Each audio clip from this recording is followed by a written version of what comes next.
One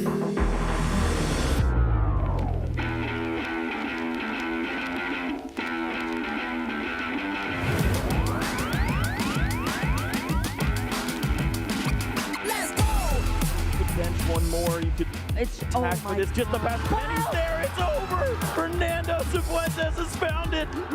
You've been patient. You've been waiting all this time, but you ready. You've been putting in that grind, so let's go. Champions are hard to find, but you know the goal when you're ready to shine. Have they heard of you? Then they know. You got your sights set on that road. If it's time to battle them, then let's go. Cause you'll never stop. Show them what you got.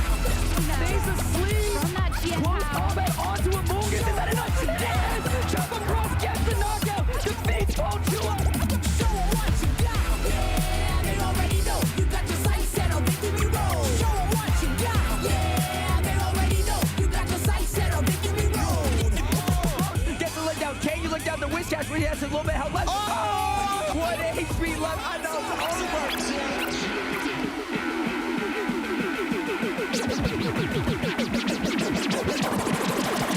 Show them what you got. Yeah, they already know. You got your sights set on victory road. Show them what you got. Yeah, they already know. You got your sights set on victory road.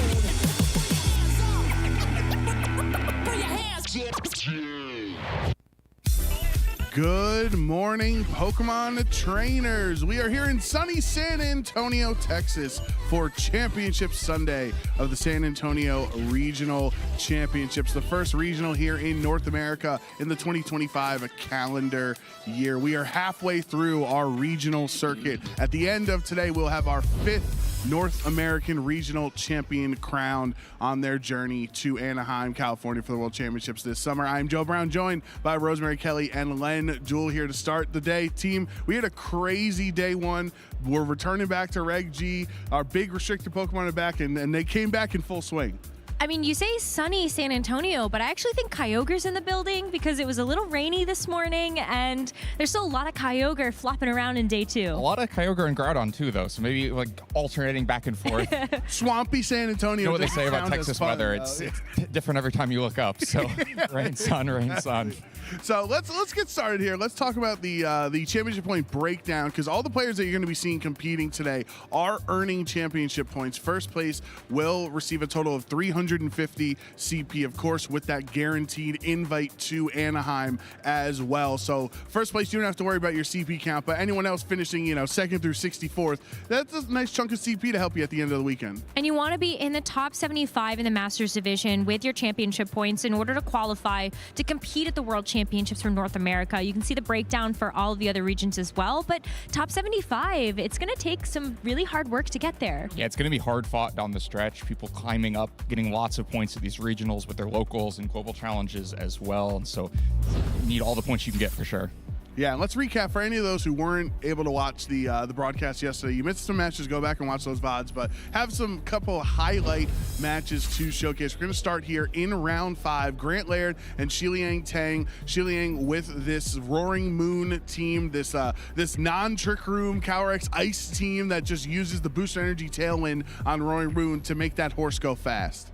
Yeah, and Ice Rider Calyrex is one of those Pokemon we weren't entirely sure was going to do well at an event like this. Very quiet in the first few weeks of Regulation G as we returned in the 2025 season on all of those big online tours where we expect to see a lot of players really get a good head start on where they think the regulation is going to go. There were no Ice Rider Calyrex in those top cuts on those online tours. Well, plenty in day 2 today. I think it's the most common restricted Pokemon, and at least some will be in top cuts because Shiliang is one of the players who's already qualified his way into our top cut today with a X1 finish so far. Yeah, Shiliang playing great so far this weekend in San Antonio. He's 9-1 currently going into round 11 of Swiss. Facing off against the only undefeated player remaining in the tournament in Stefan Mott. So that's going to be a tough competition for him to try to match at 10-1. But our next highlight came in round 7, and Len and I really did a deep dive into how crazy this Miraidon mirror match was, because Zachary, who won the set,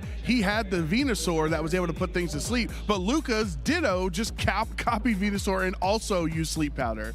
Yes, a lot of really tricky Ditto plays in this match, a lot of Sleep Powder, a lot of really careful targeting. And that's a big story with how Koraidon plays. You've got to get your targeting right, got to put the single target moves in the right spot. Luka didn't come out on top in this match, but that was actually his only loss so far in the tournament. So he's another one of our players who's already qualified for the top cut. I can't wait to see more Koraidon mirrors. This has been one of the Pokemon I've been so excited about, looking at how much exploration we have left for Regulation G. A lot of different varieties of this team have been circulating, whether it was this Venusaur from Zachary Weed. We see a lot of other players using Koraidon with a lot of other photosynthesis Pokemon. I look at Michael Zhang as one of those players that has such an exciting Koraidon team with Pokemon like Barup on it. Yeah, 4 photosynthesis Pokemon on that team. I think he's at X and 2 and playing for the top cut this next round.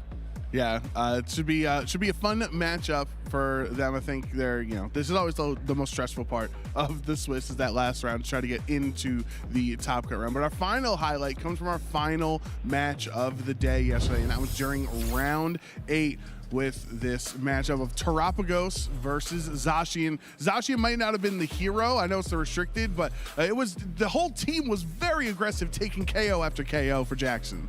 You can see 2 of the heaviest hitting Pokemon there on Jackson's team for this first game. You've got that Urshifu with that Choice Band, as well as that Ogerpon Hearthflame. 2 Pokemon that a lot of our trainers in San Antonio have relied upon to be a big source of damage. I mean, look at the Ivy Cudgel. Reaching Bolt is going to take less damage from that move, but look at how many times you can kind of just whack away your opponents.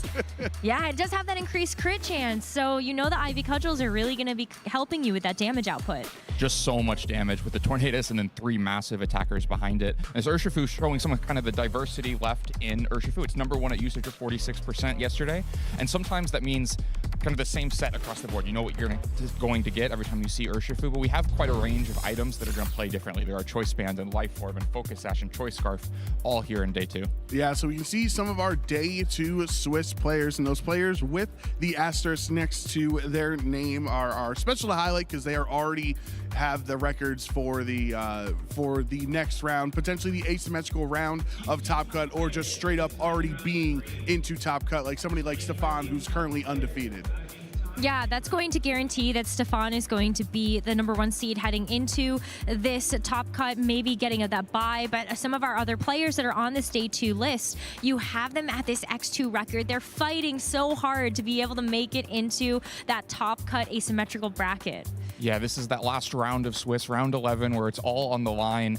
Win and in for so many of these players are win and go home. So a lot of stressful Pokemon about to happen out in the field. Yeah, we've had a lot of winners yesterday on stream in their winning in chance here right now. Diego, Jackson Ferris, Zachary Weed as well. Carson Comfort versus Chupa Cross, kind of a crazy, a friend matchup in the last round of Swiss is going to be crazy, but we can actually take a look at the Swiss rankings. We mentioned Stefan was undefeated, currently facing off against Xiliang Tang, so we'll give, should be, the craziest matchup of the 2, quote-unquote, 2 best players in the field in Swiss. But here's all the other 9-1 players. Those top 6 trainers have already made it into that first, or they've broken through that first hurdle of their past Swiss. They're gonna be in Top Cut. There are a lot of regional champions on this list. I'm looking at Luca Paz, Michael Zhang, Chupa Cross. This is a very, very stacked list of players. Everyone at 9-1 is already going to make it, but everyone else at X and 2, I'm so excited to see a lot of these players as well, really looking for that first regional title. Even a player like Diego Aguirre, who has not had a great regional finishes, but got top 16 at the World Championships just a few months ago, trying to build off of that, make it into this top cut. Should be exciting last round. Yeah, it's going to be very difficult, very heartbreaking for the losers of this round. But remember, you're all winners at heart, even if you lose this last round of Swiss. I'm trying to be positive here at the start it's of the positivity. Day. Yeah, you got to start the day off strong. And as they're sad if they lost, they're gonna no consolation, Joe. I just wish I won anyway. But thank you all for watching along with us here yesterday and today. Follow our broadcast, Pokemon.com/broadcast. We have the Pokemon video game, of course, our coverage, as well as the trading card game and Pokemon Go. Their regional championships are also happening here right now in San Antonio, so make sure you visit over there to see what all the Pokemon action is, and follow us online, youtube.com/Pokemon, twitch.tv/Pokemon. Those are our 2 main sources of how to watch the live streams. You can watch the VODs as well. Sometimes I'm not always awake at 3 a.m. to watch the EU broadcasts as they happen, so I watch the VOD on YouTube. Or the rerun. Sometimes they got the reruns going on Twitch, so in case you missed the action while we are live, then check out the Twitch channel afterwards. I saw the rerun of day 1 yesterday happening after we finished up the broadcast, so you can still participate.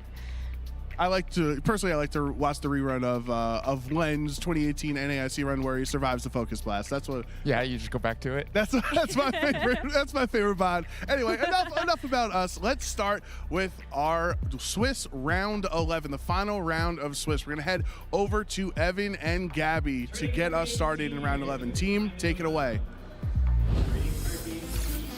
Thanks, Joe. And it is time for our final round of Swiss here in San Antonio. The winner will make it into our asymmetrical top cut. The loser will have some consolation. There will be top 32 prizing, including championship points. And also Joe Brown's support in consolations. Yeah. Yeah. But also booster packs and championship points.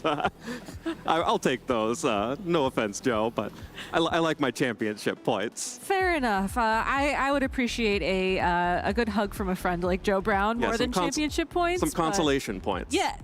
Oh, okay, fine. Anyways, if you're just tuning in for the first time here this weekend, we have a quick format video to get you up to speed on the current way we play these tournaments. So let's take a look at that. This weekend, the 2025 Regional Championships are bringing the electrifying action of Pokémon Scarlet and Pokémon Violet to the global stage. Top trainers from across the world have gathered to compete for a share of over $125,000 in cash prizes, travel awards, and the all-important championship points that could secure their spot at Worlds 2025 in Anaheim, California. The journey to the top is a true test of skill and strategy. This 2-day event kicks off with Swiss rounds, where trainers face off in best-of-3 matches using an open team list format. In this format, each Pokemon's Terra type, ability, held item, and moves are fully visible to the opponent, making every decision crucial. To advance to Day 2, trainers need to rack up total match points to exceed the threshold for their division. On Day 2, the competition ramps up as trainers continue through more Swiss rounds until the top cut is determined. Then the battle reaches its peak in a single elimination bracket, where only one trainer will emerge as the regional champion. Who will etch their name into the history books this weekend, and who will punch their ticket to Worlds 2025 in Anaheim. Don't miss a minute of the action. Stay tuned all weekend long to watch the battles unfold live. To stay up to date on future Play Pokémon events, visit pokemon.com/play. And we are in the final stage of that Swiss tournament as players are competing for a shot at the top cut and at these prizes, including $6,000 and 108 boosters for winning the whole dang thing by becoming the regional champion. And of course, anyone who wins their match may be in that top 16 to get that $750 and 72 boosters. There will be a few people who will have to play in a round of 32 to qualify for that top 16. You have a good shot at it, though. I mean, you are just 1 or 2 wins away from getting your $750, if not more, getting those booster packs, and really walking away with something nice to add to the list of your accomplishments. And we have so many trainers in this top cut who are still waiting to have that breakthrough regionals performance. That is a huge amount of pressure to be playing under. Absolutely. Well, let's take a look at some of the people who are battling through that pressure. These are all players at 8 and 2 who will be competing for a spot in that asymmetrical top cut. We will be seeing Justin Tang versus Chase Liebert on stream here for the win and in, but also a bunch of incredible matches out there on the field, including Carson Confer, previous regional champion this season alone, versus Chupacross IV, who gained his first regional win last season. And both of those players running a very similar Groudon team, so they'll be battling it out to see which Jumpluff Groudon gets to make it into top cut. It's cool, though, that there is a guaranteed Jumpluff Groudon in cut, though, so congratulations to them. We also have Jackson Ferris, who we saw later in the day yesterday, versus Donghoon Yum, Samuel Moore versus Giovanni Shisk, Andrew Brock versus Dawei Si, who's running a solo Dondozo in this metagame. Solo Dozo. Which is very exciting. And then Michael Zhang versus Connor Sweetheart. So a lot of amazing matchups still in play. We have some more unique teams some unique takes on the metagame, along with, you know, the teams that we have been seeing do well consistently time and time again. And for this upcoming matchup, we get to see really another way to approach Miraidon, which we got to see yesterday. Absolutely. We did see Chase yesterday against Cedric Bernier. Did lose that matchup, but has been able to win out since then and has become 8-2 with a chance of making it into the top cut. But will have to get through Justin Tang and this Calyrex Ice Rider team. Calyrex Ice Rider has been the most popular restricted in our day 2 competition. And I think that, you know, it's very telling. If Chase can beat this Calyrex Ice Rider, may have a good shot of making it very deep in the bracket. But Justin Tang is such an accomplished trainer himself in just a few short years. Has this Calyrex Ice Rider team with the Roaring Moon option for the Tailwind, as well as the Trick Room. So again, having that sort of dual mode Trick Room and Tailwind Calyrex team. We saw a very similar team from Xiliang Tang yesterday on stream as well. I wouldn't be surprised if Justin and Xiliang work together, as they are known to collaborate on teams. The Tang Gang. The Tang Gang, exactly. So if this is a very similar, if not the same team as we saw yesterday, I think we're in for a treat. The fact that you're able to outspeed some pretty significant metagame threats with your own Calyrex Ice Rider after a Tailwind from that Roaring Moon is going to be really important. That being said, though, on Chase's side of the field, we saw this team yesterday. It has Ursaluna Iron Crown, Urshifu Rapid Strike, Incineroar, Miraidon, and Whimsicott. So taking parts of the team that won the World Championships, most notably the combination of Whimsicott and Miraidon, to put significant damage threats onto the field. But then you also have Ursaluna to give yourself a bit of a better Trick Room matchup. And then, of course, the support of Incineroar with U-Turn to help pivot things around. Absolutely. This is much more similar to the team that Rajan Ball used in Indianapolis with the Discharge Miraidon. Of course, this is a Ghost Terra type because there is no Farigiraf on the team. You need to be able to avoid those fake outs when you're running the Choice Specs Miraidon. But alongside the Ursaluna with that ground typing and the option for the Iron Crown to go for a Ground Terra will allow Miraidon to potentially have the spread damage coming out from Discharge instead of coming out from the Dazzling Gleam. Another important Pokemon here is going to be that Whimsicott being able to match Tailwind. Crucially, Tailwind is the only speed control option here for Chase, so we'll may have to worry about Justin going for a Trick Room mode. And this is exactly why Justin's team has both the approach of Trick Room and Tailwind. The thing about the speed controls in these situations is that as long as you know confidently whether or not you need to outspeed in a faster way or in a slower way, you can play that speed control the way you want it. Whereas someone like Chase, having only access to Tailwind, really needs to bring it on the off chance you bring your Tailwind and then be able to play around that. Seeing the Miraidon and the Urshifu out in the lead for Chase gives him a very strong response to the Calyrex Amoonguss lead out on the field from Justin, but with no ability to flinch and really no ability to stop the redirection on this Amoonguss. If Justin wants Trick Room, now is the perfect opportunity to go for it. Yeah, definitely has an opportunity for that, but also could just go on the offensive. Exactly. Glacial Lance would be extremely strong into the Miraidon, and also would be extremely strong if Chase went for the Grass Terra on Urshifu to try to get around a Rage Powder from the Amoonguss. That being said, having the Grass Terra does allow the Urshifu to get around the Amoonguss, and there's a world where you try to just go for Discharge plus Terra plus Surging Strikes to pop that Calyrex before it can even go for a Glacial Lance or for a Trick Room, but instead Miraidon will just retreat with the Volt Switch, deals a lot of damage to that Amoonguss and allows Chase to reposition.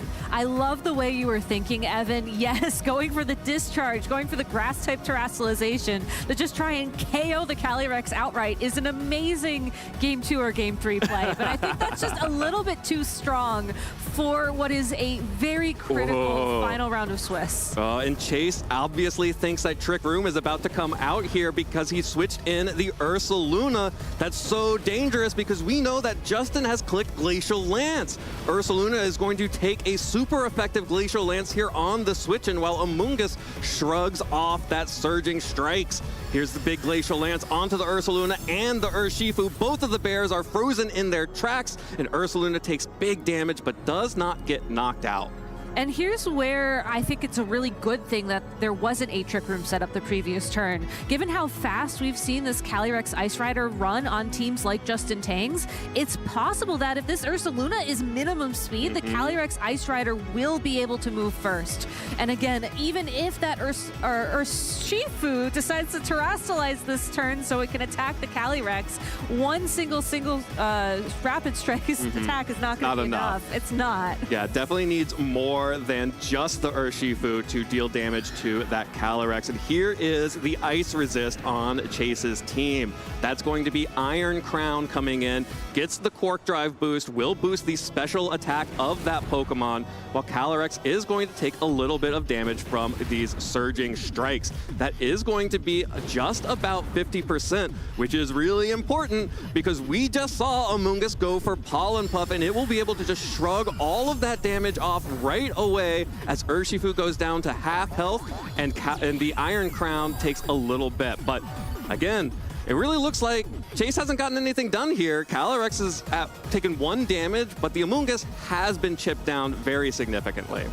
I think the Pokemon order of attack on Chase's side of the field, though, is going to be critical this turn, as the Amoonguss is down to just maybe 20-25% of its health remaining, and it's possible that a Surging Strikes from the opposing Urshifu or an attack from the Iron Crown will be enough to lock in the KO at that point in time. Yeah. So as long as this Calyrex feels comfortable taking a potential Tachyon Cutter, assuming that the Iron Crown is going to be the slower Pokemon of the two, then Justin can still have his board control, maybe go for a KO, but Tachyon Cutter is actually the faster attack here. Yeah, Chase really wanted those speed orders to be different there to allow the Tachyon Cutter to hit super effective damage into the Calyrex. Instead, just deals damage to pick up the KO on that Amoonguss. Another Surging Strikes into the Calyrex. We saw how much this did before. Will deal just about 50% damage to the Calyrex as Justin now finally sets up Trick Room, which fortunately for Chase,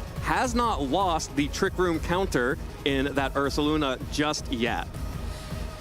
He hasn't, but he will have to wait for one of these Pokemon to be knocked out in order to have that Ursaluna return to the field safely. There's nothing stopping this Calyrex Ice Rider from continuing to use Glacial Lance here. You do still have enough power points on that move that you don't have to worry about preserving them too much. And going for the spread damage is your best bet of just making sure you can answer the opposing threats. Having the Ogerpon on the field here is nice, given that it still has Grass and Fire typing. You don't have to worry too much about the Urshifu, and you should be able to land at least one attack against these opposing Pokemon. Yeah, the Ogerpon feels really nice into this set because it can knock out either of these two Pokemon, but the targeting is going to be so crucial here because it can only knock out one of them, and Glacial Lance is not enough to knock out that Urshifu. We saw Iron Crown protect, and it will protect itself from the Glacial Lance and also from any attacks from the Ogerpon. Urshifu now is able to start firing off the Surging Strikes, and this is so close. I believe it did just under 50% each time, and not enough. The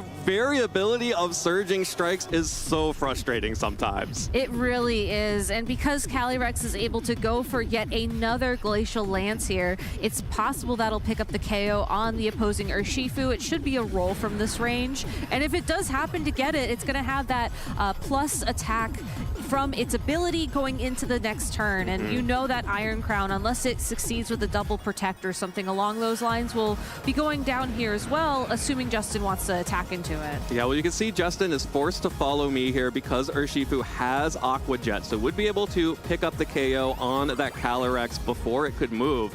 Now it will be redirected by the Ogerpon. No Aqua Jet comes out. Chase predicts that there will be that follow me, but it's not enough. Urshifu goes down anyway to that Glacial Lance.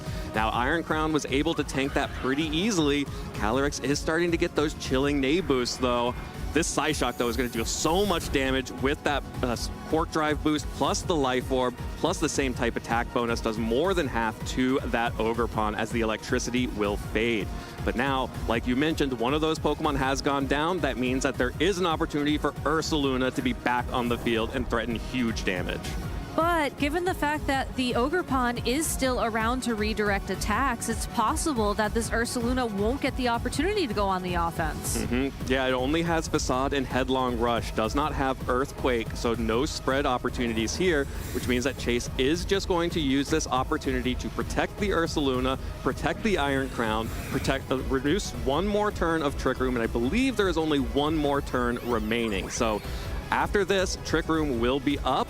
That means that Miraidon will be able to come out after these two Pokemon are, one of these two Pokemon are off the field for Chase, and be the fastest thing on the field. And we have seen the Pokemon that Justin has brought should be able to outspeed everything else remaining once Trick Room is done. The really unique thing about Chase's position as well here is that with the Miraidon being the final Pokemon, it could safely lock into something like Discharge if it wanted to do spread damage for the remainder of this match. You still have to be a little bit careful in terms of the typing of the Pokemon that Justin has remaining. You know, he hasn't revealed that last Pokemon yet to Chase.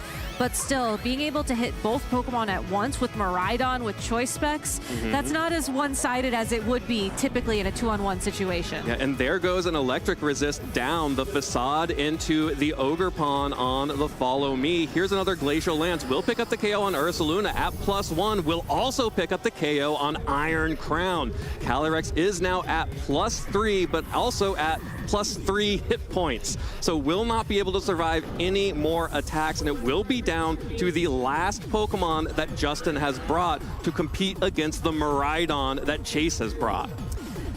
And it's, and it's Landorus. I wanted to make sure to confirm that. But talk about a fantastic approach to this whole board state, realizing that as long as you have a ground-type Pokemon as your final Pokemon, you can very comfortably sit in front of this Miraidon. It's not going to be able to lock into Discharge. This is so perfect because the Calyrex is Fairy Terra. Yeah. There is no world where Chase is able to lock into one attack that can knock out both of these Pokemon. If the Miraidon locks into Dragon Pulse, it cannot target the Fairy-type Calyrex. If it locks into any of the 3 electric attacks, it cannot damage the Landorus.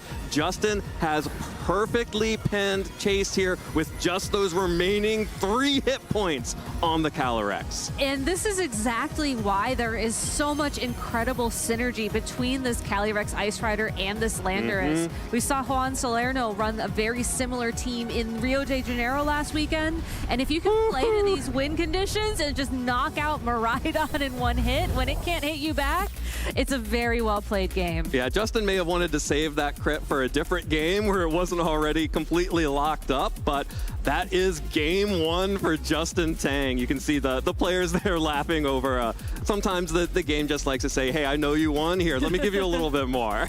Let me give you a couple of seconds back so that way later on in the round, if you need them, they're there. Yeah, they're there.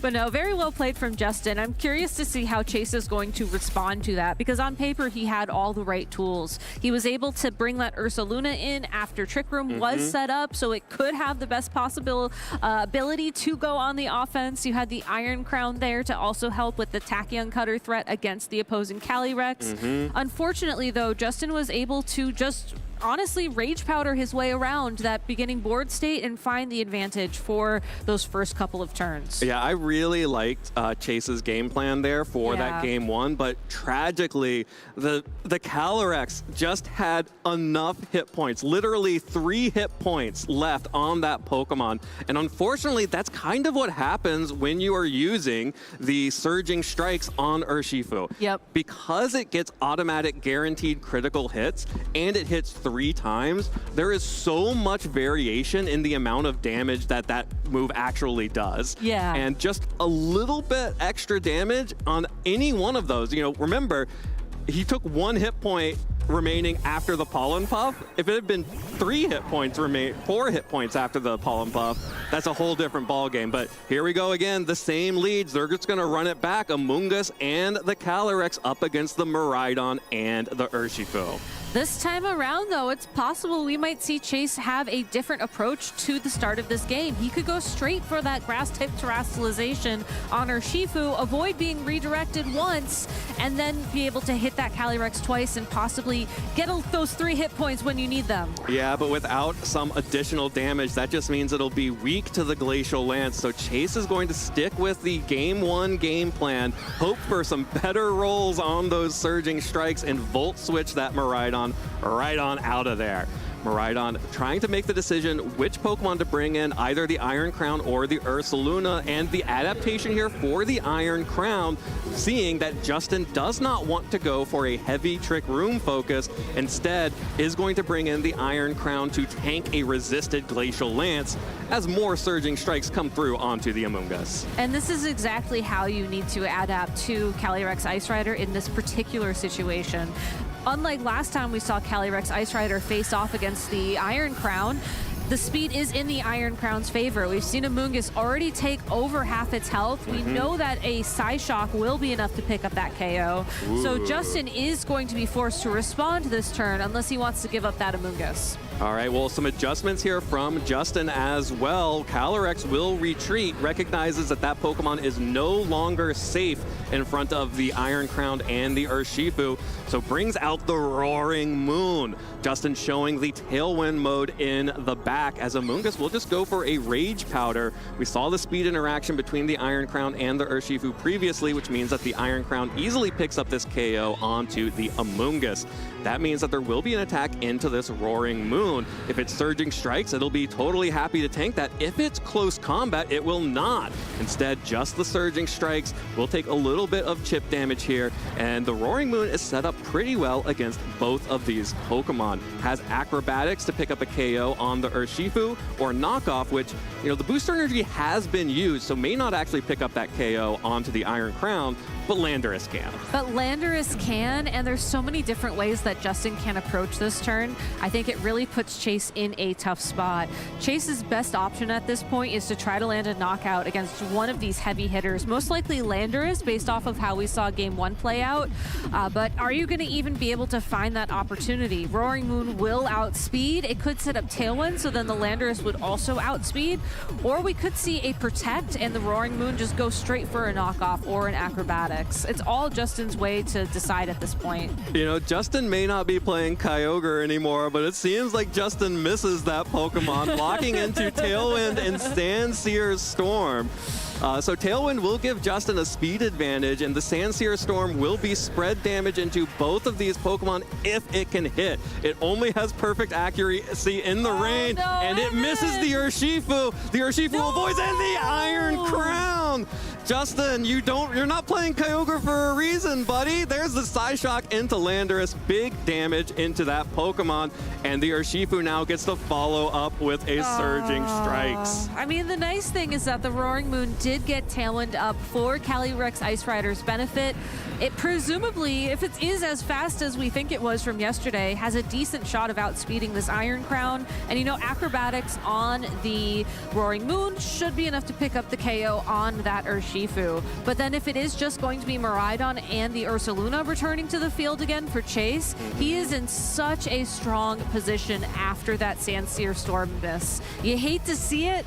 Unfortunately, it would have been so cool to see the extra bit of damage on that Urshifu alongside of the Iron Crown knockout, but it just was not in the cards for this game too. Yeah, I wonder if that is just Justin not being sure of the speed interaction between the Iron Crown and the Landorus, because if you are confidently faster than the Iron Crown there, Earth Power and Acrobatics is so safe there. You don't even have to go for the risk of missing the Sandsear Storm. But Justin Tang now will be terrestrializing the Roaring Moon, going into the pure flying type to boost that Acrobatics damage, but Chase will just be stalling out these turns of Tailwind, and there are fewer turns of Tailwind than there are of Trick Room, so it is much easier to stall that out, and now there is no risk of that Fairy type on the Calyrex Ice Rider. So once this goes down, if Chase can get this Roaring Moon off of the field before and after Tailwind goes down, the Miraidon will be so safe here for the future. And if it is going to be that Ursaluna as the last Pokemon as well,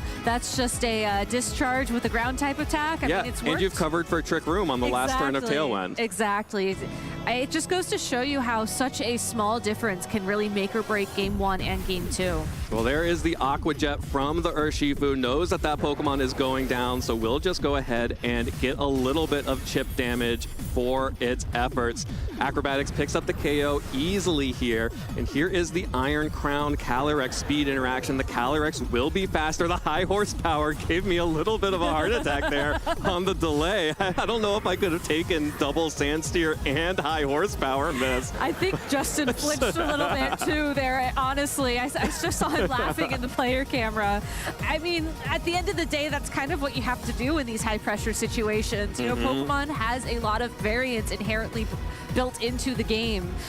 And if you can laugh it off, that at least gives yourself the best mental game, if you will, in these kind of situations. But we do get confirmation that Chase's final Pokemon is going to be that Ursaluna alongside of the Miraidon. So a discharge here, plus a ground type attack, a headlong rush, maybe protect so that you get the guts activation along with a facade. Yeah. Jace has a lot of different ways to clean this game up. Yeah, so I was going to say, I think you probably do need the damage for Electro Drift to pick up the KO onto the Calyrex Ice Rider, but I also love Justin is locked into knockoff, so we'll be able to knock off the choice specs and again reduce the damage of that Miraidon.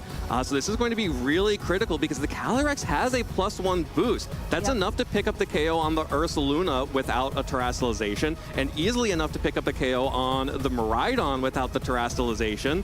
But fortunately for Chase, he does still have Terastallization available, most likely going to spend that on the Miraidon because it's the biggest offensive threat.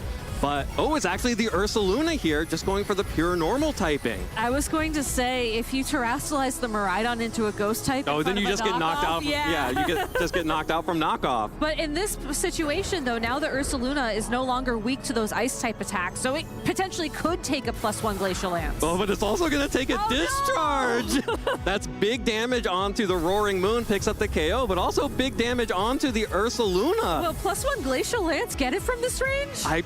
I would be shocked if it doesn't. That's a double Glacial Lance into both of those Pokemon. That's a double KO. Calyrex Ice Rider takes Chase down. Justin Tang, 2-0 victory, will be advancing into our asymmetrical top cut. And that is our final Miraidon in the tournament. Now out. There will be no Miraidon in top cut. I'm sorry for your loss, Seven. It's fine. Okay. But no. We'll be back. All things considered, I really love how Justin and Shi Liang's team, their approach to this Calyrex Ice Rider had shown us that it can run the races with the rest of the Pokemon. Absolutely. It can be fast. You do need to, invest a decent amount of your stat points into that speed stat and know just how Tailwind is going to affect it overall. But the fact that we saw it do so well in that end game, being able to outspeed the Pokemon it needed to outspeed, land the hits it needed to land, it is truly one restricted Pokemon that is being run in a way that not a lot of people expected this weekend. And I think that explains its success. Absolutely. The sort of the tell on Calyrex Ice Rider is it's just not flexible enough. It's too slow. It really needs Trick Room. But hey, isn't it cool if sometimes you don't click Trick Room and you click Glacial Lance instead? Oh, 100%. That's what we saw at North American International Championships last year was, oh, we're not going to go heavy into Trick Room. We're just going to click Glacial Lance. This kind of feels like a natural evolution of like, oh, well, what if we also have Tailwind and we maybe make our our Calyrex a little bit faster so that then we can do both modes. And Justin and Shi Liang, both of the Tangs out here, proving that this is a real archetype that definitely has made it 2 times into this top cut, will be definitely a threat to win this whole tournament. Really well played there from Chase. Unfortunate there at the end, just got felt, I guess, the need to have that extra damage on Ursaluna.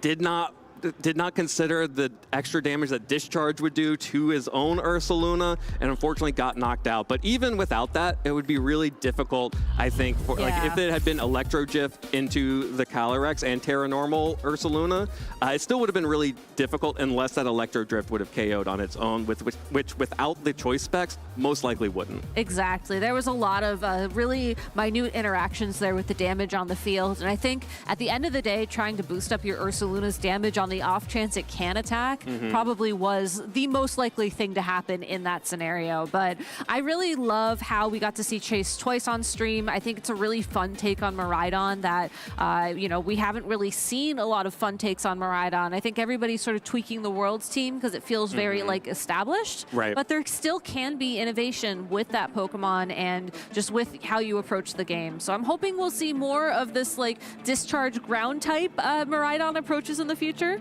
But for now, I think it's Calyrex Ice Riders weekend, and quite frankly, I'm here for it. Absolutely. This is absolutely the Calyrex Ice Rider meta here in day 2 of our tournament. It was by far the most successful restricted Pokemon. Almost a full quarter of the field in day 2 is running the Calyrex Ice Rider. That is wild. It's kind of amazing. I personally, I think I said this yesterday during the opening. Traditionally, Calyrex Ice Rider has a very bad conversion rate. And I can't help but wonder, and this was something I was puzzling through this morning while looking at the team list that made it into day 2.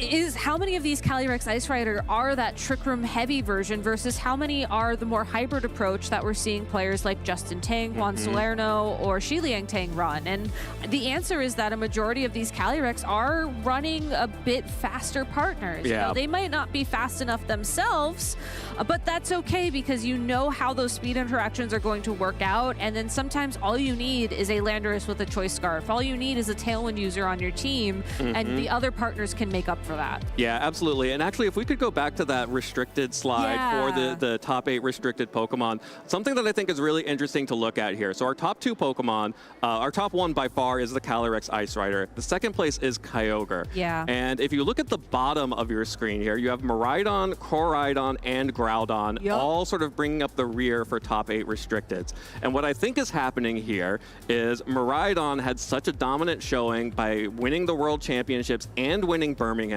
Enough people were switching over to what was considered anti-meta teams, anti-Miraidon teams, featuring like that Groudon, featuring, like that Koraidon as well, and the Kyogre in many ways.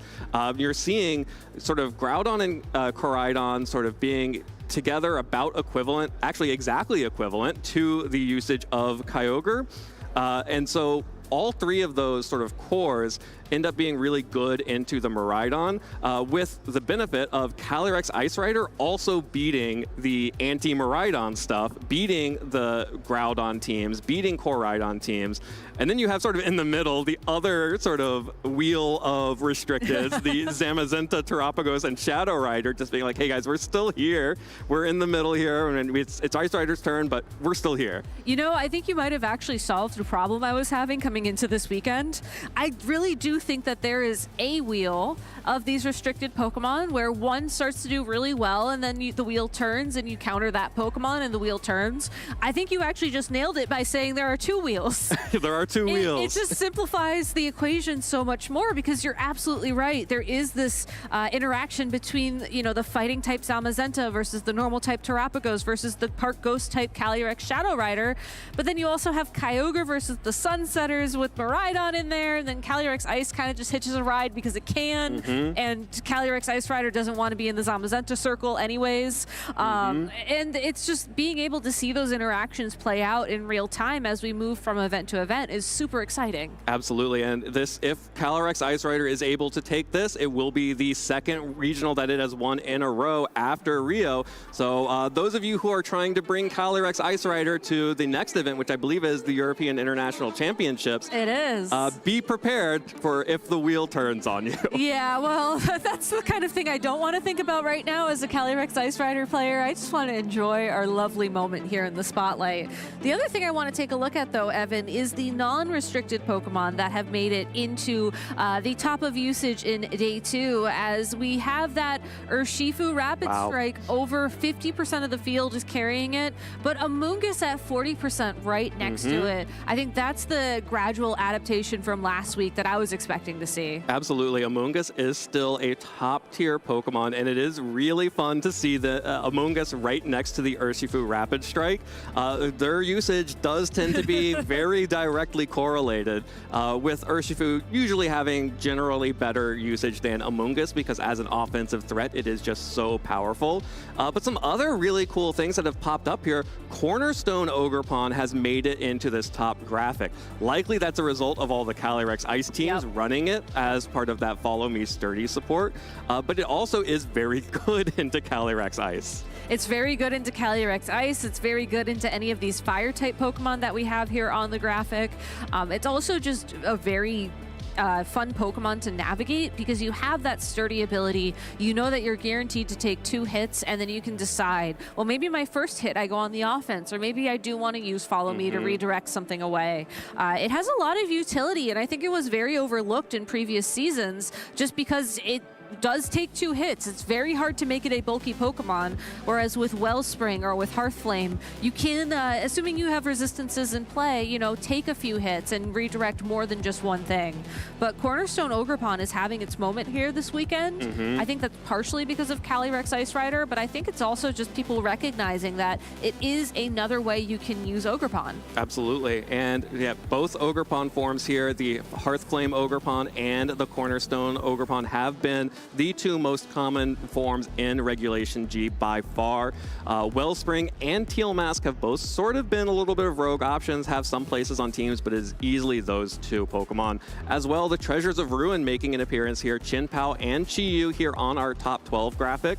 The Chi-Yu in particular has been really effective on some of these teams, but Tinglu and Wo-Chien have also made it into day 2. Exactly, and along those lines, I want to just do some fun metagame shout-outs before we wrap things up for our Swiss rounds. 2 Rhydon made day 2, and Joe Brown did make a prediction on that. That was not on his caster prediction, so I just want to recognize that I may have underestimated Rhydon, or Rhyperior as it was in our conversation. 1 Bastiodon made day 1, but there were several that did 4-4 or better in the field yesterday. There is 1 Toxicroak, 1 Snorlax, 1 Umbreon, and 1 Okidogi in the field. So we can say Okidogi. That's fun. And I do have to apologize to Sierra, as the only past Paradox Pokemon that did not make day 2 were Great Tusk, Sandy Shocks, and Slitherwings. Yeah. So thank you to Rosemary for compiling that data.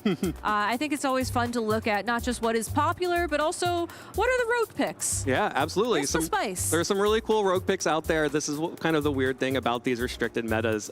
You do end up getting some pretty hyper niche counters. You know, I remember Toxicroak from the first time Kyogre was all over the restricted meta. Being able to absorb the water damage from the Kyogre, huge. Also having the ability to launch poison type attacks is much better now than it used to be. Oh, 100%. And some other ones that are pretty cool out there. Shout outs to Charlie. Frostmoth made it to day 2. We do have Frostmoth sightings, so once you are able to look through all of the teams online, I'm sure that you will find some really cool things there. But speaking of really cool things, one thing that's really cool is our top cut. And when we take a break, we are going to be right back with the top cut matches and some analysis to precede it. So stay tuned. We'll be right back.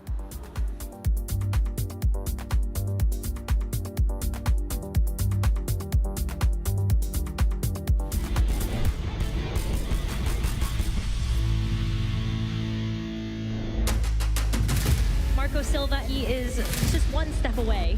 So it would be so amazing to see Marco be able to get the first 3-time international championship glory. I got into competitive play in 2016. I just stumbled upon a YouTube video. From there, I saw that there was tournaments near my area.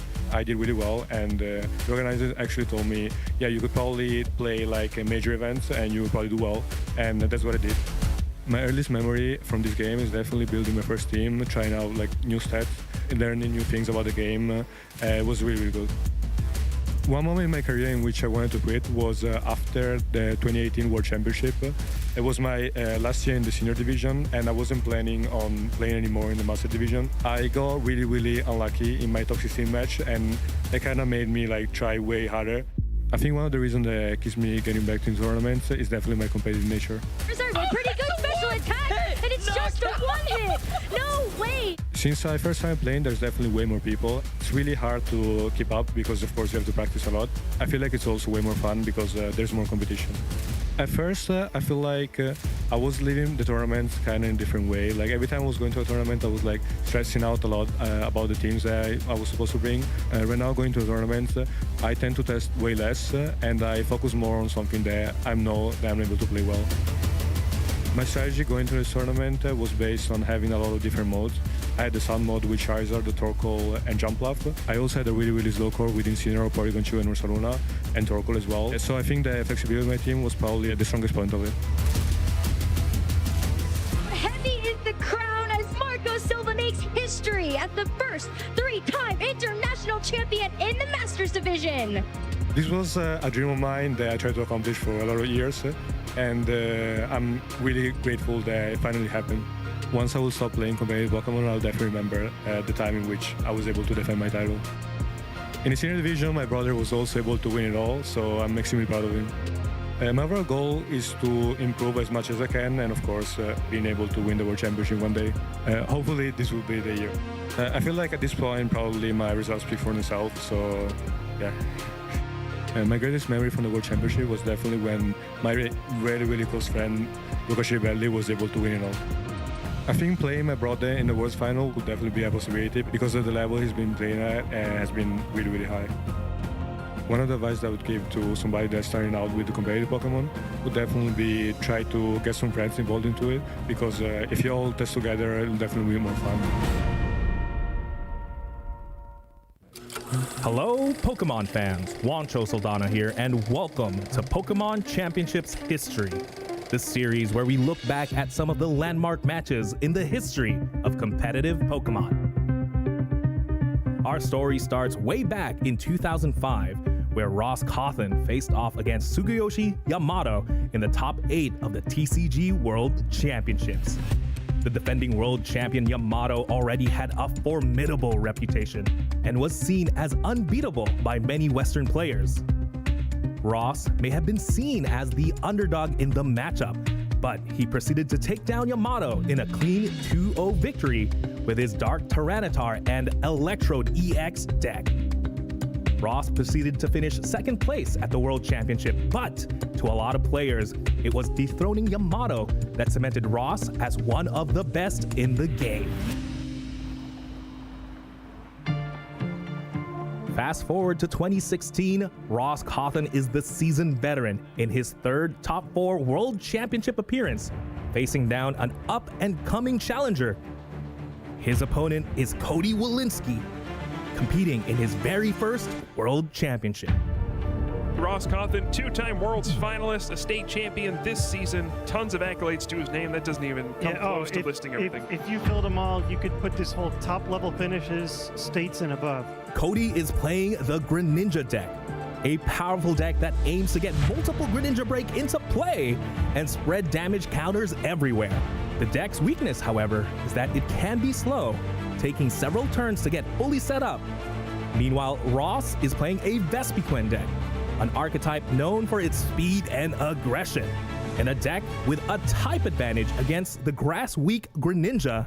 To make matters worse for Cody, Ross is fresh off a top 8 win against Burt Walters, who was also playing Greninja. But no, that's the end of the match. Burt Walters does extend the hand, and Ross Cawthon goes up 2-0 against Burt. But Cody has some tricks up his sleeve. A crazy list for Talonflame. Talonflame was a great starter, much harder to KO than a Tiny Froakie. And sporting an attack that would help Cody's Stage 2 deck set up, it was a great way to level the playing field, and Cody had a full 4 copies. With only 3 Froakie in his deck, Cody was more likely to start with Talonflame than anything else. Cody also had a full playset of Bursting Balloon, Though Vespiquen could hit fast and hard, it only had 90 HP. And attacking into Bursting Balloon would put it right into Water Shuriken range.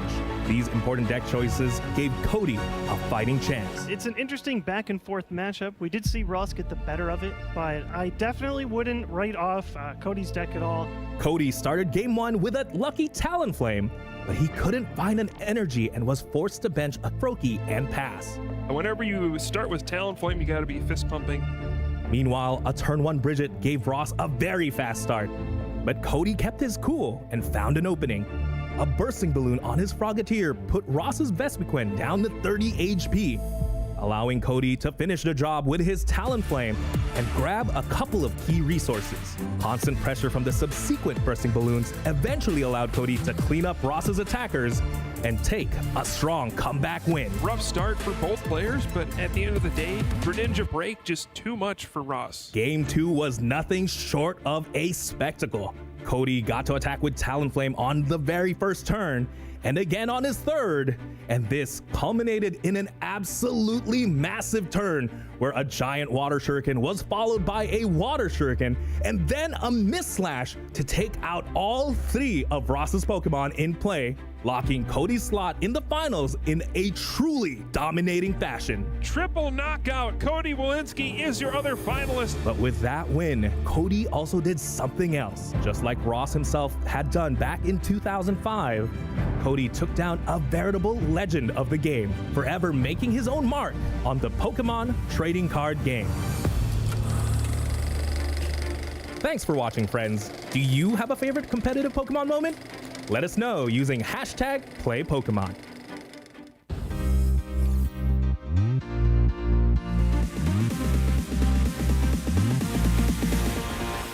Regardless of how you play the game, just to have fun. I've made so many friends in this community, and I'm currently a VGC judge, and it's the best experience that I've honestly ever had. And as long as you're having fun, it really doesn't matter what happens throughout the day.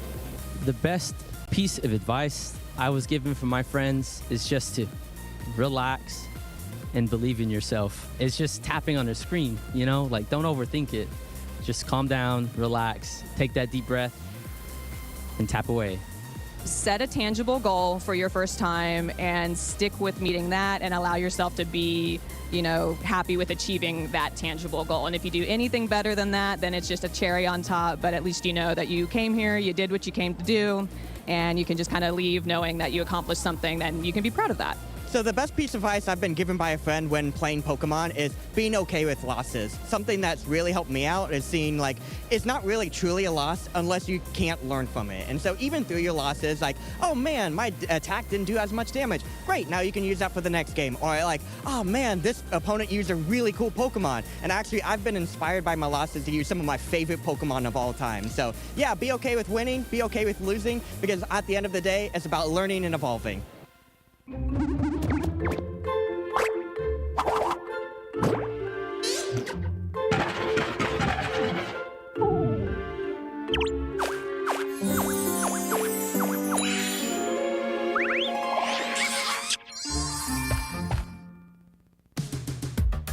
And we are here finally at the conclusion of Swiss here on day 2 of the San Antonio Regional Championships for the Pokemon video games here. We're going to be crowning a regional champion by the end of this afternoon. We have about roughly 20 trainers remaining going into Top Cut, into this asymmetrical round. And there are some players that are going to have a bye. Some players are going to have to earn that way into the next round of Cut. Len, I know you've experienced this situation. I feel like this additional round is very scary. Yeah, I mean, you don't want to lose in single elimination after all your hard work and feel like you're one round out. You've got to keep going, try to get into the top 8, really get those finish you're looking for. It's so much pressure. I've never been in that situation, so like I can't really speak to that empathetically, but you watch every other trainer, you can see them really focusing in and just trying to lock it in so they can make it to that next round. Yeah, so as we start to compile all of our information and get ready for our first Top Cut match of the day, we're going to take some time here in in the lounge and really analyze how the tournament has gone, analyze some of these teams and the impacts they've had overall on the metagame. And I think the first player to start with is Justin Tang, who just did have that victory to earn his spot into the top cut here. So Tang, a part of the Tang gang with Shiliang Tang, who also is in cut and won on stream yesterday, using the same teams they like to team build together, and they team build pretty well apparently. Right, it's a really interesting team. Calyrex Ice played, but with a little bit more speed. We saw the impact of the Tailwind on Roaring Moon at the end of that last set, where it was able to get up over the Iron Crown and get a KO with faster Calyrex. Now this team twice into the top cut this weekend. And Justin Tang is one of those players that exploded onto the scene, won his first regional championship, ended up going to his next event and winning that one also. This is a feat that I can't think of any other player has been able to accomplish in this new era of the VGC on the Switch. And so Justin Tang, we're so excited to be able to see him come back up to this form after getting a top 8 at here, I guess, but also Knoxville as well last year. Yeah, I was gonna say, like, this list of accomplishments actually doesn't extend far enough to cover how big of an impact Justin Tang has had in the competitive scene in the last 2 years. Yeah, his conversion rate over the last 2 seasons of tournaments attended to tournaments top cut is a very high percentage, which is almost something, you know, outside of the likes of Wolf and some of the other greatest players of all time. It's very hard to consistently achieve top cut. Absolutely. To come in every weekend and be able to have the same type of finish, make it to day 2, be fighting for top cut and into those top 8s is so difficult. Now, I do want to talk about with this team in particular. We know Ogrepon Hearthflame Mask was on Luca's World Championship winning team, but this is not a Miraidon Iron Hands crew right the way that one was. It's just a generally very fast Pokemon with at least 4 of them, and then Amoonguss and Ice Rider being slow. But the Landorus Incarnate was a Pokemon that was absolutely massive in Regulation F. If you remember, it was nearly 50% of the meta at every single event, and then died down a little bit in Reg G, but it still is a really huge threat, but we haven't seen as much of it throughout this weekend as maybe I was going to anticipate. What do you guys think about Landorus Incarnate in this format? It's a really good offensive piece, especially as a reaction to Miraidon. Of course, you can hit Miraidon. You're slower than it, and you're threatened by Miraidon. But what's really valuable is also if Miraidon leaves the field, there's very few good switch-ins for a Life Orb boosted Earth Power. And so you know you can get solid damage across the board. And then if you can get fast with Tailwind, then Landorus Incarnate can threaten down a lot of Pokemon. We saw that just in the previous set, where, of course, Landorus missed the Sandstorm Storm, but I could take it away. If that had hit, it probably would have just picked up 2 KOs, which is not something very many Pokemon can do without being restricted in this format. But we also saw an amazing pin that Justin was able to accomplish at the end of that first game, having the Terra Fairy on the Calyrex as well as having that ground typing on this Landorus made it impossible for Chase with only the Miraidon left to be able to pick one of 2 things. It's not going to be able to hit both Pokemon effectively. So it was just really well done. And I think Justin has such a firm understanding of what it means to be able to team build in these most recent formats that you can see how putting 2 like-minded individuals together like Justin Tang and Shiliang Tang are able to accomplish some really, really aggressive teams. Right, I think mentioning the type for the pen is important because that's part of the value of the Landorus, is just being a ground type. With all the Miraidons running around holding choice specs, if you can just prevent them from having a win condition if they lock into electric, it's very valuable. Justin just used that in the previous round to eliminate the last Miraidon from the tournament. Going into this top 20, there aren't any. So then how much value does Landorus provide? And as a team that maybe set up to answer the most used restricted Pokemon from day 1, how does it handle a top cut where there are no more of that Pokemon? Evan is in shambles right now hearing that there's no Miraidon in top cut. Somebody console him backstage while we're covering. Thank you, production team. Anyway, we can move on to our next player. Also loves to team build in a big group, and that is Carson Confer. He was able to take out his good friend and team building partner Chuppa Cross in the final round of Swiss. That has to be absolutely heartbreaking. Not only is it a mirror match, but you work together, and unfortunately only one of you can move on. Only one Groudon can make it into the top cut. That's 1 left in our field of 20 players, and it's going to be Carson representing that with the jump off build of this Groudon team. We've seen a couple of different iterations of Groudon pop up as of late, one of which is going to be the Jumpluff that you see on your screen, but the other one is going to be a version coming out from China that uses the Groudon next to some of these more interesting supportive Pokemon like a Volcarona. You got Qianpao on that team as well. And so taking a look at just this particular Groudon team, it has been the most successful. We saw a couple copies of this similar Groudon team perform well at the Birmingham Regional Championships last weekend. And when you take a look at how this team is operating, you've got basically 3 fire types on this team. Looks like a liability, but the sun is there to be able to protect you and also amplify your damage. Right. I feel I kind of view it the same way that Groudon's not legally a fire type until it terastallizes, but with the red on the team of Incineroar and Hearthflame, and Jumpluff also needs the sun and photosynthesis boost for the Raging Bolt, right? It seems like if Kyogre gets the rate up, Groudon has a tough day. I think it's worth mentioning there's only one photosynthesis Pokemon here. We've seen a lot of sun restricteds that were built around 2, 3. Michael Zhang went X and 3 with 4 photosynthesis Pokemon. This is more like classic sun, right? Chlorophyll for the Jumpluff, extra boost onto Hearthflame Ogerpon, which is already such a hard hitter, and then relying just on Groudon more as an attacker as well. There's no Roaring Moon, no, Brute Bonnet, or any of these other set of photosynthesis Pokemon that could be there.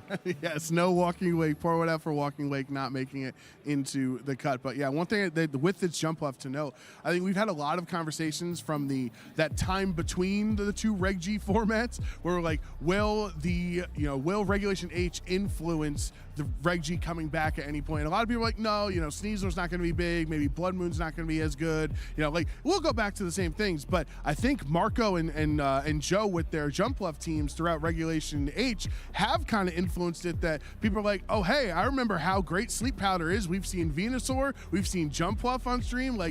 I think that has influenced the meta.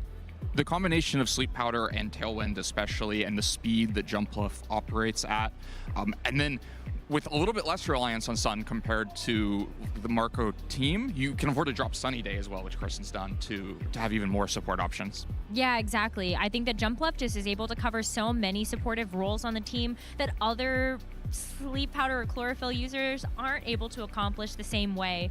So Carson, repping the Groudon, more power to you.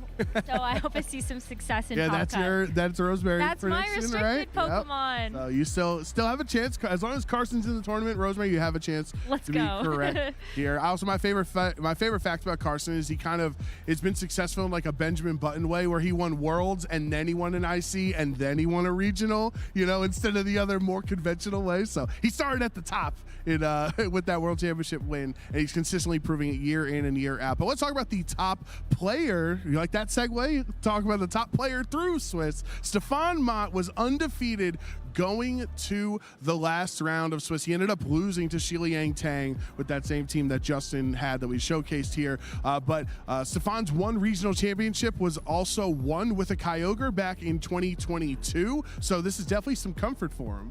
Absolutely. We were talking a little bit on the desk yesterday, Len, about how Regulation G rewards mastery. And so with Stefan leaning back onto the Kyogre that he got so comfortable with when he won the Indianapolis Regional Championships, going back to this restricted, you do have a lot of that in your muscle memory.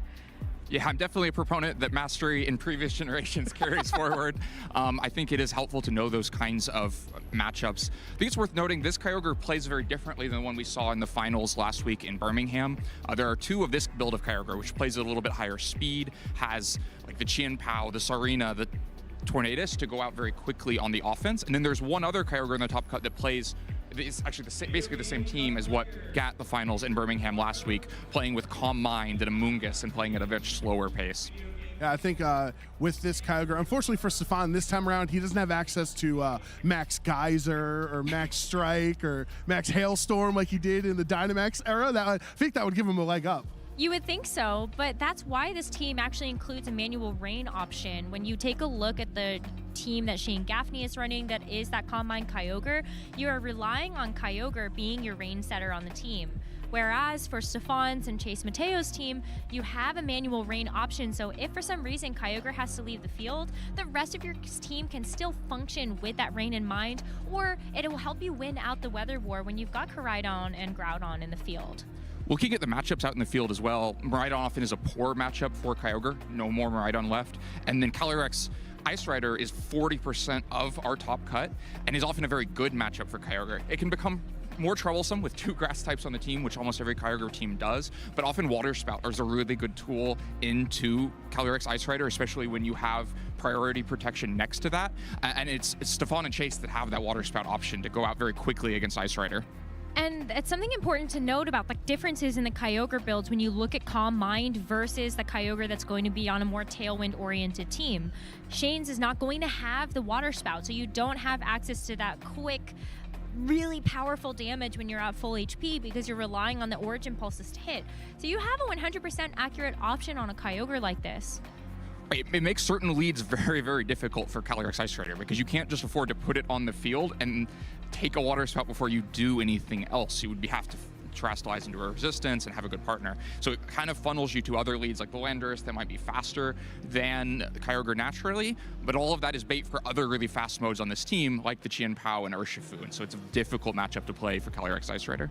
But Len, you did mention the double grass core that Stefan has to, kind of help defensively with this Kyogre, and I think that's important to note because it's kind of the inverse of the Groudon or Koraidon teams that we mentioned Michael Zhang's 4 photosynthesis Pokemon that all want the sun up, and Groudon wants the sun up for more damage for Hearthflame and more damage for Incineroar, more damage for everything else there. And this is the water version of it, right? Kyogre wants the rain up to do more damage. You want to take less damage from fire attacks on your 2 grass types. Your Tornadus wants the rain also to be up, so you have fully accurate attacks and stuff. And so, is it as simple with these weather teams with these 1 restricted slots? I think it's easier when we have access to multiple to cover those weaknesses. But is it as simple as Stefan has been succeeding because he is always putting himself in a spot that rain stays on the field?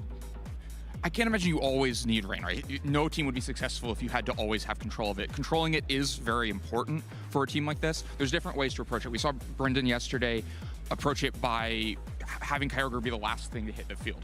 Like Rose mentioned, another way to approach it is to have manual rain and be able to repeatedly press it. For something like a Koraidon matchup, which is our 3rd most common restricted in the top cut, tied with a couple of other things, being able to click Rain Dance and slow down Koraidon, slow down those photosynthesis Pokemon while Kyogre just stays on the field, applying offensive pressure is so crucial.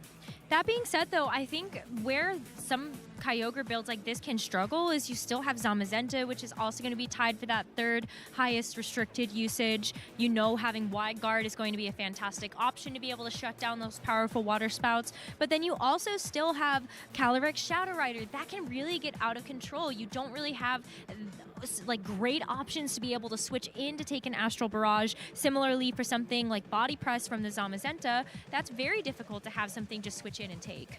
Zamazenta also can threaten with Wide Guard that makes Kyogre's life a little bit more difficult, and of course handles the grass types pretty well as well, resisting their moves, and so is a tricky matchup for a lot of Kyogre teams. But if you can get the damage through, Zamazenta does not like taking neutral rain boosted water moves.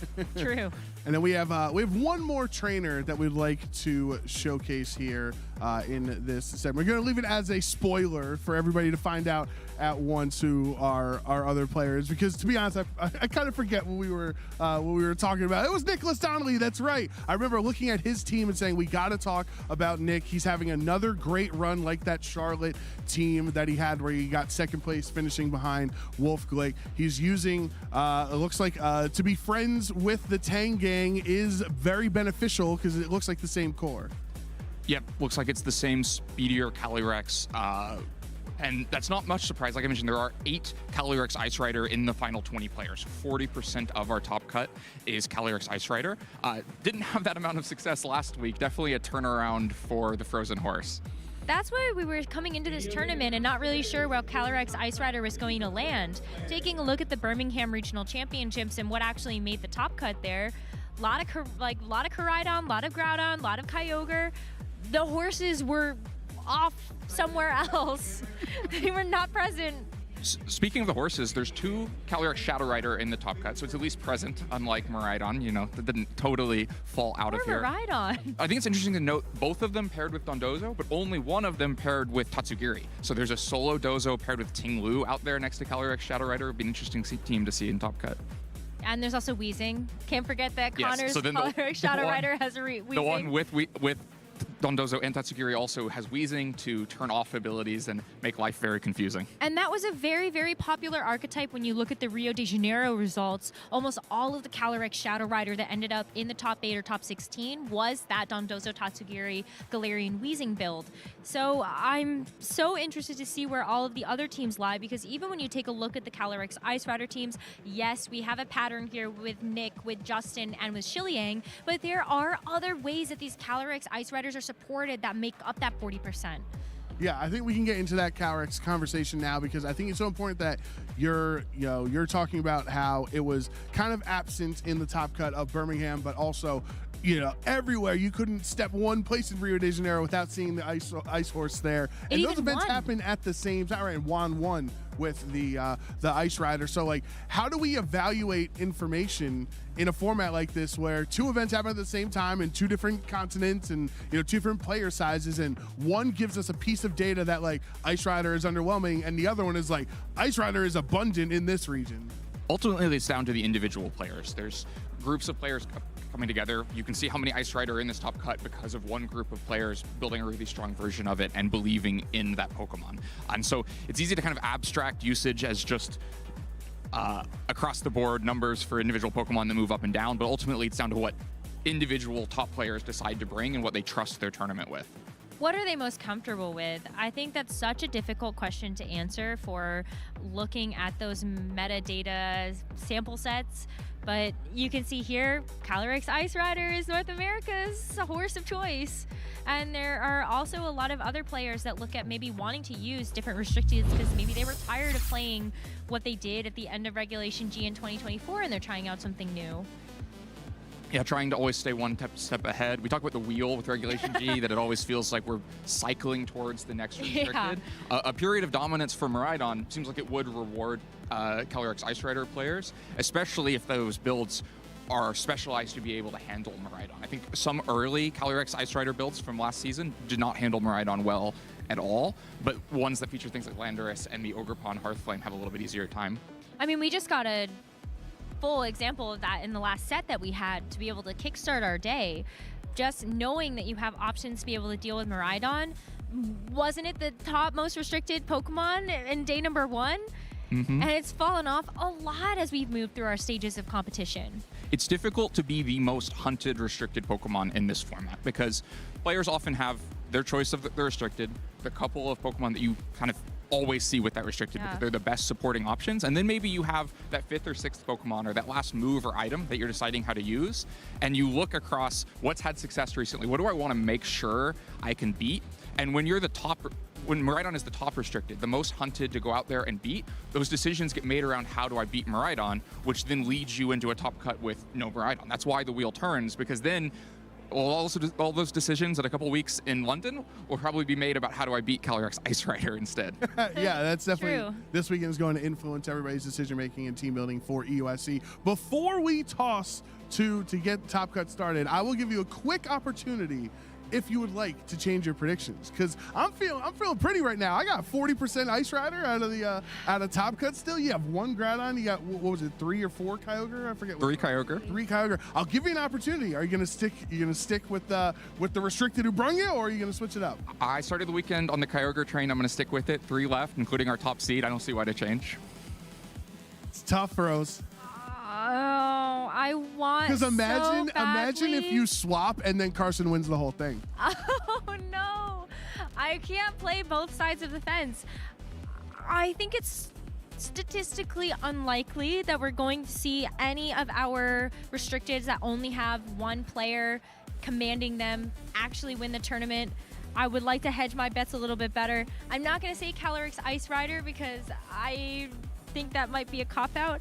I'm going to go with Kyogre also. I think I've seen a lot of really great examples of how Kyogre can dominate a meta like this one. You guys make great arguments for why Kyogre has a good matchup into Calyrex Ice. So I'm switching. I'm jumping ship. Sorry, Groudon. It's Kyogre time. Sorry, Team Magma. You just lost both of these casters to Team Aqua here. Anyway, we are about to be ready to start our top cut matches here in San Antonio Regional Championships. But rumor has it that Joe Brown is actually out in the field ready to interview our junior division champion. So, Joe, take it away. And we are here with our junior division regional champion in San Antonio, also the Toronto regional champion. So back-to-back. Joaquin, congratulations. How are you feeling right now? I'm feeling amazing. Yeah, I mean, that is such a huge accomplishment to win 2 events back-to-back like this in 2 different formats. Tell me about your team. Tell me about your journey to this championship today. Well, I was inspired by Justin Knox's World Championships team. It's Calyrex, Life Orb Calyrex Shadow, a defensive body press Dondozo with Droopy Tatsugiri, then Iron Valiant, Galarian Weezing, and Iron Hands. Okay, so Dondozo here in this Regulation G format. It's a tough Pokemon to use. How were you able to pilot this Dondozo, and were your opponents really prepared for it? Not many people were prepared for it. It's a pretty niche pick, although a lot of people actually, I think I was like one of 4 that had it in this tournament. Okay, yeah, so definitely a lot of people weren't prepared for it. Now that you've had so much success back-to-back, you've grown so much as a player, how do you, what advice can you give? How do you feel that you've been able to achieve so much at such a young age and continue to improve? Really, it's my passion for the game and my friends' support. My friends, Nathaniel Ledford, Adit Selvaraj, Justin Knox helped me with this team. He talked to me about it. He kind of coached me through it. Yeah, they have just been so supportive. Thank you so much, you 3, and my friend John too. He's really helped. No, that's awesome. It's so important to have a great community around you in this Pokemon scene. Last question I have for you, Joaquin. The most important question you're going to be asked: who's your favorite Pokemon? Inteleon. Inteleon. How come? That's a cool Pokemon. It was my first ever starter. I just really love it, which makes me sad because it's really bad. All right, well, that makes me feel really old. But anyway, congratulations, Joaquin, on back-to-back regional championships in the juniors division. We'll be right back with more action right here in San Antonio. We'll be right back. We're actually right here, ready to go. Joe Brown, I don't know how you do it. You were in the lounge, you were talking to Joaquin, and now we are back here. We're also there. We're everywhere. We're in on it, so let's go. Anyways. Movie magic. My name is Gabby Snyder. I'm joined here by Evan Latt to kick off the asymmetrical top cut here at the San Antonio Regional Championships. Congratulations once again to our back-to-back juniors regional winner, Joaquin. I had the opportunity to chat with him in Toronto, and I'm really glad to hear that he's still doing well, still loving Inteleon, and honestly, what an incredible accomplishment. Yeah, still winning, exactly. Yeah, congratulations to all of our competitors here this weekend who have played in the juniors, seniors, and the masters division. We are, of course, getting into our masters top cut here. We have our top 32 bracket. This is side A, so sort of the left side of the bracket. You can see the players that have already achieved buys here. That is going to be Shiliang Tang, Tanner Mask, Connor Sweetcart, Diego Aguirre, Andrew Figueras, and Stefan Mott have all received buys because of their records and their resistance in Swiss into the top 16. And there will be 2 on each side matches being competed for to make it into the top 16. These top 32 matches, Nick Donnelly, who we last saw in the finals of the Charlotte Regional Championships last season, versus Chase Mateo, and Bezard Muntazir versus Carson Confer, a regional champion this season already. All of these are going to be incredible matches. We are going to jump straight into the top 16 to see the players at the top of the tables, while those who are in the top 32 will be playing out their play-in matches for the top 16. So let's go ahead and take a look at side B of the bracket. Again, all of these people are still at the same level in the bracket. We just had to split it up because it was too big for the screen. Shout outs though to Luca Paz, Dawei C, Jackson Ferris, Arath Vera, William Brown, and Dominic Vogel for getting those buys on this half of the bracket.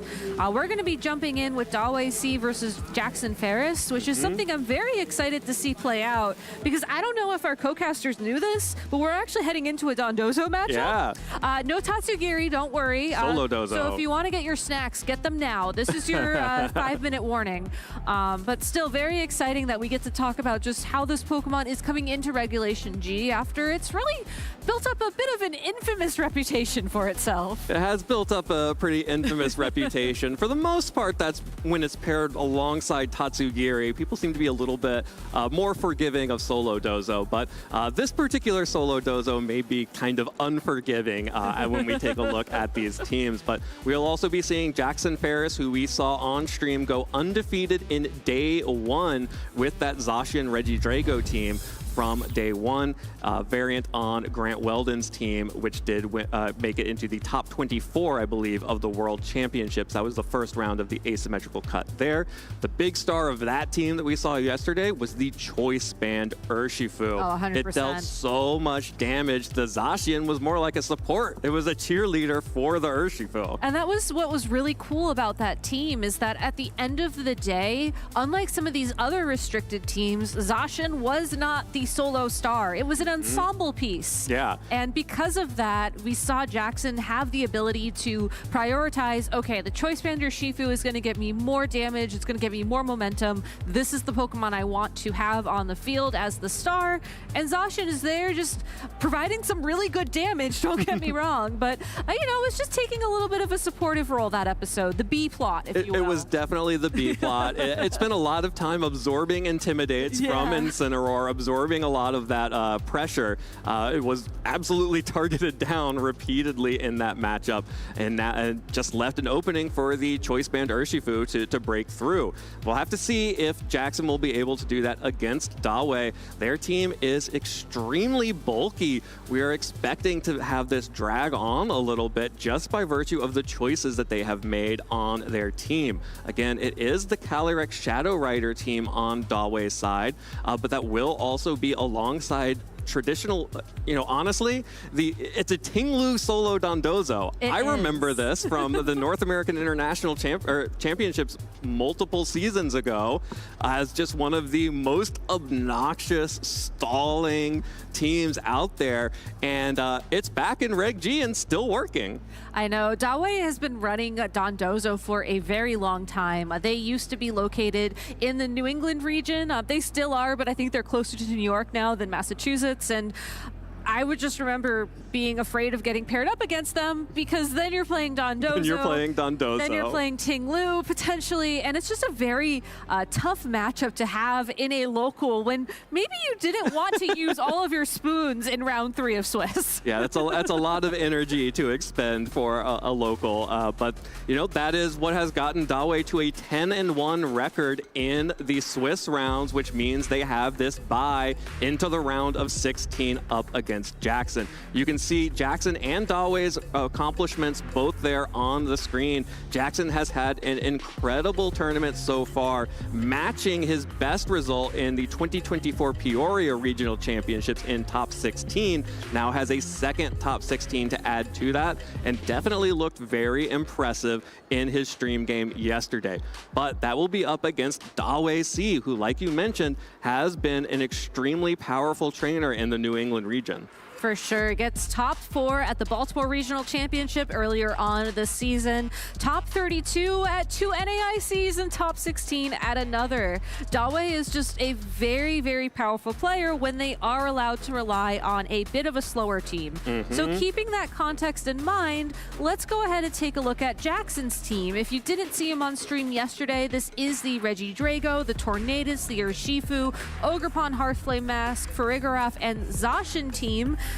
it doesn't necessarily have many tools to match the slow play that Dawei is going to bring. And you have to ask yourself, just how can I match that momentum, or how can I just potentially choice band or Shifu my way through it? Yeah, it does not have a lot of opportunities to match the slow play, but there are a lot of opportunities to maximize the damage and break through the walls of Dawei's team. I'm looking at a couple of things here. I'm looking at the Ghost Terra typing on Regidrago, actually maybe one of the best answers to the Calyrex Shadow Rider if Jackson needs to rely on that.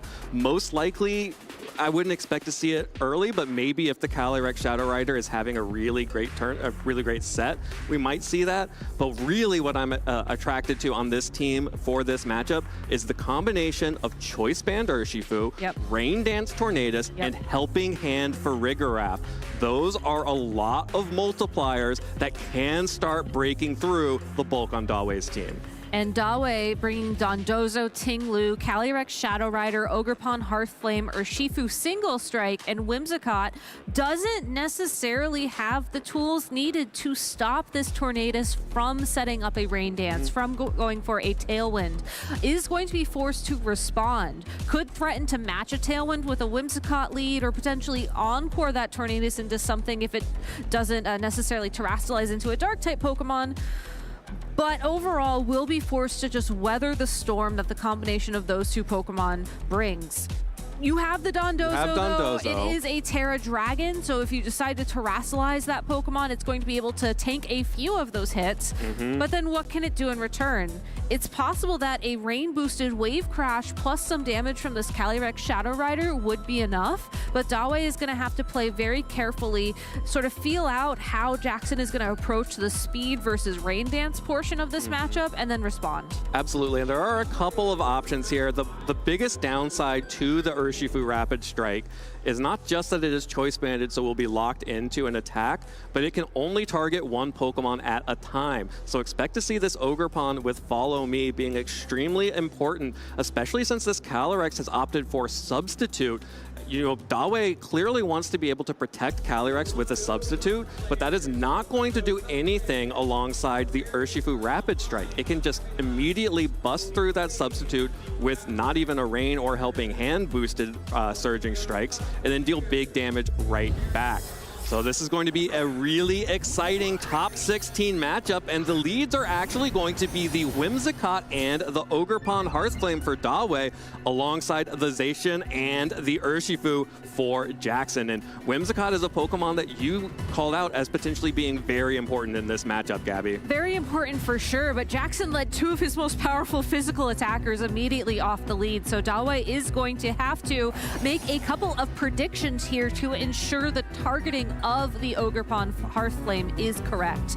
Whimsicott could threaten some damage against the opposing Urshifu with a Moonblast, but Jackson can Terrastalize that Pokemon into a Grass type, and we see this Terrastalization coming through, but did Dawei protect that? Well, it's actually the Terrastalization on the Zacian will be Terraing into the Ground typing.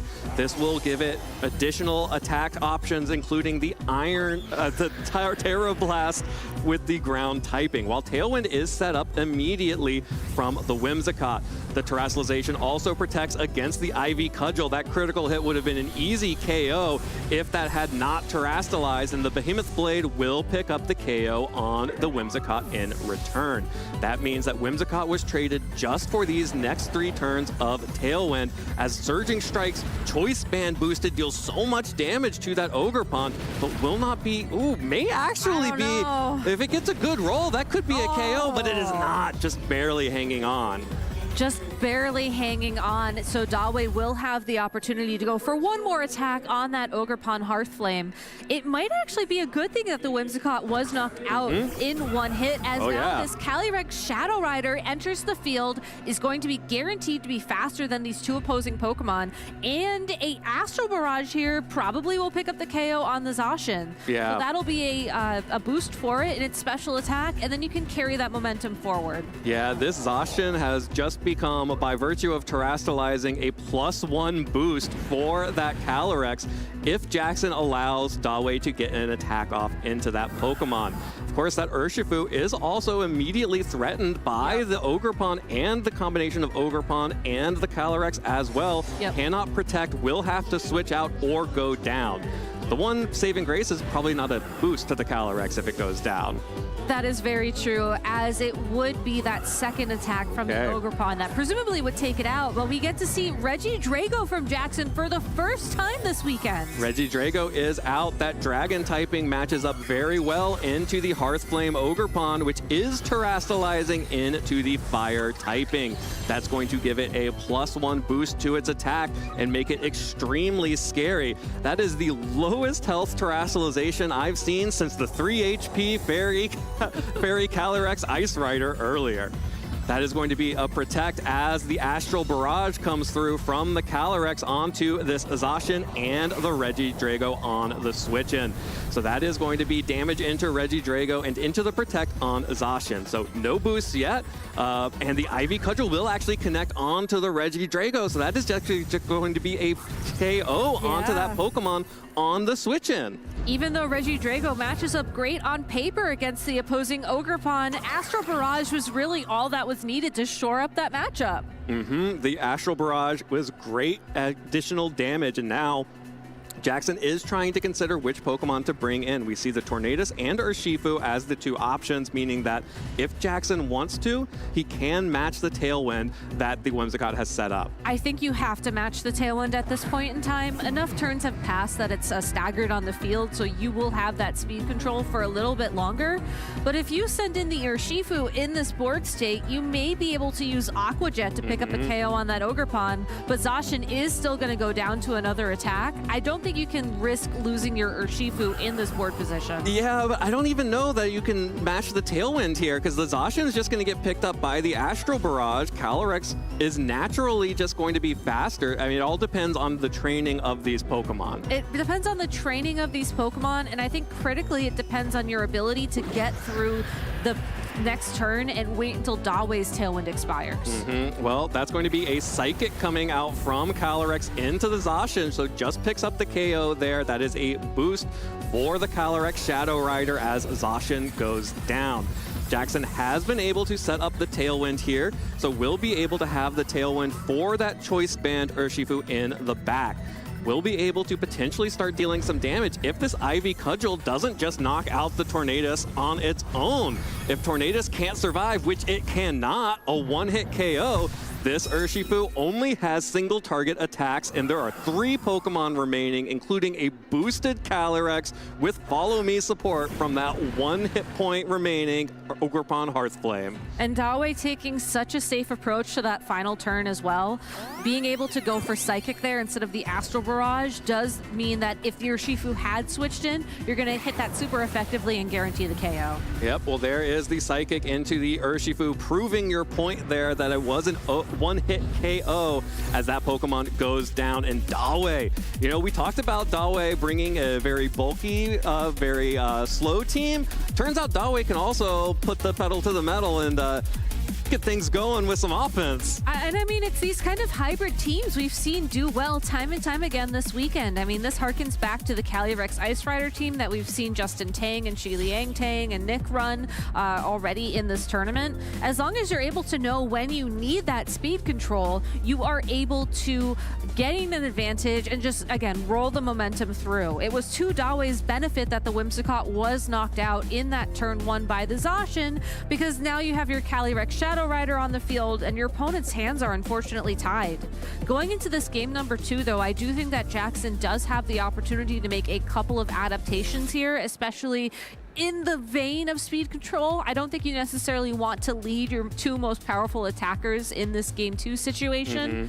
If you're worried about the Whimsicott lead again, you certainly could do the Tornadus and the Zacian, or maybe even consider bringing that Farigiraf, twist the dimensions a little bit, and then you also have that normal typing so you don't get hit by Calyrex. Yeah, absolutely. That would be very powerful into the Calyrex. That is a lot of times why Farigiraf is on some of these teams. games because it is immune to the Astral Barrage and resists the psychic damage. Yep. And Jackson does also have foul play, so either forces a Terrestrialization out of the Calyrex or it takes big damage from itself. These players are going to have to make some adjustments here because Jackson, that lead just did not work in game one. He was behind the entire time. Zacian didn't get to do anything. Neither did Regidrago, the two biggest offensive threats. And again, the Urshifu, just like in our first set of the day, was unable to get the good rolls on Surging Strikes and left its opponent with just a little bit of hit points remaining. Here is an adaptation from Dawei. Dawei will be leading their own Urshifu, this time the single strike Urshifu alongside Whimsicott, while Jackson will adjust and bring in the Tornadus and Ogerpon. So both players have the ability to set Tailwind immediately, and both have a powerful offensive threat immediately. And that's the key to this turn at this point in time. Do you set up the speed control? Do you take a slower approach to the turn? Or do you try and catch your opponent off guard and go on the offense? I think that in this particular situation, Dawei is in a bit more of a hurry to set up the speed control, as you have to worry about an Ivy Cudgel or potentially a Bleak Windstorm, picking up significant damage to your own Whimsicott, shutting your Tailwind down, and then giving yourself the ability to have a Tailwind longer. Yep, well here is the Tailwind from Whimsicott, matched by the Tornadus this time. So Jackson is not going to be at the speed disadvantage immediately, which means that Ogerpon gets to fire off an Ivy Cudgel into that Urshifu. The Wicked Blow will connect on Tornadus, not quite enough to pick up the KO onto that Pokemon. That is the Focus Sash Urshifu, not an offensive item. A Life Orb, a Choice Band, or a Dark Glasses would have been enough to pick that up, but this is the Focus Sash. But now Whimsicott should be able to move faster than that Tornadus if it decides to go for an attack, and then use Moonblast to pick up the KO. It's in the red, it's not going to take a lot of damage. Of course, that attack could be redirected by the Ogerpon, but then if you're Jackson, you're either setting up the rain for a potential Urshifu Rapid Strike in the back, or you're just hoping that Bleak Windstorm hits its targets, which unfortunately, like we saw from Sandsear Storm, it's not the most accurate move, and that is a big risk to take in the top 16 matchup here in San Antonio. Especially a top 16 matchup where you are down a game, but this is what Jackson is going for. That's the Follow Me from Ogerpon, which means it will now be Encored. This Ogerpon no longer will be attacking, it will just be the focus of everyone's attacks. No. And it will be the Bleak Windstorm missing the Urshifu, which means that it gets to stick around and fire off a huge Wicked Blow into the Ogerpon.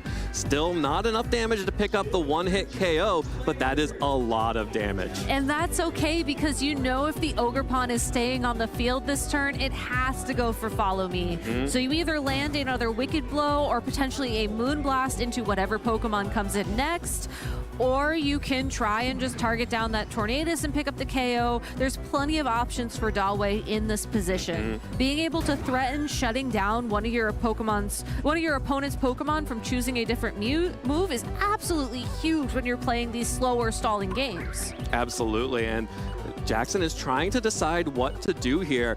I can understand the confusion here. It may be good to have the Bleak Windstorms and the protection from Follow Me here to at least try to knock these Pokemon out again, but instead Jackson will be making the choice to preserve the Ogerpon and switch in the Zacian. We'll get the Intrepid Sword boost, will be able to resist a Wicked Blow or a Moonblast coming out from the Whimsicott, but the Whimsicott will just be taking out the Tornadus. And the reason I was thinking that was maybe you just want to have the option to set Tailwind again. Exactly. If Jackson is unable to take this Whimsicott out now, then Dawei will be back to a situation like game one where they have the speed advantage for the entire duration of the end game. Exactly. So unfortunately, this Whimsicott may be stuck on the field in this position. It really depends on what Dawei's final two Pokemon are. If we see a similar approach to game number one, well, one of those was Calyrex Shadow Rider, which, let's be real, you never switch that Pokemon in whatsoever. But if that third Pokemon was something on the bulkier side, like the Dondozo or the Tinglu, this would be the perfect perfect opportunity to switch Whimsicott out to guarantee you have speed control for the final turns of the match. Yep, and would love to be in front, Dondozo in particular would love to be in front of both of the Pokemon that Jackson is showing. That being said, there is a lot of offensive pressure here on the board for Jackson. The entirely different situation to game 1. Under Tailwind, there is no speed advantage for Dawei here, which means that the Urshifu and Zacian are able to actually deal some damage. The Helping Hand Sucker Punch just trying to get a little bit off before this Pokemon goes down as the Aqua Jet actually connects onto Whimsicott, giving Dawei a little bit of information about the speeds here amongst these two Pokemon, as the Behemoth Blade will be able to clean up the KO on Urshifu. But a very interesting observation for Jackson in this moment is that Dawei did not make a defensive switch, instead is okay with playing the remainder of this matchup with essentially neutral speeds. So you have to assume one of those Pokemon in the back of Dawei's party is going to be that Calyrex Shadow Rider, just because it did so well, and it's of course the restricted in a restricted format. But we finally get the reveal of that last Pokemon, and it's the Ogerpon. Yeah, Ogerpon is so strong here. Again, like in game 1, only single target attacks for Jackson. And the Zacian is faster than the Urshifu, which means that this Ogerpon will be able to protect Calyrex from both of these Pokemon. That can either set up for a big Astral Barrage or a Psychic to knock out that Urshifu, or a free substitute here to protect the Calyrex in the future after Ogerpon goes down here. There is still Terastallization available to all of these trainers. Jackson is in a bit of a tougher spot with that, though, as Terra Grass and the Urshifu really doesn't help you here. Zacian at least gives you access to the Terra Blast of a ground typing, and if you're able to catch the Ogerpon Terastallizing into a fire type again, that could be one way out for him. But again, it's really the Calyrex Shadow Rider that you have to focus in on if you want to win this game. Yeah, Jackson's kind of forced into this Terra here because Terra Blast is the only option for actually dealing significant damage to the Ogerpon, which means that, especially after Urshifu is locked into Aqua Jet from the previous turn, big critical hit there, by the way, to get it even lower. This Astral Barrage coming out from the Calyrex picks up the KO on Urshifu, deals good damage to the Zacian, will definitely pick up the KO next turn, and now this Terra Blast will be able to pick up the KO on the Ogerpon with the additional benefit of that critical hit on the Aqua Jet. So it is a 1v1 situation here.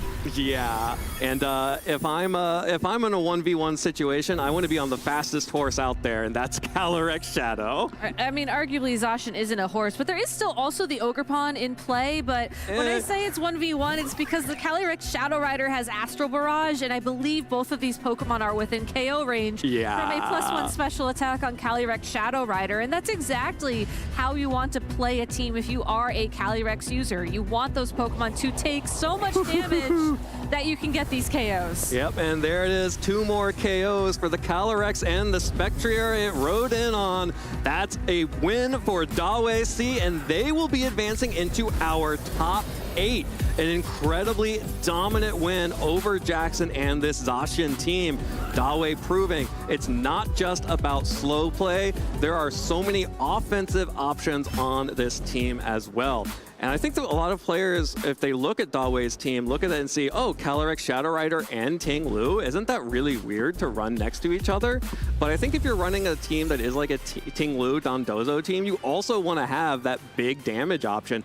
And there's really not that much bigger damage than Calyrex Shadow Rider. It allows you to invest in those slower Pokemon because you know that you will have the Calyrex Shadow Rider either initially to deal big damage so those Pokemon can get the knockouts, or to come in later on in the game like we saw in game 2 to clean up those knockouts. And I do think that Dawei has shown us that there was a lot of pressure during team preview with Ting Lu and Dondozo on the sheet for them. I think that Jackson had to pick their Pokemon very carefully, because if Dawei had made an adjustment to bring one of those bulkier Pokemon, again, we don't know what their third Pokemon was in game 1. That could have been a very different game there. So I really love how Dawei approached this. I think identifying that it really was just the offense that they needed in this matchup But I'm really hoping we get to see them again because I want to see the defensive side of this team too. Yeah, there are multiple sides to this Calyrex team that Dawei is piloting. And you may be one of the only people out there who is out. Yeah, I really want to see the Yan Dondozo. I really want to see the Ting Lu version of it. Okay, hear me out. I want to see how they approach the mental game, and I want to see, the game plan. Yeah. I would not want to see it if I was sitting down to play them. Absolutely. Well, I think you may be blessed to see the Dondozo version of the team. I would expect to see that with all the Calyrex Ice Rider out there in the top cut. With Miraidon and the other Calyrex Shadow out of the tournament, I would be surprised to see much Ting Lu, but maybe against a Terapagos team. There are some Terapagos still in cut, but other than that, this Calyrex team looks really good, and it's a very different version of a Calyrex Shadow team than what most people are used to. A lot of people think of Calyrex Shadow Rider as being more similar to the team that like Montana Mott used to win the LA Regionals last time we had Regulation G, which was all about cycling Intimidates and Fake Outs and protecting the Calyrex, getting plots up, getting nasty plots, getting Draining Kiss to recover all that health back. This is very different from that. There is no Fake Out on this team. There is, very little in terms of repositioning options. There is some protection. There's the Follow Me on the Hearthflame Ogrepon, but Dawei also showed that, one of the greatest benefits of Hearthflame Ogrepon is sometimes you click Follow Me and sometimes you just click Terra, Fire, Ivy, Cudgel, even at 1 hit point, and you still pick up all the KOs you need. Well, we may not have seen it play out in battle, but we can certainly ask Dawei about the team and how they approach such a really unique approach to the Calyrex Shadow Rider. So, Joe Brown, I know you're waiting there for an interview. Can you get us some answers? I got you covered. Thank you very much. We're here with Dawei, our winner of that match. Congratulations. You're moving on to top 8. How do you feel? Yeah, I'm feeling amazing. Yeah, that one was kind of an easy matchup for me, so I did the right thing and win. Okay, yeah, so not many, there's not a lot of Zacian players in the field in general, so how did you feel so comfortable in that matchup knowing that you felt favored going into it? Yeah, so they don't have any choice scarf things, so my Shadow Rider can just outspeed everything on his team, and they also don't have many protect on them, so I could just click my attack and follow me to sweep. Yeah, I noticed that in the beginning of game 1 where you had your Whimsicott and you set up Tailwind and the Zacian immediately knocks it out. It almost looked like it was a good moment for you because then you got to switch a more powerful Pokemon in the back. So how often does your team work that way, where you set up Tailwind, let Whimsicott get knocked out, and then let everyone else sweep in Tailwind? Oh, that's a good question actually, because looking at my team, you see Ting Lu and Dondozo. It looks like a very slow-paced team, but in that matchup, I couldn't bring any Ting Lu and Dozo. I just go with Tailwind. And Tailwind is actually usually my plan B, but it works very well. Well, the casters were talking about the slower aspect of your team. Like Gabby was really interested in seeing how, Dondozo and Ting Lu interact with this team. And we didn't get to see it on stream, but how often do you go for a slower defensive game plan compared to the offensive, really fast option we saw in this match? Yeah, so it's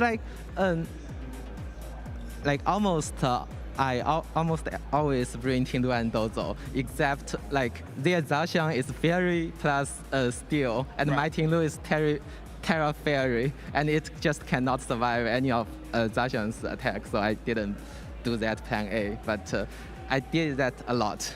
How often do you ever find yourself in a spot where Ting Lu and Calyrex Shadow Rider are on the field together? Because some people might get worried if you put the two of them on the same team. Yeah, that looks a little weird, to be honest, but I never worry about that because it's just working pretty well for me. Yeah. So how's the tournament gone throughout this whole way to get up to top 8? What was your most difficult match or craziest match that you've had in San Antonio?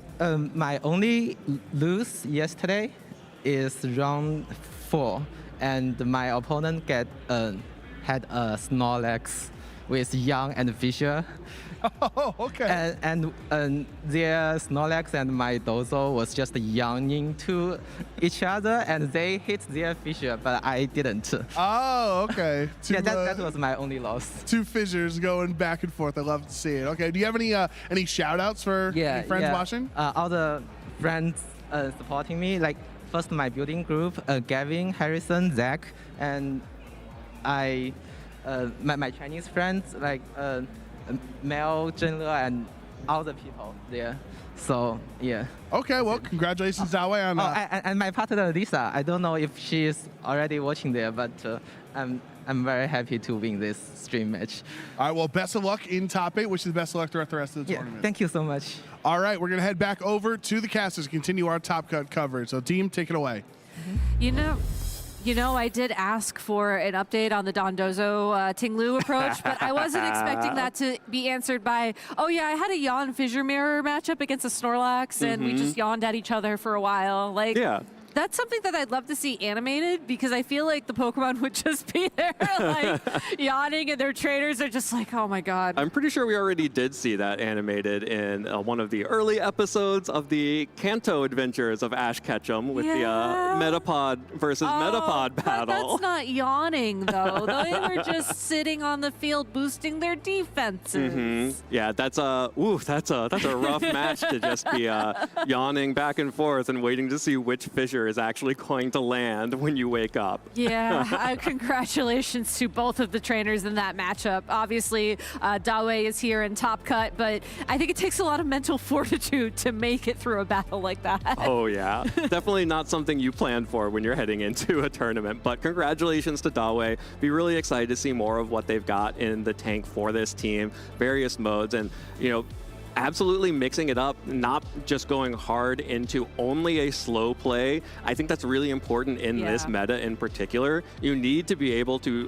turn on the big damage sort of at a whim. Exactly. If you have to wait too long to set up, then that just means that your opponent is also, who probably has a much more offensive team than you do, has been just hitting you with big damage over and over and over again. So congratulations to Dawei. Great team building. Really excited to see how that team performs for the remainder of our tournament. That being said, if you are watching the tournament here now on Twitch, make sure that you continue to follow the channel so you can see everything else that we have going on, including 2 broadcasts of Pokemon Black and White Adventures in Unova and beyond, as well as a rerun to get everyone excited for the 2025 European International Championships on Wednesday from 2 to 5 p.m. Pacific. You will see the rerun of the VGC tournament in Europe last year.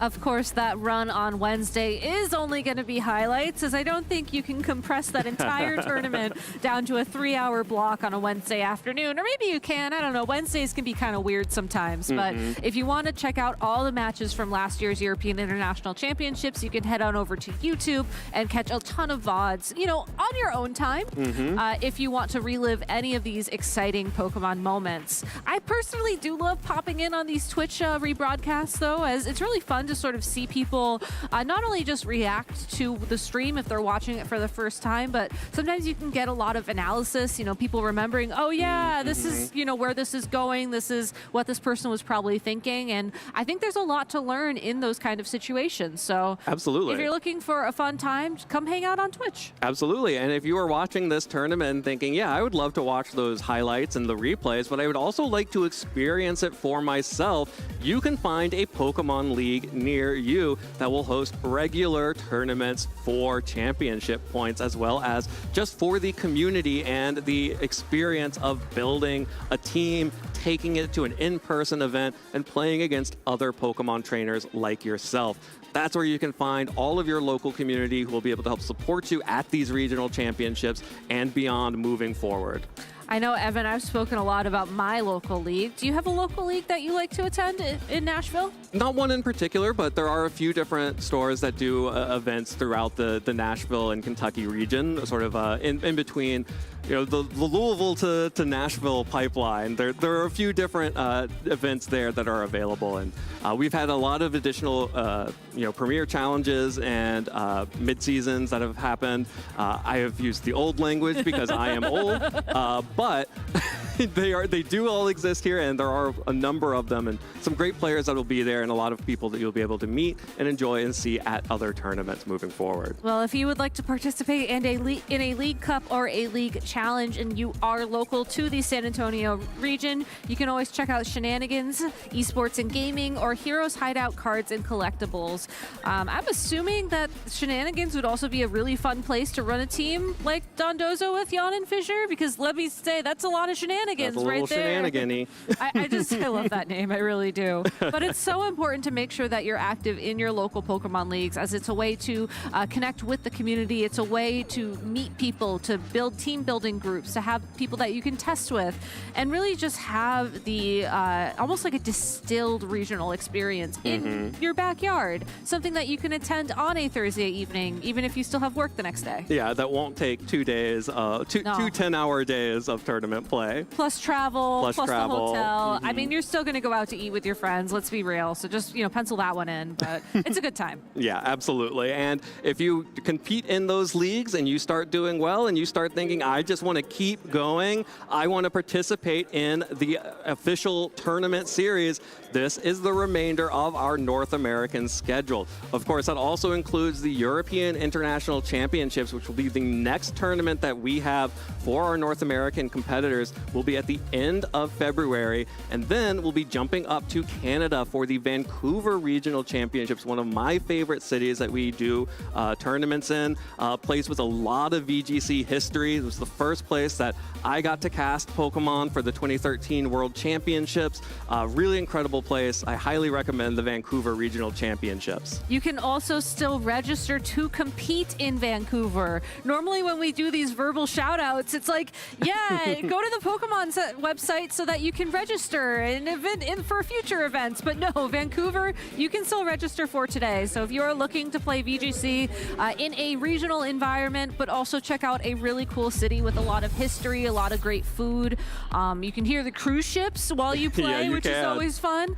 Make sure to check out the Pokemon website for that info. And if you can't make it up to Vancouver, that's okay. There are still other events. Registration will be announced on the Pokemon website, so you can just go there for all that information. Yeah, if you're closer to me down in Tennessee, then you've got the Atlanta Regional Championships, a new addition to our championship circuit, which I'll be very excited to see how the Atlanta Regional Championships shake out. And it also is an opportunity to be the first ever Atlanta Regional Champion. And then we'll be going back to Milwaukee there at, I believe, Minneapolis. I forget. No, one Milwaukee. of them. Milwaukee. I was Yes. right the first time. You were. Milwaukee will be the next regional after that. And then we have TBA and the Anaheim World Championships and the NAIC, the North American International Championships. You're missing a big step in I just wanted to go to Worlds. I mean, same. It's going to be a great weekend. But we've been having such a great weekend here so far, and we're not even done with our top 16 matches yet. So That's right. We've got plenty more matches to come, and we will take a quick break. And when we return, we will have our next top 16 match for your viewing pleasure. Stay tuned.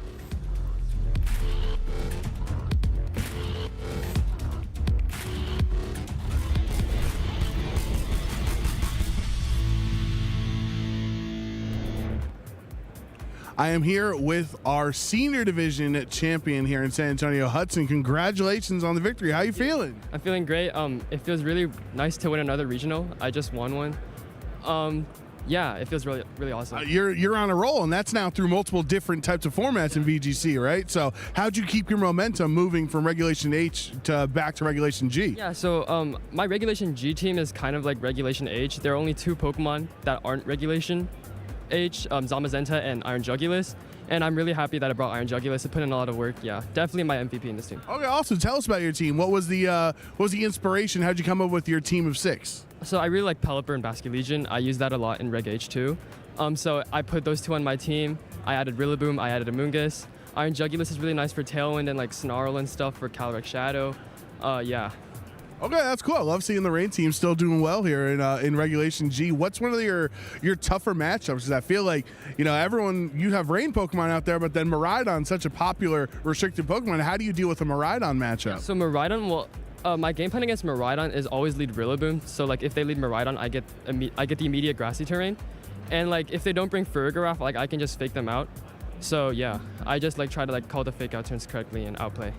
Okay, that definitely makes sense. What advice would you have for other seniors or maybe even, juniors division players that are watching? And I'm sure some masters could learn some advice from you as a champion as well on how to stay consistent in VGC. Definitely play a team that you're used to. I would say look at the top performing teams that are doing well. Maybe take inspiration. Don't copy maybe everything, but maybe put your own twist into it. And with that, you might find more success. All right, I think that's great advice. Do you have any shout outs for anyone watching at home? Anyone supporting you here in the venue? I want to shout out my family, shout out my mom, my dad, my sister. They were they helped me drive. They drive me here, and they're really big support for me. Shout out to all my friends here, Connor, Matthew, Charlie, Issa, Stuart. All of y'all helped me prep. So yeah, if it weren't for y'all, I probably wouldn't be a champion. Hey, and what's your next event? You gonna try to make it 3 for 3? I don't know yet. I probably don't have much events left this season. Yeah. All right, well, congratulations. We wish you the best of luck on your next game. Thank you. Hey there, Pokemon trainers. Gabby Snyder here. When preparing to compete at a Pokemon tournament, it's important to ensure that you choose the moves, items, and stats that best suit a Pokemon on your team. But what are these stats, and how do you ensure that you're training them in a way that unlocks their maximum potential? Let's break it down. Pokemon have 6 individual stats that determine its performance in battle: HP, attack, defense, special defense, and speed. Each species of Pokemon has different stat potential. Fully evolved Pokemon typically have higher stats when compared to the Pokemon from which they evolve. To determine a Pokemon's primary role on your team, take a look at its stats. An attacker will have an attack stat that's naturally higher than its other stats. An example of a physical attacker is Rapid Striker Shifu, and an example of a special attacker is Fluttermane. Support Pokemon typically will have higher HP, defense, or special defense when compared with their attacking stats, but that's not always the case. Examples of support Pokemon popular in VGC include Amoonguss, Tornadus Incarnate, and Cresselia. So, how can you optimize a Pokemon's stats to best fit its role on your team? Start by picking a nature that aligns with that role. Most natures will boost one stat while lowering another, so attacking Pokemon should pick a nature that raises its favorite attack stat while lowering the other. For supporting Pokemon, raise your chosen defensive stat while lowering its lowest attack stat. And for speedy Pokemon, a boost in speed is best offset by dropping its lowest attack stat.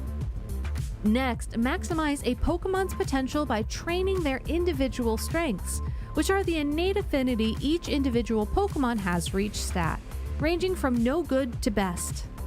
A Pokemon with a higher individual strength and attack will be able to reach a higher maximum attack stat than a Pokemon of the same species with a lower individual strength and attack. To examine a Pokemon's individual strengths, complete the main story of Pokemon Scarlet or Pokemon Violet and talk to the nurse at any Pokemon Center. This will unlock the judge function, which allows you to check a Pokemon's individual strengths in your boxes.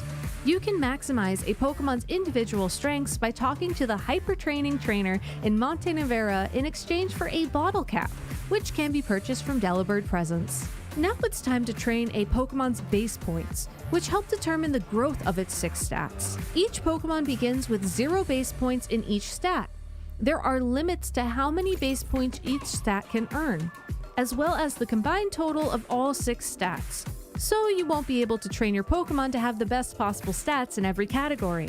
These limits allow you to either hit the maximum in 2 stats, with a tiny bit left over for a third, or spread your Pokemon's training more evenly amongst a greater number of stats. The simplest way to start base point training is to refer to your Pokemon's role. Attacking or speedy Pokemon should maximize their chosen attack stat alongside of their HP or speed. Supporting Pokemon should maximize their defenses alongside of their HP. You can earn base points by defeating Pokemon in battle or by using vitamins, feathers, or mochi. To maximize base points for an individual stat, you'll need 26 vitamins or mochi or 252 feathers. For more information on base point training, make sure to check out Pokemon.com. A Pokemon's stats are only one aspect of its effectiveness in battle. Champion Pokemon trainers pay close attention to a Pokemon's abilities, moves, and overall team composition to come up with their winning strategies. Testing your team and how your Pokemon are trained is an important step in figuring out your team's strategy. Make sure to practice online via Battle Stadium or in person via your local Play Pokemon League. Looking for inspiration? Check out Pokemon.com for more information on past events, upcoming tournaments, or ways to train your Pokemon. Until next time, trainers, see ya!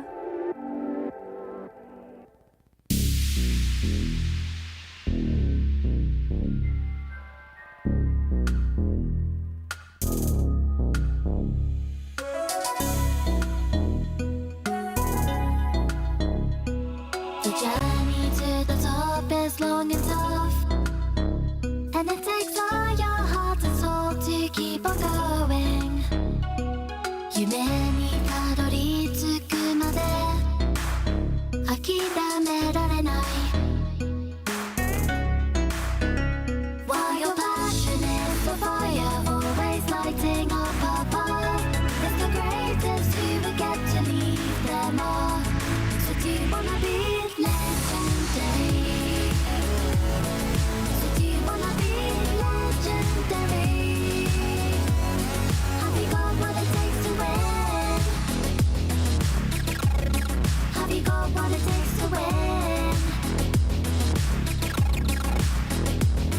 The training has been taking all your life, and you need courage if you want to win the fight. Respect the opposition like a real hero should, then strike. While your passion is the fire, always lighting up a path, it's the greatest who will get to lead them all. So do you wanna be legendary? So do you wanna be legendary? Do you dream of becoming legendary? So do you wanna be legendary? Have you got what it takes to win? Have you got what it takes to win? Have you got what it takes to win? Have you got what it takes to win?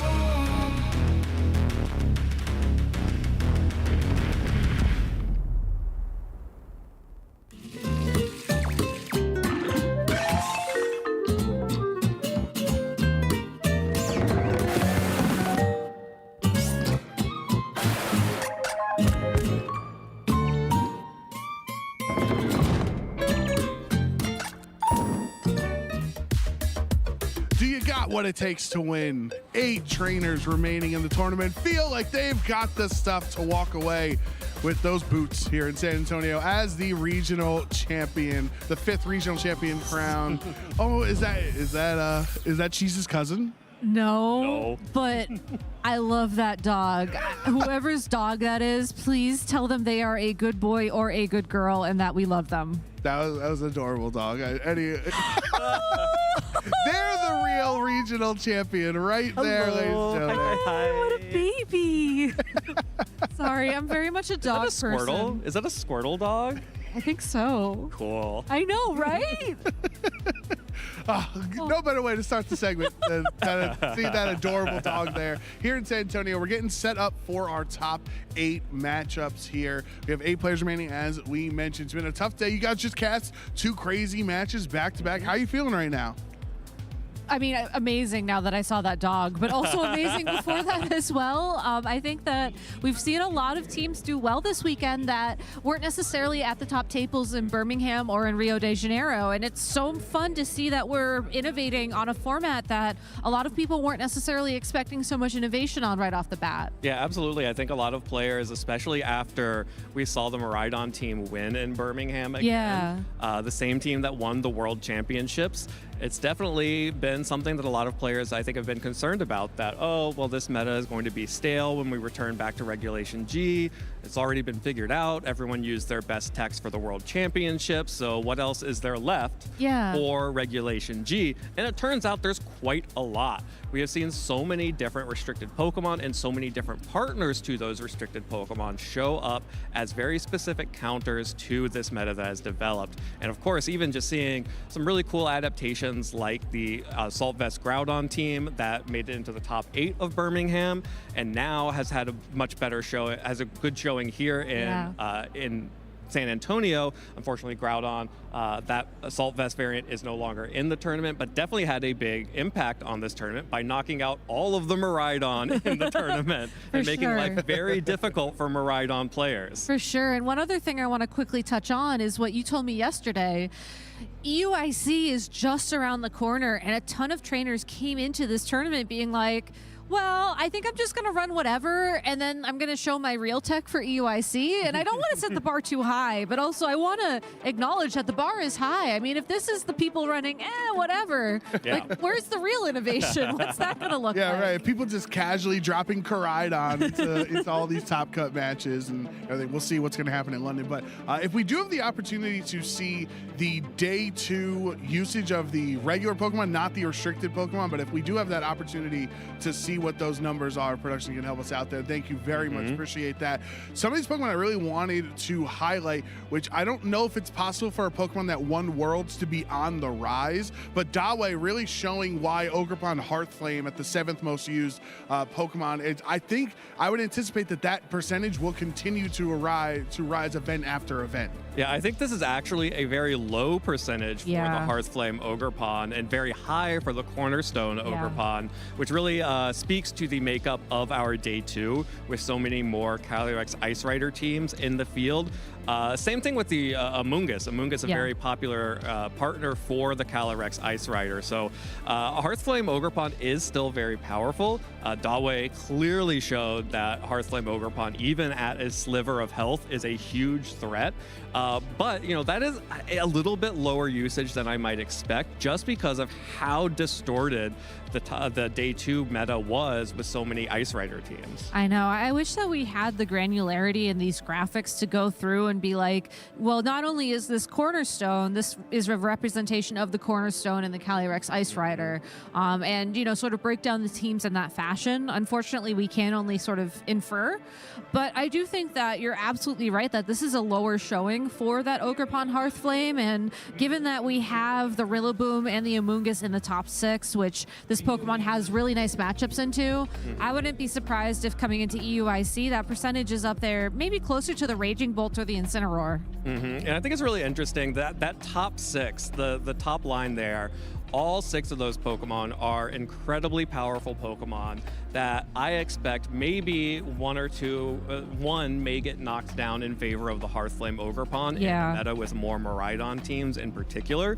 But I think that top 6 is relatively stable. The top 7 is fairly stable. Those final 5 Pokemon are absolutely a lot of Pokemon that are seeing success on these, especially Calyrex Ice Rider teams, but also some for the ability to, you know, we've seen some Chi-Yu teams alongside Shadow Rider teams. Chin Pao is actually an extremely powerful Pokemon into a lot of these different threats. Has a fairly poor matchup into the Ice Rider. But, you know, other than that, if we're going to see like Koraidon get pushed into the meta, if we're going to see Zamazenta and Terapagos and Calyrex Shadow Rider holding firm at like 10% each, Chin Pao remains very strong into those Pokemon, and I think is pretty deserving to be here on this graphic. And it's a Pokemon that I always have enjoyed since it was released, and I'm really happy to see it still hanging out in this restricted meta. I also think that the Chen Pao has great synergy with the Urshifu Rapid Strike and the Rillaboom that are in the top 6 spots of this graphic, and as a result, I think that that percentage is going to go up. I mean, Urshifu's 50% of the field. Chen Pao and Urshifu are like best buddies. They want to work together, you know? I do also, you know, I agree with you with those top 6 being so strong, and I do want to take a deeper dive into Fluttermane in specific because it's at 26 roughly, 26% here. It was also 5th most commonly used yesterday in the day 1 pool, and I think that Fluttermane is a Pokemon that is just, it's really had a glow up and then a glow down a little bit. It's no longer 70% usage, but it still is. It's very effective at its role, but its role has changed. Right before it was Choice Specs and Moonblast and Terra Fairy and just destroy everything before they ever get to attack. Now it's Icy Wind and Thunder Wave and Speed Booster Energy. It's a Pokemon that I think is so versatile, but because it's so well-rounded, it's kind of hard for it to rise higher than that 25-26%. I think it also depends on how you want to run it and what role it's going to fill on your team. We've seen some Fluttermane come into this weekend without Protect, which is something I was not expecting, allowing you to say Moonblast, Icy Wind, Thunder Wave, Taunt, I believe was one of those ones that we saw yesterday on stream. And seeing people make that decision for Fluttermane does make me wonder if we're going to see people then correct in the other direction and find a way to get Shadow Ball on that set, so your Fluttermane versus Fluttermane matchup is a little bit more comfortable. But Fluttermane becoming really the support Pokemon for a lot of these teams was something I wasn't necessarily expecting coming out of the World Championships, but it's been really welcome to see people revisit these very popular, very powerful Pokemon and just try something different. Yeah, absolutely. And I think that when we see the 4 non-protect moves on a Fluttermane, a lot of that, I think, has been enabled because of the rise of Koraidon and Groudon teams. There's more Sun in the meta, which means that you have more opportunity to drop the booster energy in favor of something like a Focus Sash, which allows you to maintain that speed advantage, but also maintain no protect and survive at least one attack with that Focus Sash, which allows people to, add Taunt onto the Fluttermane if they're struggling with Trick Room or if they're struggling with setup Pokemon like a Terapagos. Lots of different options there, and it's been really interesting and fascinating to watch Fluttermane evolve over the course of Scarlet and Violet. Yeah. It was such a big, powerful offensive threat early on as soon as it was released, and that it has switched into this more supportive role is surprising, but also it very much tracks with Pokemon like Regieleki or like Tapu Koko in the past that, if you have Electro Web or Icy Wind, that's always going to be really good. And if you have a good special attack stat to back that up, then, that also just becomes free damage in addition to utility, which is always nice. Well, yeah, I think that speed is just always such a good utility to have, regardless of if you're using it to click Choice Specs Moonblast or to click Booster Energy, Speed Boosted, Icy Winds, right? It's just inherently going to make you a more viable Pokemon just from the jump because of how valuable speed is, especially dynamic speed with Icy Wind immediately lowering the other team's speed. I also wonder if one of the adaptations we're going to see coming out of this tournament is a return to the more offensive Fluttermane. I wonder if we are going to enter a meta where it can afford to run Choice Specs again. I'm not necessarily convinced. I'm trying to talk myself through it honestly right now, but I do think it's interesting and definitely something to consider. Maybe not in a best of 3 tournament, but the global challenge is just 1 weekend away, and if there's one way you want to mess people up in a global challenge, it's they're expecting the supportive Fluttermane, boom, it's Specs. Literally boom. That is the classic there. But I do want to talk, I am always biased, Rose and I we are quite particularly fond of the Ogerpon Cornerstone as the least popular, 4th most popular version, the 4th most popular mask, let's say, in the fandom. But here it is the 2nd most popular mask form for Ogerpon this weekend, and talk about those Trick Room teams and talk about what Ogerpon Cornerstone can actually bring to a team, because Gabby, with the experience, that sturdy ability, it is not the best offensively, sure, but if it allows you with, say, a Lunala to set up an extra Calm Mind or set up an extra Swords Dance or another turn to keep your Calyrex Ice Rider safe because it forces them to take 2 Follow Me's because of the sturdy, it gives so much value to those Trick Room teams. It really does. And the other side of that coin, especially in this new era of Calyrex Ice Rider, is that if you're running a Calyrex that doesn't necessarily need to get Trick Room set up on the field, you can just go on the offense. Follow Me with a Glacial Lance does a lot of damage. Ivy Cudgel with rock typing does a ton of damage to the top hitters in the metagame.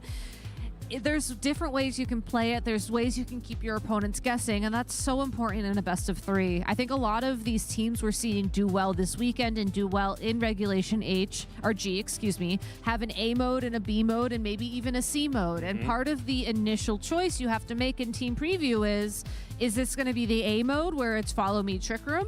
Is this going to be the B mode where it's maybe protect Ivy Cudgel then follow me Trick Room? Or is my opponent going to do something completely uncharted? Yeah, this is something that Len and I talked about a little bit yesterday after the tournament, especially in relation to some of the Koraidon teams out there. It really, especially when we saw the Koraidon mirror yesterday, it was very much about targeting. And I believe, Joe, you and Len talked about this during the lounge segment there as well. Targeting is so important when you have basically only single target attacks. And Ogerpon is actually a really good abuser of that because, you know, all forms really, but especially the Cornerstone and especially the Hearthflame Ogerpon, there's always the risk that Ogerpon could just click follow me to protect the partner. Yep. Or Ogerpon can, Hearthflame especially, can terrastalize, get that attack boost, and then blow something up with Ivy Cudgel. Or Ogerpon, Cornerstone Mask, has the ability to use its rock type Ivy Cudgel to also target down a lot of those big meta threats with super effective rock type damage. And if you get that call wrong, if you prepare for a follow me and Ogerpon just hits you with that Ivy Cudgel, you get bonked on the head, your Pokemon goes down and you have nothing to show for it. And sometimes with Cornerstone, I know a lot of the other ones, especially Hearthflame, because you have an inherent attack boost, so you want to invest in that attack, like Gabby's wonderful video showcase on how to train our Pokemon properly.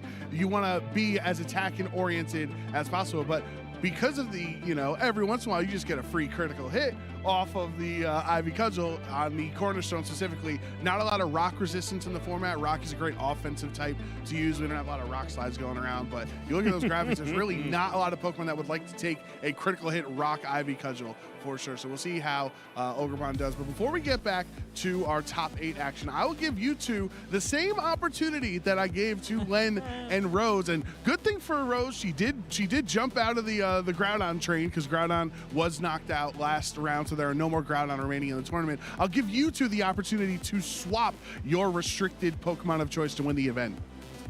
I mean, I know what I'm doing. Joe Brown, you and I talked about this. You know that I picked Zamazenta because I wanted some diversity in the metagame, and you were so excited to talk about Calyrex Ice Rider. Who would I be to take that away from you? Now that I'm given the opportunity to jump ship, I'm buying the first class ticket right onto the Calyrex Ice train. Let's go. We got room. We got jump room. Aboard. Let's go. Now, Evan, you're in a very precarious position because weren't you a Miraidon fan? Yeah. Yeah, well, if you what happened? If you opt to stay with Miraidon, then you can't have the correct prediction. What? What are you telling me? Listen, it's your world. We're just living in it. Miraidon's out? Miraidon's very much out, unfortunately. No! No! It's not fair. It's not fair, Miraidon. It has electric terrain and the Hadron engine and choice specs. It's so good. It's so strong. Wait another regional or two. The wheel will come back around. It'll electro drift back around. Well, if I have to, I'm sticking with Miraidon. There we go. Miraidon is still going to find a way to win here somehow today. And if not today, in London. And if not in London, in Vancouver. And if not in Vancouver, in Atlanta. And if not in Atlanta, in Milwaukee. And if not in any of our regional championships, the North American International Championships and the World Championships. A second World Championship for Miraidon. It's happening. That was inspirational. So I'm glad we were here to witness that. Yeah, I feel like I just got a bit of a helping hand / a coaching / maybe a bit of decorate there for some extra flavor. Or a geomancy. Or a bring back Xerneas. No, let's not All right, do that. we got to stop with the Miraidon. We can't allow this Xerneas conversation to begin. But yeah, I think besides that, thank you very much, team. We had a great time here as we were getting set up for our top 8 matches, and our casters are ready to get us into our first top 8 matchup. So Rosemary and Len, take it away. Thanks so much, Joe. Yep, it's going to be Len and I here on the desk. And I'm just giggling to myself because Evan could have been the tiebreaker between 2 Kyogre and 2 Calyrex Ice Riders and decided to just keep backing the Miraidon train. So much passion. That was the kind of like halftime coach speech that all the Miraidons needed before they were knocked out of the tournament. Yeah. Okay, now it's like the in-between matches, you know, on to the next event or the one after that. or maybe the one after that. Yeah, it's not exactly optimistic to need to forecast that many tournaments into the future, but they'll get there. They might get there, but it's not going to be today. We're going to be focusing again back on our top cut that we have at the San Antonio Regional Championships, where we have our top 16 all decided. So let's take a look at that updated bracket. There are some amazing matches listed here. Right, only 4 matches were played in the top 32 round, and so most of these players we discussed earlier on for the top 20, now just down to top 16, and Dawei already into the top 8 with the match you saw on stream earlier. Tanner Mask versus Connor Swigart is going to be a Shadow Rider Calyrex versus a Calyrex Ice Rider. So you've got the tale of 2 horses going at it. And Connor represents the Dondozo Tatsugiri Wheezing branch of the Calyrex Shadow Rider, so still in the tournament, still has a chance to come out on top. For the Diego versus Andrew match, we've got Koraidon versus Zamazenta. That's such an interesting 2 restricteds to be also going head-to-head. Yeah, we saw that matchup yesterday. It came down to so many very delicate bits of speed control with thunder waves and icy winds and flame charges. It should be a really interesting one. We also have a Koraidon from Luca Paz versus a Calyrex Ice Rider from Samuel Moore. So that's going to be another one where maybe Calyrex Ice Rider can continue to get to the next stages of competition.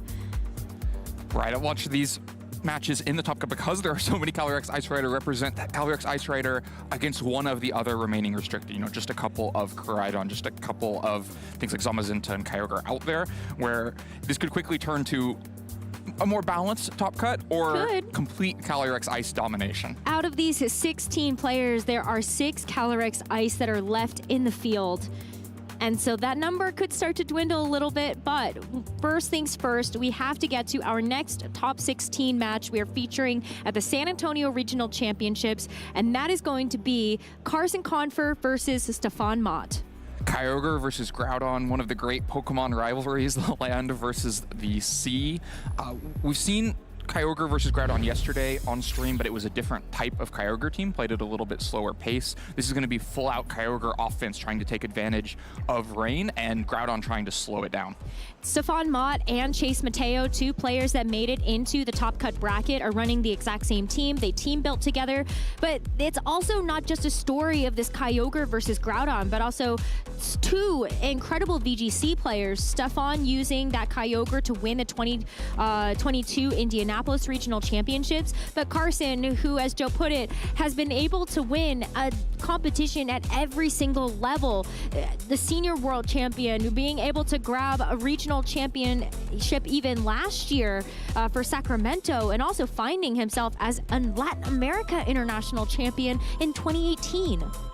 Right, a player who's coming off a regional championship just a couple of months ago with a very offensive Psychic Train team, now has Groudon piloted here into the top 16. So as we take a look at how these weather teams are going to match up against each other, what are sort of the key pieces that actually stand out to you? Especially with Groudon and Kyogre, who match each other so evenly. It's so much about the supporting Pokemon. No surprise to see 2 grass types next to Kyogre, even played at this faster pace. Those are the kinds of partners you need. Serena, of course, has Queenly Majesty to block priority moves from the other side, like Fergraf, but unlike Fergraf, also offers some damage. For instance, Triple Axle could be really valuable against the Raging Bolt on the other side, and Power Whip helps cover for water terastallizations, for instance, on the Raging Bolt.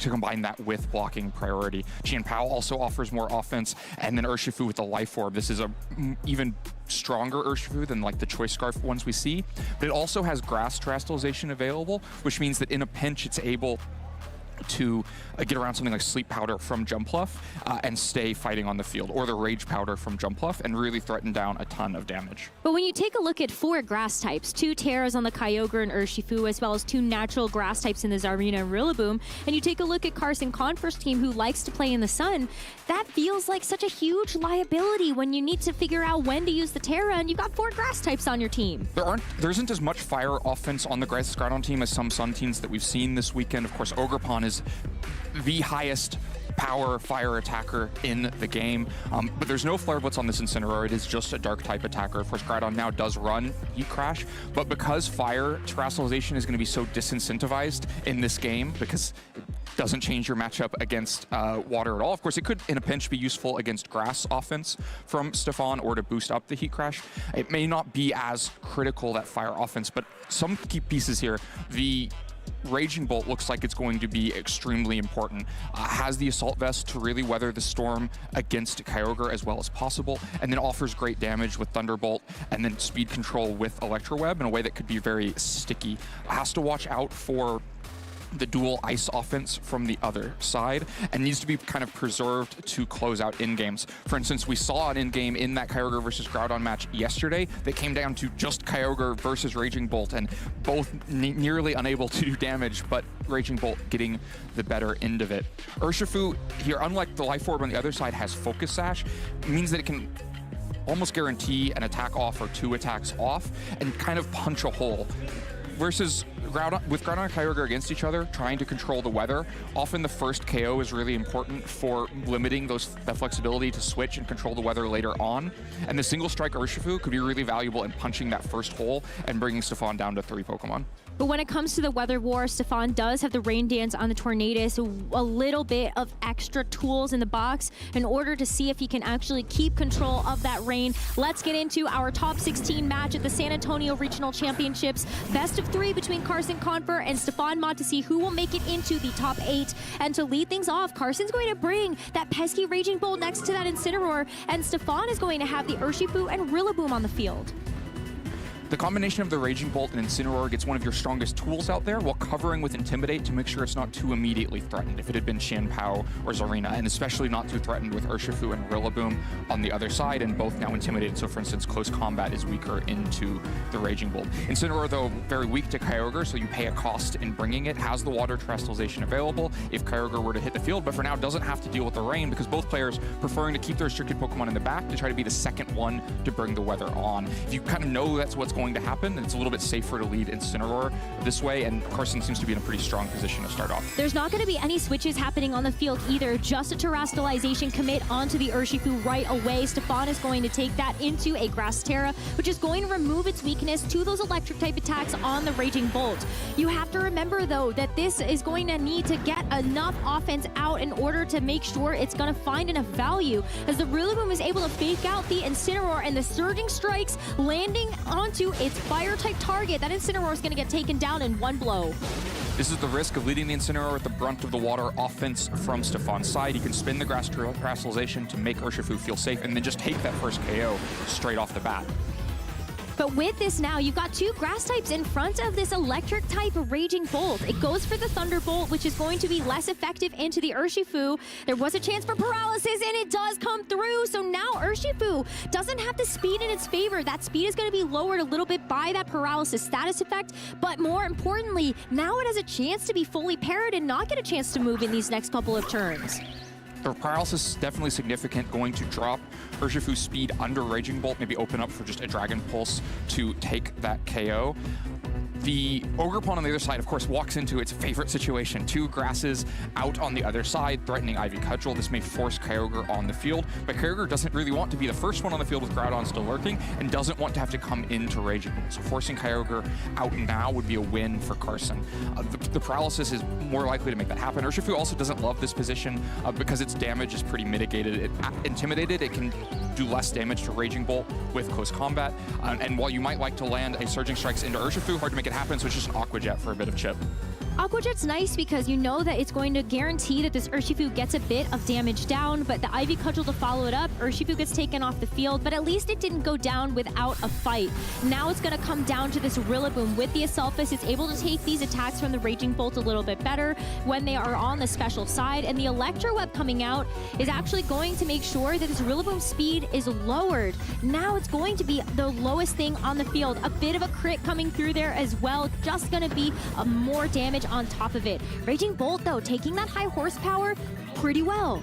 Right, that Intimidate from the first turn, even though Incineroar kind of ended up being sacrificed from the position, paying dividends and weakening that high horsepower. And now Stefan has to make a crucial decision whether to bring in Kyogre yet, and so the decision is no. Chien-Pao hits the field, both restricted Pokemon stay in the back. Now Raging Bolt is on the defensive. Does not want to take an ice move from Chien-Pao, but Ogerpon still is in a fairly good position here. With no Intimidate left, you can't mitigate the offense of Chien-Pao, so it could also try to go after the Ogerpon, but it might not be enough damage to just take this Ogerpon down, in which case Ogerpon is threatening Rillaboom, and a Terastallization from Raging Bolt. If you can't get a grass attack off with Rillaboom because of the threat of Ogerpon, opens up Electro Web, which would then slow Chien-Pao down underneath the Ogerpon. And so a combination like an Ivy Cudgel into Rillaboom and an Electro Web would be devastating for Stefan. There's the Terastallization. Carson ready to match that. And it's going to be onto the Ogerpon. So now you're going to see that Hearthflame Mask give this Ogerpon a bit of a boost to its attack stat and also power up these fire type attacks even more. These Ivy Cudgels are going to hurt, and it's going to be at least a KO onto the Chien-Pao or this Rillaboom as the Thunderclap goes first. Grassy Glide into the Raging Bolt, hoping to cover for a Water Terror there as Chien-Pao goes for the Icicle Crash, and it's a huge miss into the Raging Bolt. That is devastating when the Ivy Cudgel from this Ogerpon is going to make sure a KO is guaranteed onto this Chien-Pao. The miss there, devastating, would have taken the Raging Bolt off the field. Like you mentioned, the Grassy Glide was thrown to cover for a Water Terastallization, trying to get that KO into Raging Bolt whether or not it Terastallized, but because of the miss, doesn't get it at all. The Fire Terastallization both amplify damage, not that you would have needed it against 50% health Chien-Pao, but also crucially made Ogerpon resistant to ice damage, so it made it safer to just go out on the offense with Ogerpon on that turn. But now, the most crucial thing, because of the two quick KOs from Carson onto the Chien-Pao and the Urshifu, Kyogre forced onto the field before we see Groudon. That means Kyogre may never have a chance to fight in the rain in this match if Carson wants to quickly go into Groudon, presuming it is that last Pokemon back there. There's also not that much time left in Grassy Terrain, and there'll be no opportunity to reset it either. It's at least good that the Kyogre has this Mystic Water, so you know that these attacks are going to be a bit more powerful, but the problem here is that the Raging Bolt does actually have that Thunderclap. It's not something that you can actually stop knowing that it's going to be the Zarina here, but with something like the Wood Hammer, this Kyogre just gets knocked out in one hit. It doesn't even get a chance to move because of the speed interactions that you have in between these Pokemon. So while Rillaboom is stuck here, being able to go for something like the Grassy Glide, it's going to be a Draco Meteor into it. The Assault Vest keeping it around for yet another turn, but it feels like it's all she wrote for this first game. Yeah, Carson completely in control here. That's one of the costs of that early Grass Terastallization onto the Urshifu, is that you don't have that left to try to protect your Kyogre. Kyogre with no speed control is just slower than Ogerpon, and if it's stuck as a grass type, then it's just Wood Hammer bait. And Wood Hammer that's been amplified by the grassy terrain that Stefan set to make sure that it is cleanly more than enough for a KO. Even without the grassy terrain would be enough for a KO there with the boost, but those kinds of amplifying, you just were never going to have enough mitigation to stop the Ogerpon damage in there. Stefan's going to definitely need to find a different way through this game after a commanding 1-0 start for Carson. But I wonder how much the random elements actually affected that game plan, because you had the paralysis from the Thunderbolt onto the Urshifu, and had that not happened, you have this Urshifu that could potentially be faster than this Ogerpon. Getting a quick knockout into the Incineroar left that Ogerpon vulnerable on the field, and if you're able to go for Surging Strikes, it's more damage, and maybe it's going to be a Grassy Glide that's able to clean it up after that. Ogerpon naturally faster than Urshifu. We have seen a lot of players slow down their Urshifu, but on teams where Ogerpon is, or slow down their Ogerpon rather, but on teams where Ogerpon's offense is less crucial, for instance on Miraidon where it's playing a more supportive role with Follow Me, wouldn't be surprised to see this Ogerpon more invested in speed, and so naturally faster than the Urshifu on the other side. But definitely the paralysis made the Urshifu feel very non-valuable, so it just was traded an Aqua Jet for the Ivy Cudgel and going down. I think the miss also really devastating because not just the Raging Bolt KO wasn't taken, but because it didn't force Carson to bring another Pokemon on the field as early. Because it would have been that Groudon, the fourth never actually hit the field. Right, because the quick KO was taken onto Incineroar, traded for the quick KO onto Urshifu. It was kind of looking for that next KO of who was going to have to bring their weather on the field. Had the Icicle Crash hit, then both players would have had to bring in their restricted Pokemon Pokemon bring in their weather at the same time, depending on the speed of those Pokemon that might have been to Stefan's advantage. Would have still been a very difficult game to close because the Wood Hammer was still being threatened and there was really no way to stop that Wood Hammer at that point. I think that's going to be one of the main adjustments Stefan has to make, is the Ogerpon has to be controlled for. If the Fire Terastallization is going to be used in order to remove the ice neutrality so that you can't threaten it with Qianpao, then you're going to need speed control to get Kyogre up and over that Ogerpon. Otherwise, it's just going to run through Stefan's team. Maybe wait to use that Terastallization a little bit later, but both players comfortable to be able to run back the same leads as they used in that game number 1. Going Carson's way, but this is still a best of 3. Intimidate drops onto the Urshifu and Rillaboom are going to matter for both physical attackers. So in game 1, we saw Fake Out plus Surging Strikes into Incineroar, prioritizing just getting that quick KO. That play is still available. And there's the second decision of whether to Terastallize Urshifu in the process. If you think Carson will get ahead of himself and expect the Terastallization, maybe you don't even have to spend it. Like you mentioned, it could be a difference maker in the end game if Terastallization is still available for Kyogre. But it's still going to be expended very early on. Stefan locking in those moves comfortably, going for the Grass Terra once again onto the Urshifu, maybe expecting if this time around I don't get paralyzed, I might be in a much better position. Rillaboom for Fake Out into the Incineroar. It looks like it's going to just be another rerun of that first turn of game number 1. So a KO onto the Incineroar forces Carson to have to bring in another Pokemon early. But what does this Raging Bolt do? It's going to be the last Pokemon to move on this turn, but it can have a huge impact depending on what it actually picks. After we see a couple of different animations that have to go through, it is still the Thunderbolt. Urshifu takes it again, but this time around doesn't get parried. No paralysis this time. Not much surprised to see no change from Carson. The Thunderbolt helps ensure that if the Incineroar KO is taken, the Terastallization must be spent or Urshifu goes down. And getting the Terastallization spent is really valuable for Carson because that Kyogre, presumably in the back, is now so much more vulnerable to both Raging Bolt and Ogerpon. And so continues, no real adjustments here. This, other than the paralysis, Game 2 is playing out exactly as Game 1 did. Ogerpon hits the field next to Raging Bolt.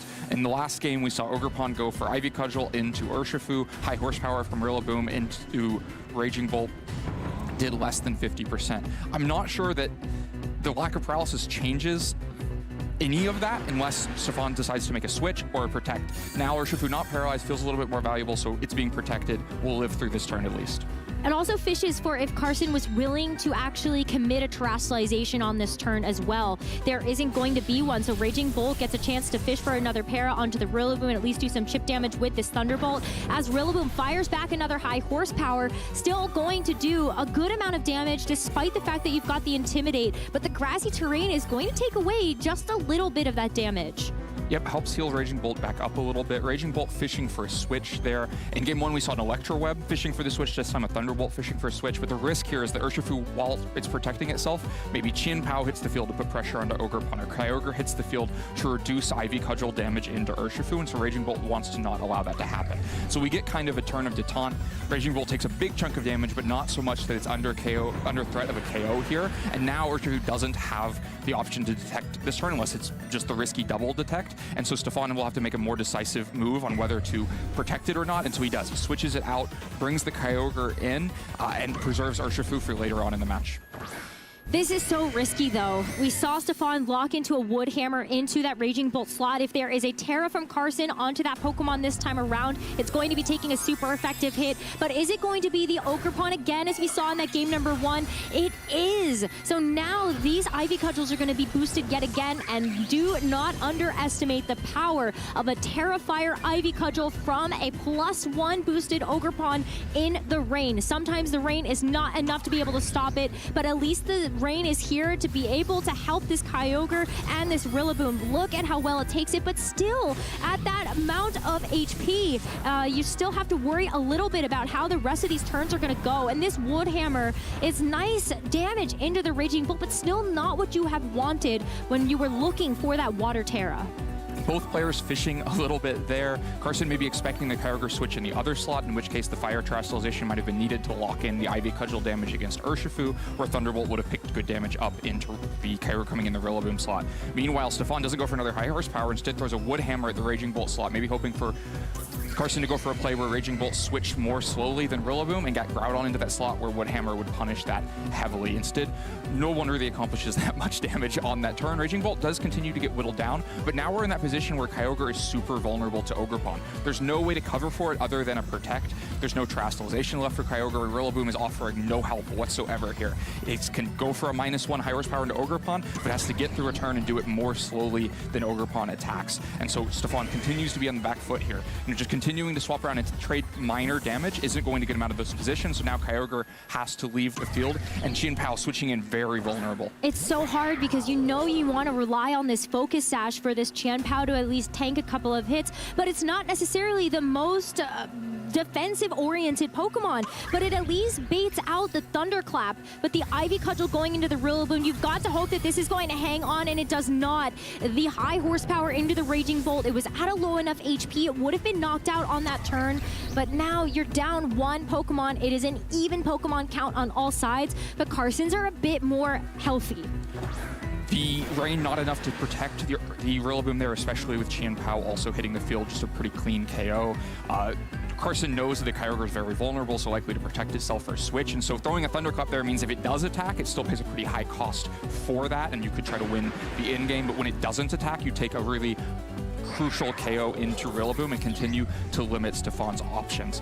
Now, Stefan probably has the best combination of Pokemon out there. It's the Chien-Pao and the Urshifu, but the speed of the Urshifu is still a problem. We expect that it's slower than the Ogerpon on the other side, and with the boost on the Ogerpon, and especially with the Sword of Ruin on the field, I don't think there's any chance that Urshifu is able to take an Ivy Cudgel, and I don't think Chien-Pao can stop an Ivy Cudgel. A lot is riding on this turn, though. Raging Bolt feels the threat. It's going to switch into the Groudon. The sun is going to appear to offset the rain, but this Chien-Pao is going to have to make up for the miss that it had in that game number 1. Icicle Crash connects onto the Groudon, not enough for a KO, but it's still going to do a significant amount of damage. Because the Chien-Pao didn't take any damage on the previous turn, it still has its Focus Sash intact, but of course in the sun, this Ivy Cudgel is going to get through this Grass Terra Urshifu. Now Stefan down to his final 2 Pokemon, that Kyogre and that Chien-Pao. This is going to be a tough match to come back from when Carson still has 3 Pokemon at his disposal. Carson has 3 Pokemon, but Stefan now has control of the weather with Kyogre out on the field, and we might expect the Kyogre to be faster than Groudon, both of them naturally the same speed, but because of the pace Stefan's team plays at, the Kyogre may be faster. Chien-Pao, like you mentioned, with the Sash intact is a huge threat here as well, but the Ogerpon is still the problem. If Kyogre doesn't have any way to protect itself from a Woodhammer, it just won't be able to attack unless Ogerpon is dealt with first. And so you're kind of funneled into a play where Kyogre protects and Chien-Pao goes on the offense against Ogerpon to try to mitigate that offense. But an Ogerpon protect while Kyogre protects would just end that game plan on the spot. Well, you ended up clicking into the Water Spout here, but a double Protect is going to stall out at least a little bit. You can also fish to see what Stefan is locked into. An Icicle Crash into the Ogerpon, maybe hoping that it was going to be a Raging Bolt on the other side, or you fish for something like a Flinch so that that Ogerpon doesn't get a chance to move. But now we got to take a look at the next turn. I think you're exactly right about the Flinch. You know, had Icicle Crash hit and flinched and Kyogre moves next to Water Spouts and just takes 2 KOs, then the game is instantly over. A Flinch would win this game for Stefan. I wonder if Carson will be willing to take that risk, or feels like he's so far up in this game that that's not a risk worth taking, but it feels like a pretty valuable position. So here we go, the Icicle Crash.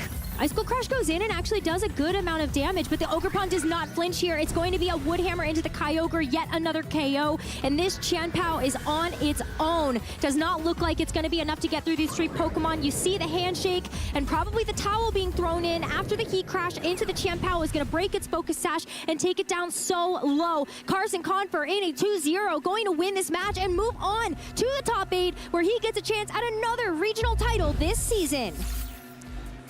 Yeah, without the Flinch, there was nothing to protect the Kyogre. In both games, the Terastallization was spent early on the Urshifu, and so Kyogre was just vulnerable as a water type, and with no speed control from Stefan either, no Tornadus available, there was no way to get Kyogre up over the Ogerpon, and so all of those positions just felt like Ogerpon suffocating Stefan out of that game. There was no safe play to make because the Ogerpon was threatening a KO onto Urshifu, threatening a KO onto Kyogre, and the Chien-Pao just didn't have the offense to quickly take it off the field because especially after it Terastallized to remove the grass typing, it it was resisting the Icicle Crash. So, like you mentioned, it was still good damage, but it was less than 50%, right? It was going to be difficult for Qian Pao to stop the pressure the Ogerpon was putting out on the field. And it was difficult to bring the Tornadus because how do you actually match into a lot of what Carson has? You're vulnerable to the Raging Bolt, which we knew was going to be an important piece for Carson to be able to get this victory.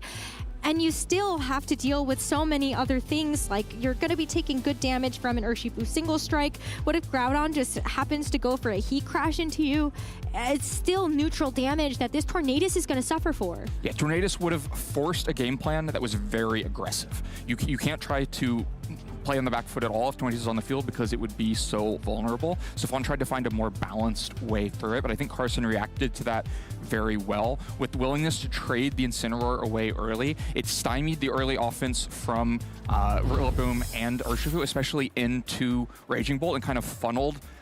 Once you're intimidated, there's not really a way to take Raging Bolt off the field, and there's this very juicy Incineroar target there. So why not just Surging Strikes and take it down? But then once those Pokemon were intimidated, once you couldn't have led Qian Pao because it would have been intimidated, and then Ogerpon hit the field, then Carson had exactly the position he wanted, even down a Pokemon, to apply so much pressure with Ogerpon. And that's only amplified because that turn 1 play that we saw in both Game 1 and Game 2 was forcing the Grass Terastallization out onto the Urshifu that just simplified every branch. If all of those turns Carson's having to think through, will Urshifu stay a water type or go grass this turn? Will Kyogre stay a water type or go grass this turn? Then there's like risk to every play that you might make. But because Terastallization gets spent so early, then you can just keep putting Ivy Cudgels into Urshifu, keep putting Wood Hammers into Kyogre. There's no risk to those plays. You can just play controlling, suffocating offense. Yes, very incredible match to see between Kyogre and Groudon, but it's going to be the Groudon that comes out on top in this match. So congratulations to Carson to be able to move forward into our top 8. Maybe take stock of the restricteds really quickly here, because Carson, being the lone Groudon player, gets a chance to champion it a little bit further into our competition and our top cut, whereas we already saw a Shadow Rider Calyrex from Dawei make it into the top 8 as well. You might be onto something, Len. Maybe we do get a bit more of a diversified top 8 in our restricteds. Yeah, we could have a nice balance between a handful of them. I don't know how the rest of our matches are going yet, but of course we're going to update you as soon as we get some of those results in. Actually, I have a couple for you now. Between Tanner Mask and Connor Sweetheart, we ended up seeing the Calyrex Ice versus the Calyrex Shadow, but it's the Calyrex Ice from Tanner that did end up winning at the end of that match. Shiliang Tang versus Chase Mateo, another Kyogre going to get knocked out. That was the counterpart to what Stefan was playing, and Shiliang we've seen on stream already with that Ice Rider Calyrex team. So that's at least 2. That's 25% of our top 8 already decided as an Ice Rider Calyrex. Justin Tang is going to make up a third one in our top 8, taking out Dominic Vogel, who was using a Calyrex Ice Rider as well. So we knew one of those was going to get knocked out, but 3 out of the 8 so far are going to be Ice Rider Calyrex while we wait for the rest of the results to go in. That's a lot of Calyrex Ice Rider. That's a lot of Ice Rider Calyrex, but let's talk to the man of the hour. It's going to be our winner of this top 16 match, Carson Confer. Thank you very much, Rosemary and Len. I can't count right. I thought we were top 8. We were in top 16, but Carson is now in top 8. So kind of just a premonition that I knew you would be here. Congratulations on your victory over Stefan. Now, Stefan was 10-0 going into the last round of Swiss. He's a very formidable opponent. Moving into this top 16 matchup, how did you feel? I felt okay. I didn't really get a chance to honestly check out the matchup before we played, just because we jumped right on stream after my play-in, like top 32 match. But I talked with Joe yesterday, who's using the same team that I am, and he had lost to Stefan, but he had a lot of things not go his way in that match, so I didn't feel too bad. I don't love facing Kyogre as a Groudon user, since kind of the only thing that takes away my sun, but Raging Bolt really helps there, so I was able to get a win out of it. Well, yeah, I was going to talk about the Raging Bolt and also your Ogerpon Hearth Flame as well, because Raging Bolt's like, oh wow, 2 water types, Urshifu and Kyogre, that must be nice, but they're both Terra Grass. Yeah. So then if they Terrasilize to a grass type, well now Hearth Flame is ready to Terra Fire and just go right into them as long as the rain's not up, right? So how were you able to position the board to like force that Terra Grass out to make your Ogerpon do more damage? I think the biggest thing there is that only one of those Pokemon can Terra Grass, and like Raging Bolt is always forcing out that Terra Grass like off the rip versus the Urshifu, and when he does that, it opens up the Kyogre for a Wood Hammer later in the game. So kind of just forcing him to do things like Terra Grass the Urshifu on turn 1 really helps me to like set up the back of my board to be able to win in the end game, just because like I no longer have to deal with the uncertainty of like, do I want to Ivy Cudgel or Wood Hammer this Kyogre, because it could pop Terra Grass right now and then I would miss the kill if I Wood Hammered. So having that like pressure early in the game, I think really like solidified my game plan throughout the match. Yeah, I also noticed with the Groudon coming in last, it's almost in that particular matchup because it doesn't like being there against the Groudon or a Kyogre, right? It was somewhat more of a field general. It was like if he gets the sun up, or excuse me, if he gets the rain up, then I'll switch for the sun to put him in a bad spot. But it's not like Groudon was the most useful Pokemon on the team compared to how Raging Bolt worked there and Ogerpon Hearthflame worked as well. So in particular matchups like that, when you're restricted might not be the most valuable compared to some of your other strong Pokemon. How do you deal with that when most players really revolve their team around their restricted, but it's not as valuable? I think going into that match, I knew that basically all the damage was going to be done by Raging Bolt and Ogerpon Hearthflame, and I was really just using Incineroar and Groudon to just like get my Bolt and my Hearthflame in the right position to do damage, because against this team, like there's a Serena and a Rillaboom, both weak to Ivy Cudgel. You've got Kyogre and Urshifu, both weak to Wood Hammer. Like those two Pokemon cover his whole team and I think they have one-shot pressure on all 6 of his Pokemon. And so I knew like my other 2 slots like don't need to do that much in this matchup. They just need to like give me the time and the space to use Ogerpon and Raging Bolt to like get through his team. Oh, one thing I also want to know, with your last round of Swiss, you face off against Chuppa, right? In a very difficult match, I imagine. Give us some updates and insights into how that match played out. Was there crazy crits? Was there big predictions? How'd you come up with the victory? Honestly, we were using the exact same team, exact same EV spreads, exact same speed stats, and turn 1 of every game, we had to go for a speed tie.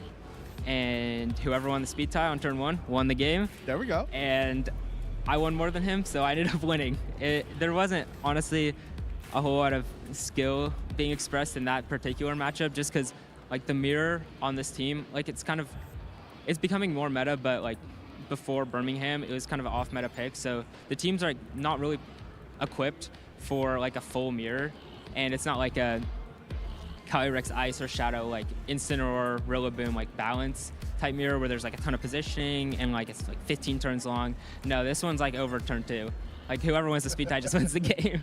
Okay, well, Chuppa's got to work on his speed ties. That's what I hear. He's got to get better at winning those. Do you have any shout outs for anyone watching home supporting you?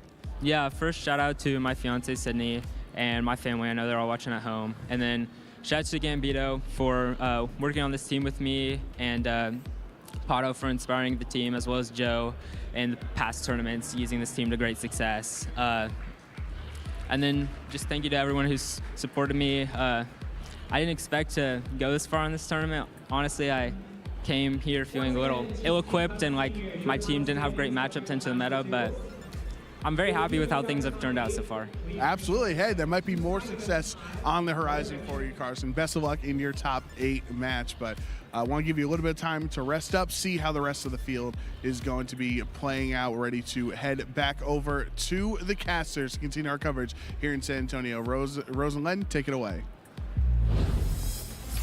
Thank you so much, Joe. We are excited to see where Carson gets a chance to take this and run with it, especially after he just said he didn't think that his team had a good matchup into the meta.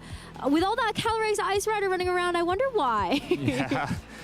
He's doing well so far, though, into the top 8. We have a few more of our top 8 competitors already decided. Tournament is moving on well. Luca versus Dawei going to be one of the top 8 matches. Xiliang versus Tanner, both on Calyrex Ice, going to be another one of the top 8 matches. And we also have Andrew Figueres. It's going to be Carson Confer's next opponent. That's actually Groudon versus Koraidon. How interesting is that to see Sun versus Sun, but 2 very different forms of that. Yeah, 2 Koraidon now in the top 8, so it's sneaking up to 25% of our remaining top 8, along with, I think, 3 Ice Riders, with 1 still to be decided. So some concentration in the Koraidon and Ice Rider restricteds. Yeah, in the Aroth versus William matchup, we do have a Terrapagos versus an Ice Rider Calyrex. So it's very possible we see a Terrapagos versus Justin, or maybe it's going to be another Calyrex Ice versus Calyrex Ice. Either way, if it's Cali Ice versus Cali Ice for Justin versus Will, if that's going to be the winner, or Shiliang versus Tanner, 2 of them have to go. The odds are there. Only one can be the winner. You know, we're shaping up for a couple of semifinals that are Calyrex Ice versus the field. Like you mentioned, the 2 different takes on Sun also coming up against each other in the top 8 is really interesting.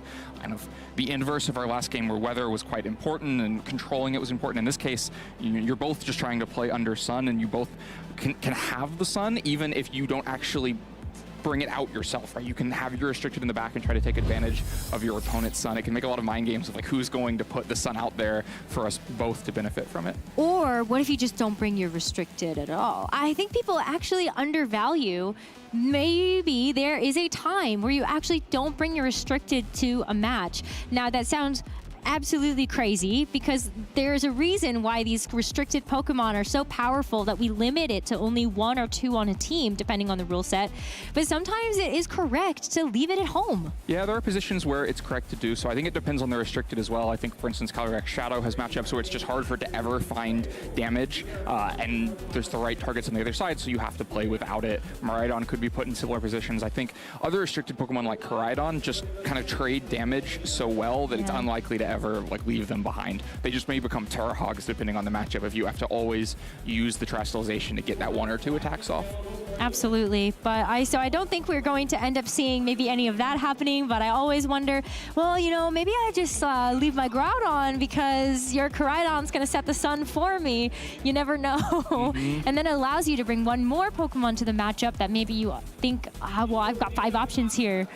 Yeah, I think in formats without restricted Pokemon, a lot of times it is smart in Weather Mirrors to just leave your Weather setter behind and let your opponent bring it. And if neither of you bring it, then just neither of you have Weather, so you're on equal footing.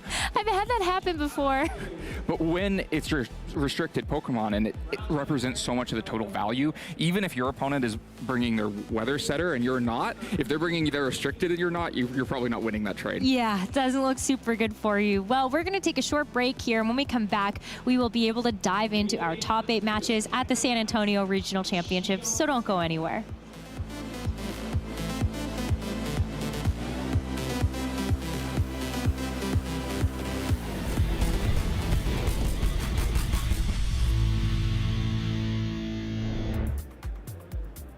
Shiny hunters rejoice here in San Antonio as we have this massive community of players doing this shiny hunting challenge. I'm here with Kyle and Billy.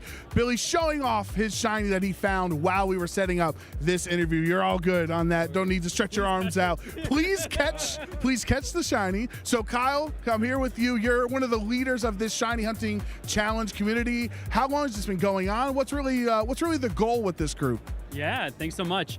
This was actually an event that was started by Nora in the Future, a friend of mine. She started this about a year ago, maybe 2 years ago, and she and I have been taking turns hosting these at Pokemon Regional, NAIC, Worlds events, and it's just a bunch of shiny hunters who love hanging out, chatting while we're doing encounters, looking for a different colored Pokemon. You know how much serotonin that gives you.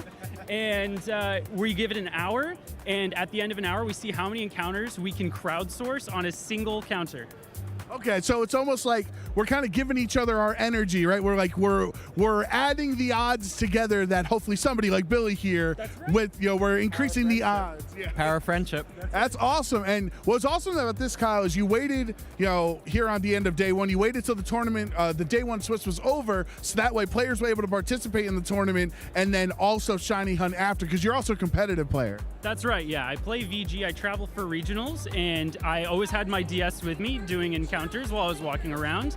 And it just seemed like a really good idea to ask Nora if I could use her event and start hosting it at the events I was going to.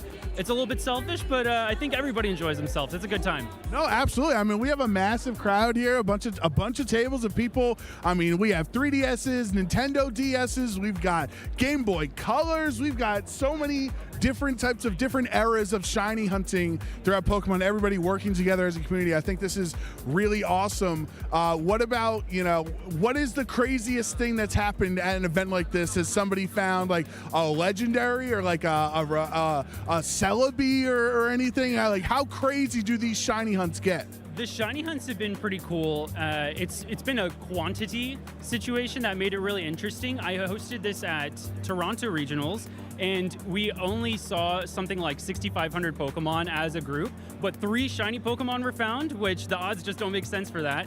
And we've had so much as like 50 people at NAIC, but only 2 shinies were found for 3 times as many encounters. So it's really super fun to just see how it's going to come out in the wash, because you never know how your luck's going to go.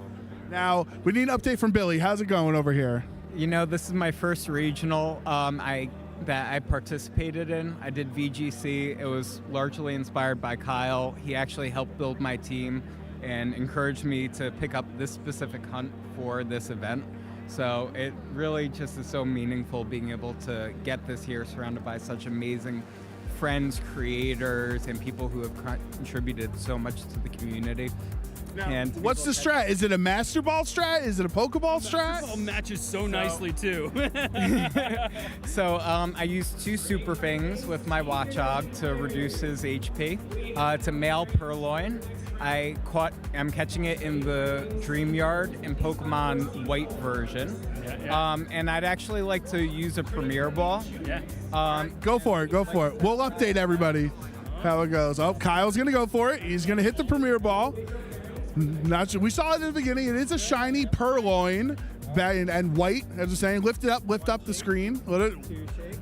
Here we are.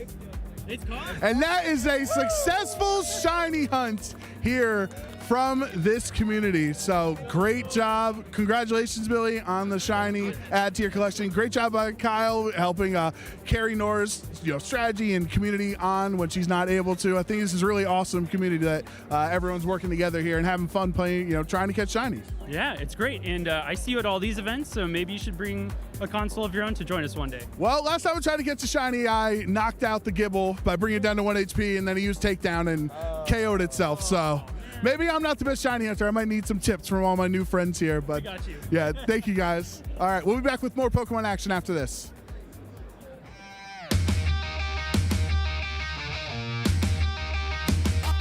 I train hard, go hard. I'm a real rock star. Got the fire in my veins, yeah, I'm a go far. I'm a maverick, epic in my way. High stakes, and I'm dishing out moves. Time to step up through the pit, and I'll battle anywhere. Yeah, I'll step up anywhere. Name the place and I'll be there. Anytime, anywhere. And I'll battle anywhere. I'll step up anywhere.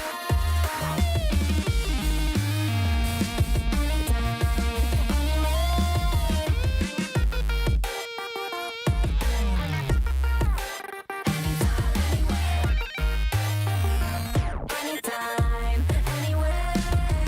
I'm a battle anywhere. I'll step up anywhere. Name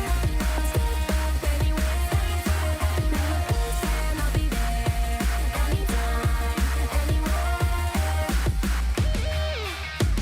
Anytime, anywhere. Anytime, anywhere.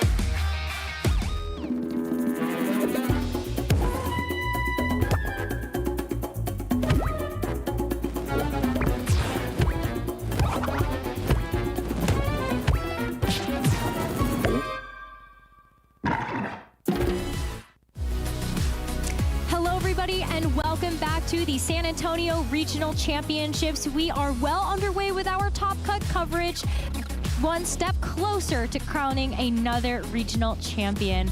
Excited to be back on the desk with you, Len. We've got our top 8 matches that are coming ahead. Yeah, only 8 players remain vying for this regional championship, and all 4 matches should be really incredible. We only get a chance to feature 2 though, but we are very excited to be able to bring those to you. First up on the docket, we have Shiliang Tang versus Tanner Mask. Shiliang, one of the most successful VGC players in the last 2 years, ended up getting a regional championship in 2023, but still so close to another taste of that success in these last couple of tournaments. Yeah, and one of our players in the field coming off of a top cut in the World Championships last year. And having a really strong performance, obviously, this weekend with that Calyrex Ice plus Roaring Moon team. And Tanner, though, kind of on the flip side of things, as one of those players that we would consider very up and coming. Top 128 at NAIC, still a very big accomplishment there, but hasn't really participated in many other VGC tournaments outside of that, or at least not seem the same type of event success as somebody like Shiliang yet. Yeah, this is really the breakthrough performance to get into this top 8 in such a strong field and looking for more, right? It's only a couple wins away from being in the finals. But now we have our full top 8 bracket realized as well. Before we went into the break, we were wondering who was going to be the winner in between the Aroth versus William matchup, and we do have our answer to that. William Brown is going to be Justin Tang's opponent in our top 8, so we are guaranteed to have a Calyrex Ice versus Calyrex Ice match on the other side of the bracket as well. Yeah, so 4 Calyrex Ice Riders in the top 8. There'll be 2 in the top 4 either way. So definitely a lot of Calyrex Ice Rider action coming up on the stream. Otherwise, we have one of Koraidon, Calyrex Shadow, 2 Koraidon, sorry. I was like, oh yeah, one of those is well, the Miraidon, but Miraidon is not here. 2 Koraidon, 1 Calyrex Shadow Rider, and 1 Groudon that are also going to round out that top 8 field. Yeah, we just saw Groudon win Carson's hands. Such a powerful team with the Ogerpon Hearthflame. So much firepower behind that team. Pun absolutely intended. But I wonder still how that Sun matchup is going to go, and then can Luca Paz continue to find these wins after only suffering 1 loss so far in the tournament? Yeah, the only match he's lost in the entire tournament we saw on stream yesterday in that Koraidon mirror, now trying to keep it going and into the top 4. As we see our players getting ready on stream, though, I'm sure that like you kind of feel the excitement, right? You get to this point and you really start to feel it, right? Len, you've been here before. You're at top 8 and you go, just one more. You know, if I can get one more and then one more, I'm in the finals. This is where it starts to feel really real. You're in the top cut. You're going to be in the top 8, and you know how close you are. You can smell it on the horizon. So we'll see them, Tanner looks kind of all smiles right now, very laid back, kind of very excited. Shiliang, definitely no stranger to being in this position either, so I wonder if he's also pretty calm and collected going into this round. Has played so many high-stakes Pokemon matches over the last couple of years, has been on stream so many times. This is a comfortable spot for him to be in, and looking for more out of the weekend. So let's talk about these teams a little bit, right? Because we actually haven't had a chance to see a Calyrex Ice Rider versus Calyrex Ice Rider yet. But when we take a look at how the Calyrex Ice Rider teams are built, there's kind of a couple of different approaches that we've seen. Less popular, Calyrex Ice Rider is a Trick Room setter. You operate the team more under Trick Room conditions with other key pieces like an Ursaluna or something slower like an Amoonguss. But as we've seen this Calyrex Ice Rider evolve, it's been more balance-oriented, new supportive Pokemon now joining that Calyrex Ice to make these teams strong. Right. Teams that's able to play at different speed levels, both players are going to have some options for that. Tanner playing at a little bit slower speed has the Furgraph, for instance, to support and have a second Trick Room setter, where Shiliang has the Tailwind option to speed up past the Calyrex Ice Rider on the other side, but also over crucial pieces like the Urshifu on the other side. You can get your own Calyrex Ice Rider or Landorus and Ogerpon up past that point. So speed, I think, will be a key story for this, but also the allies. I think the Ogerpon Hearthflame on the other side makes a really key difference because it's able to pressure so much damage into so many of Tanner's Pokemon. Of course, the Calyrex Ice Rider itself, which otherwise stands up to the Calyrex Ice Rider on the other side quite well, but also into Amoonguss and Qianpao and Urshifu. I think that the Landorus Incarnate also has a very good position in this matchup for Shiliang. You look at the fact that it has a Terra Water, that's something that you could maybe more easily commit into a matchup like this to have key resists to the Qianpao as well as the opposing Calyrex Ice Rider, while also being able to do some very good damage. Raging Bolt from Tanner doesn't want to be on the other side of that. Think about the neutral damage you take on the Farigiraf as well. I think Landorus Eye looks very good. There are no ground resists on this team, right? And they're there's only one Terastallization that even creates a ground resist, but there are a lot of speed problems for Landorus on the other side. You have Qianpao and Urshifu both moving faster and threatening one-hit KOs, and then if Trick Room is up, you have Calyrex moving first and Amoonguss threatening a Spore that can't be easily blocked on the other side. So while Landorus offers a ton of damage potential against these 6 Pokemon, it would be very delicate to set up the right position for it. Shilling the kind of player who can create those careful positions. Well, I think the offense is a little bit harder to find for Tanner. A team that probably relies more often on Calyrex to do a bunch of the heavy lifting damage-wise is going to have difficulty doing it against Xiliang's team. Then you have Qianpao and Urshifu able to for a lot of really quick pressure on the other side, but specifically against the opposing Calyrex Ice Rider, there aren't a ton of great damage options. I find it interesting to point out that this Calyrex Ice Rider, while we see a typical set have high horsepower as the coverage option, actually has close combat. Right, both options give you a damage threat against Incineroar is kind of the most key thing, and so then balance out with damage threats against different things. And Close Combat offers more damage against Incineroar than High Horsepower does. Neither one may play too much of a role in this matchup. Glacial Lances will do fine damage across the board, and there are no Incineroars to have to worry about on either side. The damage options here, though, are very clear. You mentioned the Landorus Incarnate, how much damage Earth Power or Sandsear Storm can do into the other side. The Ogerpon, also a huge damage threat that will be difficult to kind of hold down.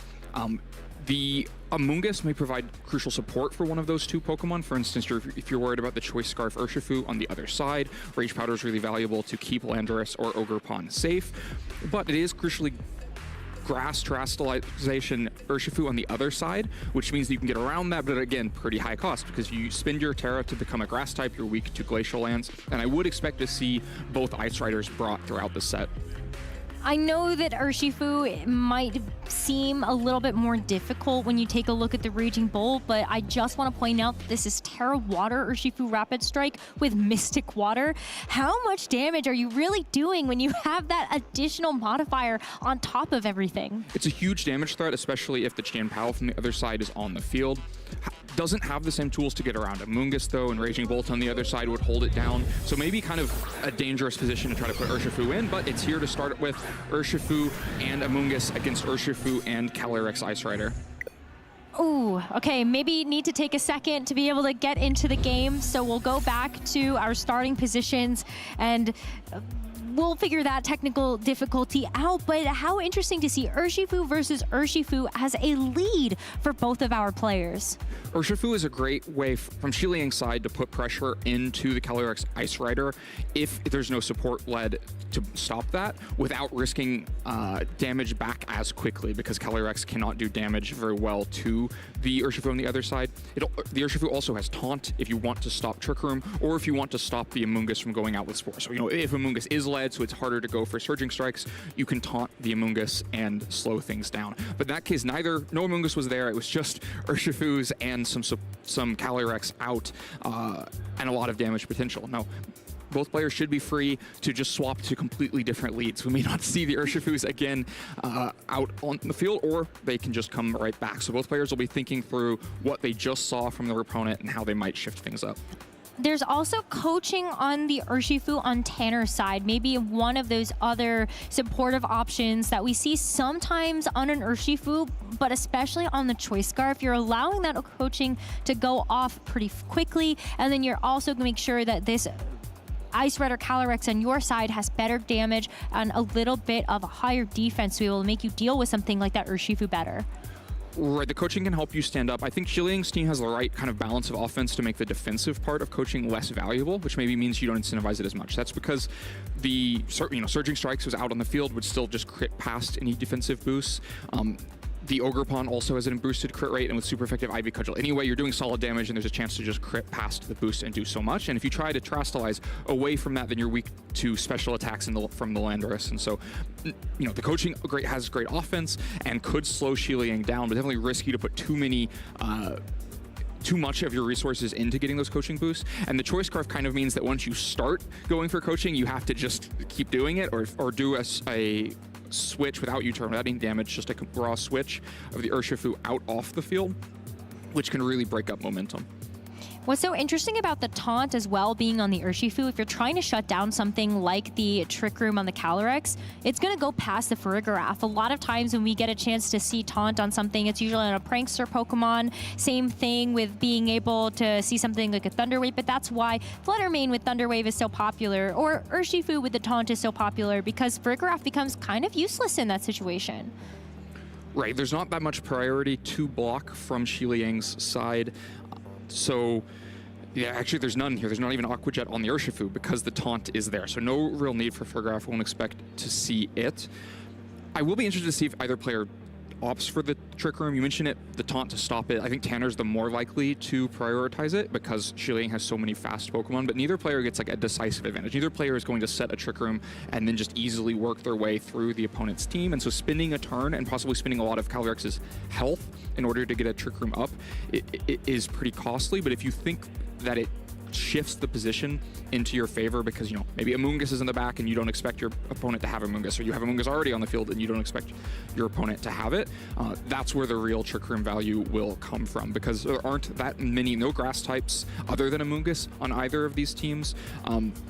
The safety goggles only on the Farigiraf, which we don't expect to see. No safety goggles on Shiliang's side at all. It means there aren't that many Spore immunities. So if Trick Room goes up, it's really going to be Amoonguss that's having a field day with it.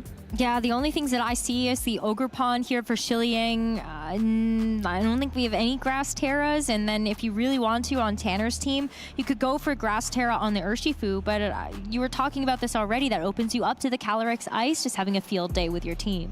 Right, I think you want to keep that water type in most situations until you're pressured by something like Amoonguss or the Ogerpon with grass offense to need to get out of it. Okay, so key factors we're looking at in this game. Calyrex Ice Riders, how do those speeds actually interact with each other? Is Tanner going to be more likely to want to try to go for something like the Trick Room? And does Shiliang invest into actually shutting it down? Anything else outside of that that you see could be noteworthy, whether it's kind of from the offensive side of things for Shiliang or Tanner? I think you have to find the damage against the Urshifu as well. Like Calyrex Ice Rider from either side is not going to deal with the Urshifu on the other side. It's a little bit easier for Shiliang because of the Horn Leech on Ogerpon, which also would help heal you out of it, where Tanner's going to lean on the Raging Bolt to make it happen, but Raging Bolt's harder to use. The Ogerpon provides really good value against Tanner's team generally because you can hit into the Chien-Pao, the Amoonguss, the Calyrex Ice Rider. Bringing Raging Bolt because you feel like you need to deal with the Urshifu on the other side is much harder to use. You're weak to Glacial Lance, you're weak to Greeny Ground moves from Landorus, and so there's a lot of positions where the Raging Bolt could be put in that are quite poor for it. On the other hand, if it's Ogerpon and Urshifu and Calyrex that you're like up against and you can manage to get Raging Bolt safe from the Calyrex, then maybe Raging Bolt looks a lot better. So I think this is a lot of kind of guessing of which options your opponent is going to prioritize. And in that sense, an advantage might be in Shiliang's favor, that I think all of these Pokemon feel somewhat viable. I think the Roaring Moon is probably the worst feeling Pokemon in this matchup, but there are directions you could go using Roaring Moon Tailwind to shift speed in a different way to try to take over the game. Knockoff, I'm also looking at as well as just a great way to be able to, you know, knock off maybe the Clear Amulet on the Calyrex. I guess if you want to, you've got that super effective damage as well for the dark typing. You can knock off the Rocky Helmet of an Amoonguss. I think there may be a couple of options here, but it is a tough call because you are looking at having to make some predictions on what you think is going to be the strategy your opponent is leaning into, and how do you actually react to that?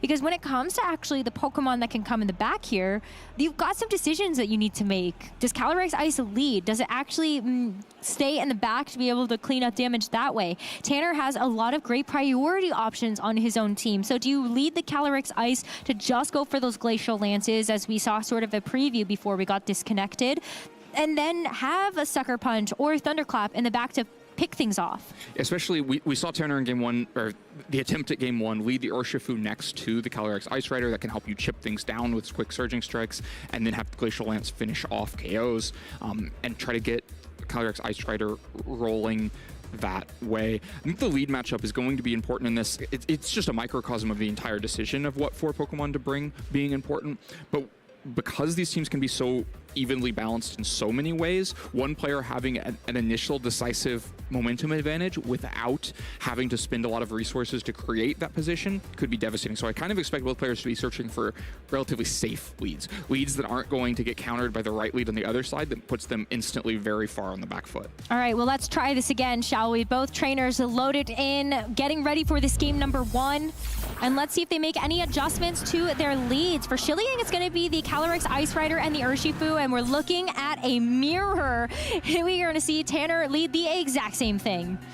Duplicates on both sides. Of course, there's some subtle differences between these. The biggest one is the Choice Scarf being on Tanner's side means that's the first Urshifu to move, but also doesn't have the same offensive potential that the Urshifu on the other side has. It can go for a coaching to try to boost up the Calyrex Ice Rider on this side, but there's no good Glacial Lance targets currently, and you don't really want to start close combating while you're coaching because you are not going to keep those defense boosts. We saw something else really important in that very just preview. Both of these Calyrex's speeds are going to be very important. Shiliang's ended up going for the unnerf first, but of course, as we lead into this very first turn, these Urshifu are going to be the first to move. Coaching into Tanner's Pokemon, critical hits going to actually go through that, putting his own Calyrex Ice Rider at about half HP. Shiliang's is going to move first again, but take a look at how well this Ice Rider Calyrex and this Rapid Strike Urshifu take that with those resists. A bit more damage done in return as Shiliang's are going to take those attacks as well. I think this is just a big problem for Tanner. I think this direction just doesn't work, right? Because the coaching went into the Calyrex Ice Rider, but it doesn't help mitigate damage from Surging Strikes coming out on the other side.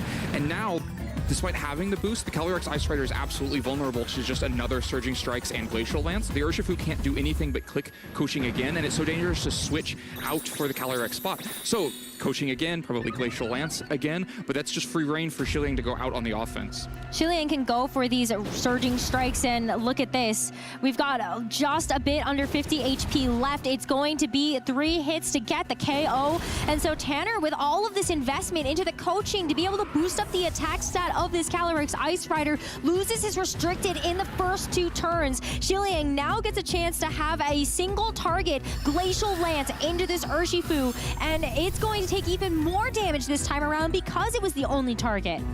Right, it's been significantly chunked down now in a way that probably means it's in Surging Strike's KO range itself.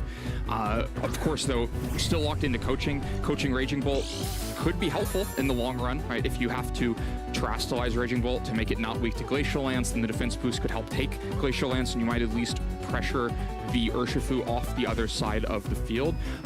But just a huge deficit already. This is the kind of unsafe lead we were talking about going into this game, where Shiliang has created a massive advantage at extremely low cost so far. He still has 2 full health Pokemon in the back, and so even if you know that your Urshifu is at risk of being knocked out to something like a Thunderclap from the Raging Bolt, think about how many options Shiliang has to actually switch in. No switches on this turn though, just a commit of the Terra. We know that this Raging Bolt does not want to go down to something like a Glacial Lance from Shiliang's own Ice Rider Calyrex is still very healthy on the other side, and you're also going to be boosting up these Thunderclaps. So a big electric boosted Thunderclap into the Urshifu is plenty to be able to get it out of here after it's already done so much damage to Tanner's team. Urshifu with the coaching too, look at that. Urshifu has to just keep clicking coaching. So dangerous to switch out here with an incoming Glacial Lance, and you need to get Raging Bolt bulky enough to be able to take Glacial Lances of its own, but the coachings aren't making progress fast. You're going to see this Glacial Lance still does very significant damage to the Raging Bolt with the critical hit and barely misses the KO on Urshifu. That's so devastating. I mean, this Raging Bolt is going to be the bulk of the damage that Tanner has to rely on in the rest of this game, and the Landorus Incarnate is the perfect piece for Shiliang to be able to bring out in that Urshifu's stead, has that immunity to the electric type attacks. Right, it comes out immune to electric. Normally the problem for the Landorus would be the Choice Scarf Urshifu on the other side, but this Urshifu locked into coaching currently, and so just has to switch out. Shiliang on the last turn felt he was far enough ahead to just allow Urshifu to go down to Thunderclap because it limited what options Tanner had. It meant that Calyrex Ice Rider stays very, very healthy so far in this game. Now Urshifu has to switch because you need to preserve it to be a threat against the Landorus in the future. But Landorus is also kind of a naturally fast Pokemon. It has the opportunity to maybe move before we see this this Raging Bolt fire off another attack. If it's going to be a Sancier Storm into both of these Pokemon, it could do a lot of damage. So Tanner going to opt for the Protect, make sure that Raging Bolt doesn't go down on this turn, but you've got this Farigiraf on the field that had to switch in and take over 50% damage. Right, Farigiraf switches in and takes over 50%. Tanner may have almost been hoping it would just go down to Glacial Lance instead, because then at least you'd have Urshifu back on the field to threaten against the Landorus. But without that happening, now Shielding is just threatening 2 KOs. An Earth Power into Raging Bolt and an Ivy Cudgel into Farigiraf should most likely be a KO. Raging Bolt could go for a Thunderclap, but it's not going to be much damage into the Ogerpon. May force into a double Protect kind of scenario, but Tanner's just so far behind in this game, as Shielding has all the offense he needs out on the board. A helping hand, though, for Raging Bolt to start off. It's just going to be a Hail Mary play at this point, but the Landorus moves first. Earth Power is going to finish off this Raging Bolt before it gets a chance to make use of that helping hand, and with a low HP Urshifu in the back, you can go for Surging Strikes, but this Ogerpon has Follow Me, so you wouldn't even be able to connect those Surging Strikes into the Landorus before it's able to pick you off with another Earth Power. That is going to be game 1 of this set, going over to Shiliang Tang, moving one step closer to the top 4. Yeah, it's going to need to be back to the drawing board for Tanner. This direction of prioritizing coaching into the Calyrex Ice Rider just doesn't work when Shiliang has the Mystic Water Urshifu with Surging Strikes to crit past those defense boosts and do enough damage to the Calyrex Ice Rider. Not even going to see a Follow Me here as well. Shiliang allows this Landorus to go down because he knows that this Ogerpon has plenty of fight left. Doesn't matter who he targets, it's just going to end up being either a Horn Leech or Ivy Cudgel or something that's going to take out this Urshifu. Ivy Cudgel is going to be the move of choice. And so with that, we do seal up this game 1 of this best of 3. These two players played each other earlier on in the tournament in round 8. Shiliang came out on top there. Tanner wasn't able to figure it out in that match, hasn't figured it out so far in this one. Down 1-0 and needs to come up with something new. If Shiliang had led the right lead, then maybe the coaching and the Glacial Lance's work, but it's specifically with what Shiliang led, with Surging Strikes critting past those defense boosts, and the Glacial Lance, even at +1 attack, really not threatening that much damage because both of these Pokemon resist the ice move. Not much was accomplished at all. I think Tanner was almost a bit surprised about how much damage the Urshifu actually did do with Surging Strikes into his own Calyrex Ice Rider. You know, coaching boost aside, that's still 50%, and maybe you were hoping, maybe it's 30%. You know, maybe I'm a bit bulkier than that I would be able to survive 2 full sets of Surging Strikes. I think it was just so far from working, because even had Calyrex taken significantly less to be able to get 2 Glacial Lances off instead of 1, based on what the damage that first Glacial Lance did, that second Glacial Lance isn't going to pick up any KOs, and then you just continue to be on the back foot going into turn 3. So I think it just needs to be a new direction, but Shiliang sticks with the same, knowing the kind of pressure that it puts out, and no surprise from Tanner to see something completely different. Now, Amoonguss on the field, not going to just get decimated by Surging Strikes in this set, whereas Farigiraf comes out either to provide support, try to stop any priority, but also crucially could set a Trick Room to try to let Tanner play that way. We mentioned before this set that Amoonguss, the Pokemon most able to take advantage of Trick Room, and there it is already out on the field.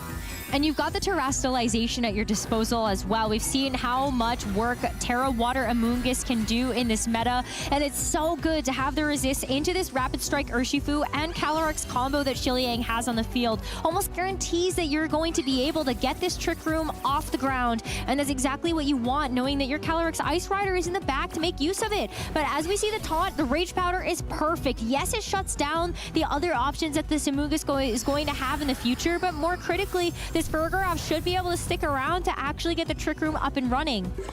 How valuable is Trick Room if Amoonguss is taunted, though? Neither of these Pokemon are going to accomplish anything in this Trick Room. Now that Amoonguss is taunted, Farigiraf, has Psychic Noise, could go after damage into the Urshifu, but that's not going to out-damage the Glacial Lance that's coming back the other way. Taunt really the option on Urshifu that is letting Shiliang so safely lead this Pokemon, because otherwise it would be a problem into the Amoonguss. But when you can just use Taunt to shut down the Amoonguss, force it off the field, then these kinds of leads that use Amoonguss to safeguard another Pokemon and get a Trick Room up just look much more difficult. But this is what Tanner wanted out of Game 2. Now he's got to find a way to make use of those next 4 turns of Trick Room. He can start off with just a Pollen Puff to heal this Farigiraf back to full health. It's a good thing, too, because it's going to let this Farigiraf go for the foul play, but look at that. Barely 50% here, and the Surging Strikes to follow up. You've got 3 Surging Strikes into this Farigiraf, and we didn't actually see the Calyrex move. It can just go for Trick Room here to be able to shut everything off. And so all of the work that Tanner put into setting up this Trick Room for himself, this Ice Rider Calyrex on Shiliang's side is going to completely undo it.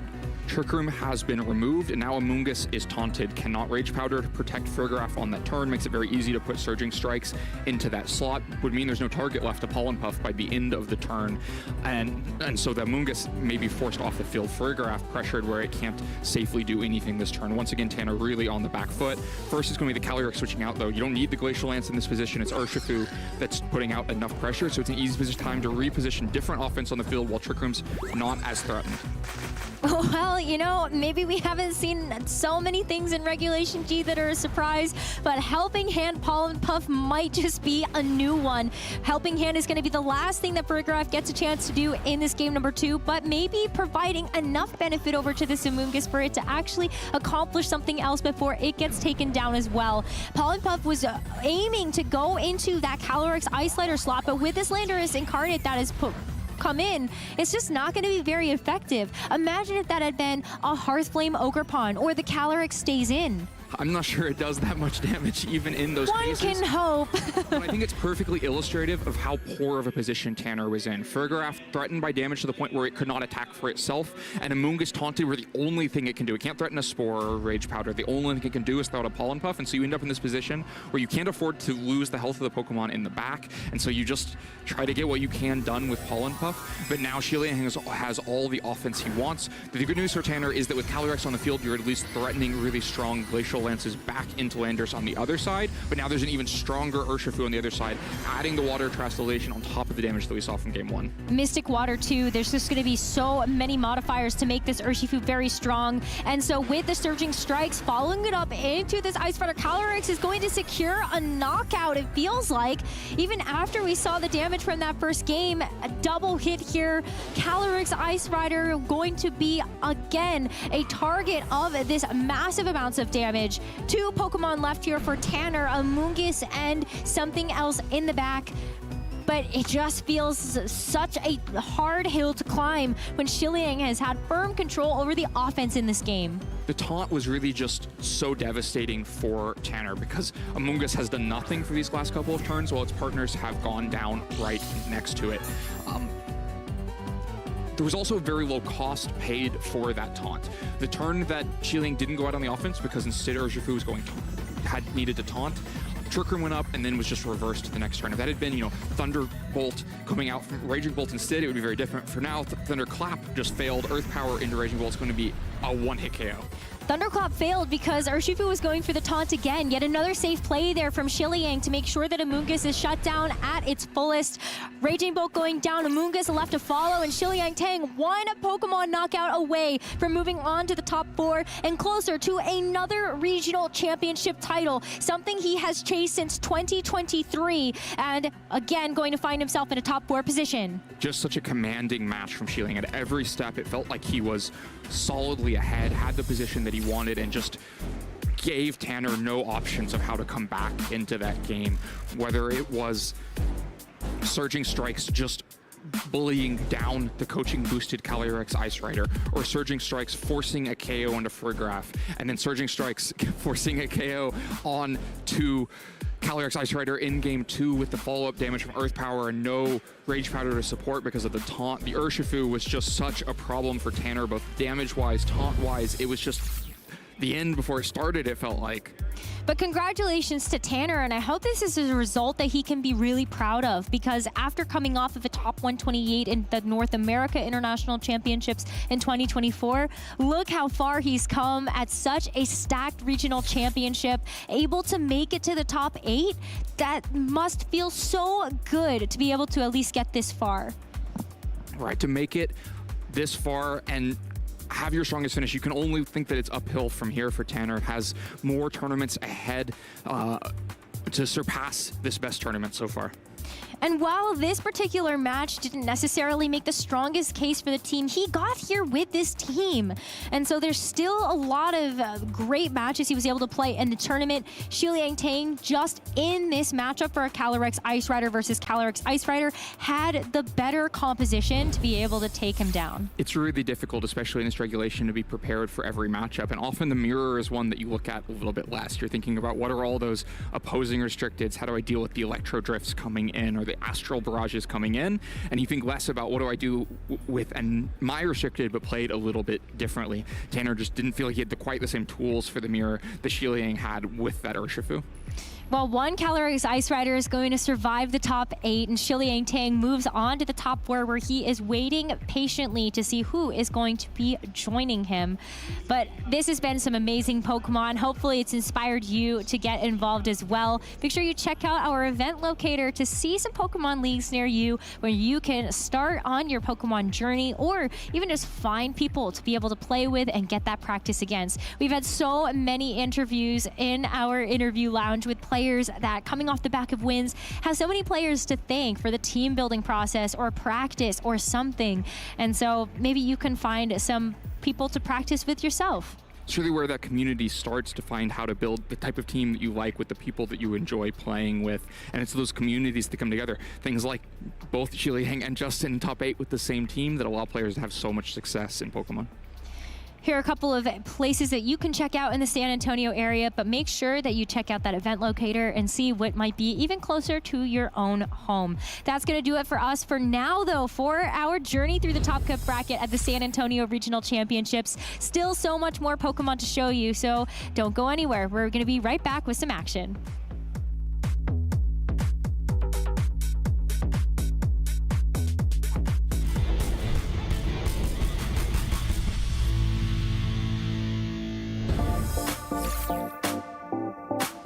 The furthest I've traveled for a Pokemon event is Yokohama, Japan. It was a great experience. I'd always wanted to go to Japan again. I had been as a kid, but didn't really remember that much. And so made a whole trip out of it, spent 2 weeks there, and Yokohama was just amazing.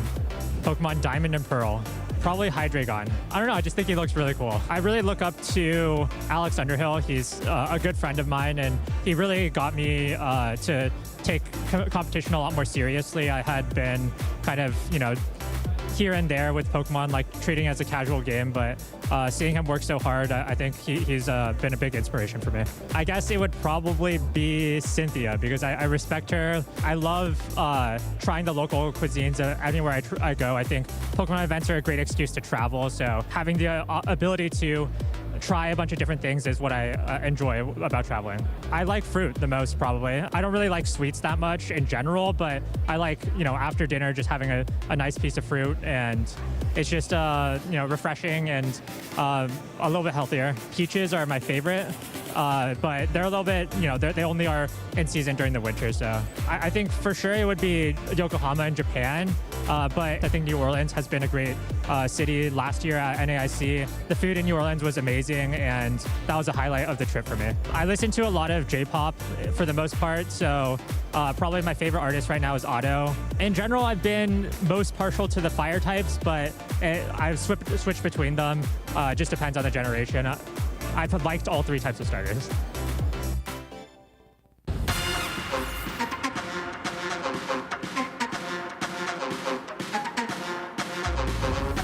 I would say a great trainer is someone who's willing to work with other people and willing to let other people help them be better. And also just someone who's nice to everyone, because I think it's really hard to be good at Pokemon if you're not willing to talk to other people and help them out. I would say being able to be humble in your defeats. You can't win them all, and how you handle your interactions with your opponent, even during the match and after, are very, very important. I think what makes a great trainer is someone who's passionate about it and motivated enough to learn. You got to enjoy learning move sets, learning matchups, learning move counts and whatnot. And then the more you play and the more you do, the better you'll be. I think a good trainer is someone who is kind and open-minded and willing to share their experience with newer trainers so that the game can be more inclusive for others. I think what makes a great trainer is a combination of a lot of different qualities. I think it's about being honest with yourself when you maybe make mistakes, right? When you get unlucky, looking for parts of the game that are within your control. And also you just have to have this like certain eye for the game, right? Like you can look at a board state and you can kind of analyze a lot of possibilities. I think what really it takes is like kind of looking at a bunch of different successful approaches, finding what works for you, but synthesizing the things that are really good to carry over into your own prep and your own skill as a player.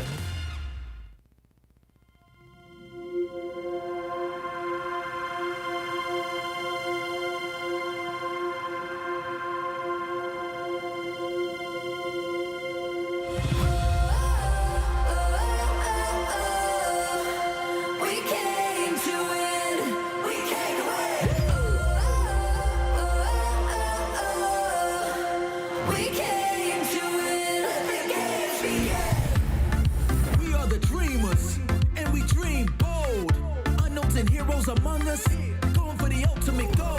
We came from all over, every one of us with a different story. Competition unites us.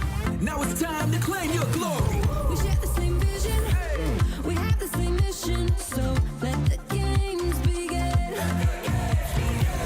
Tribals from far to play, gonna give all it takes, 'cause we came to win.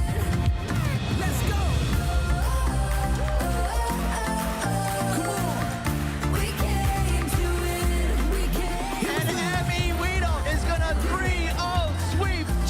Shows up, Fusion takes the race, Fusion wins. Tord Reklev, the greatest player of the modern era. Nils Dunlop is your European International Champion.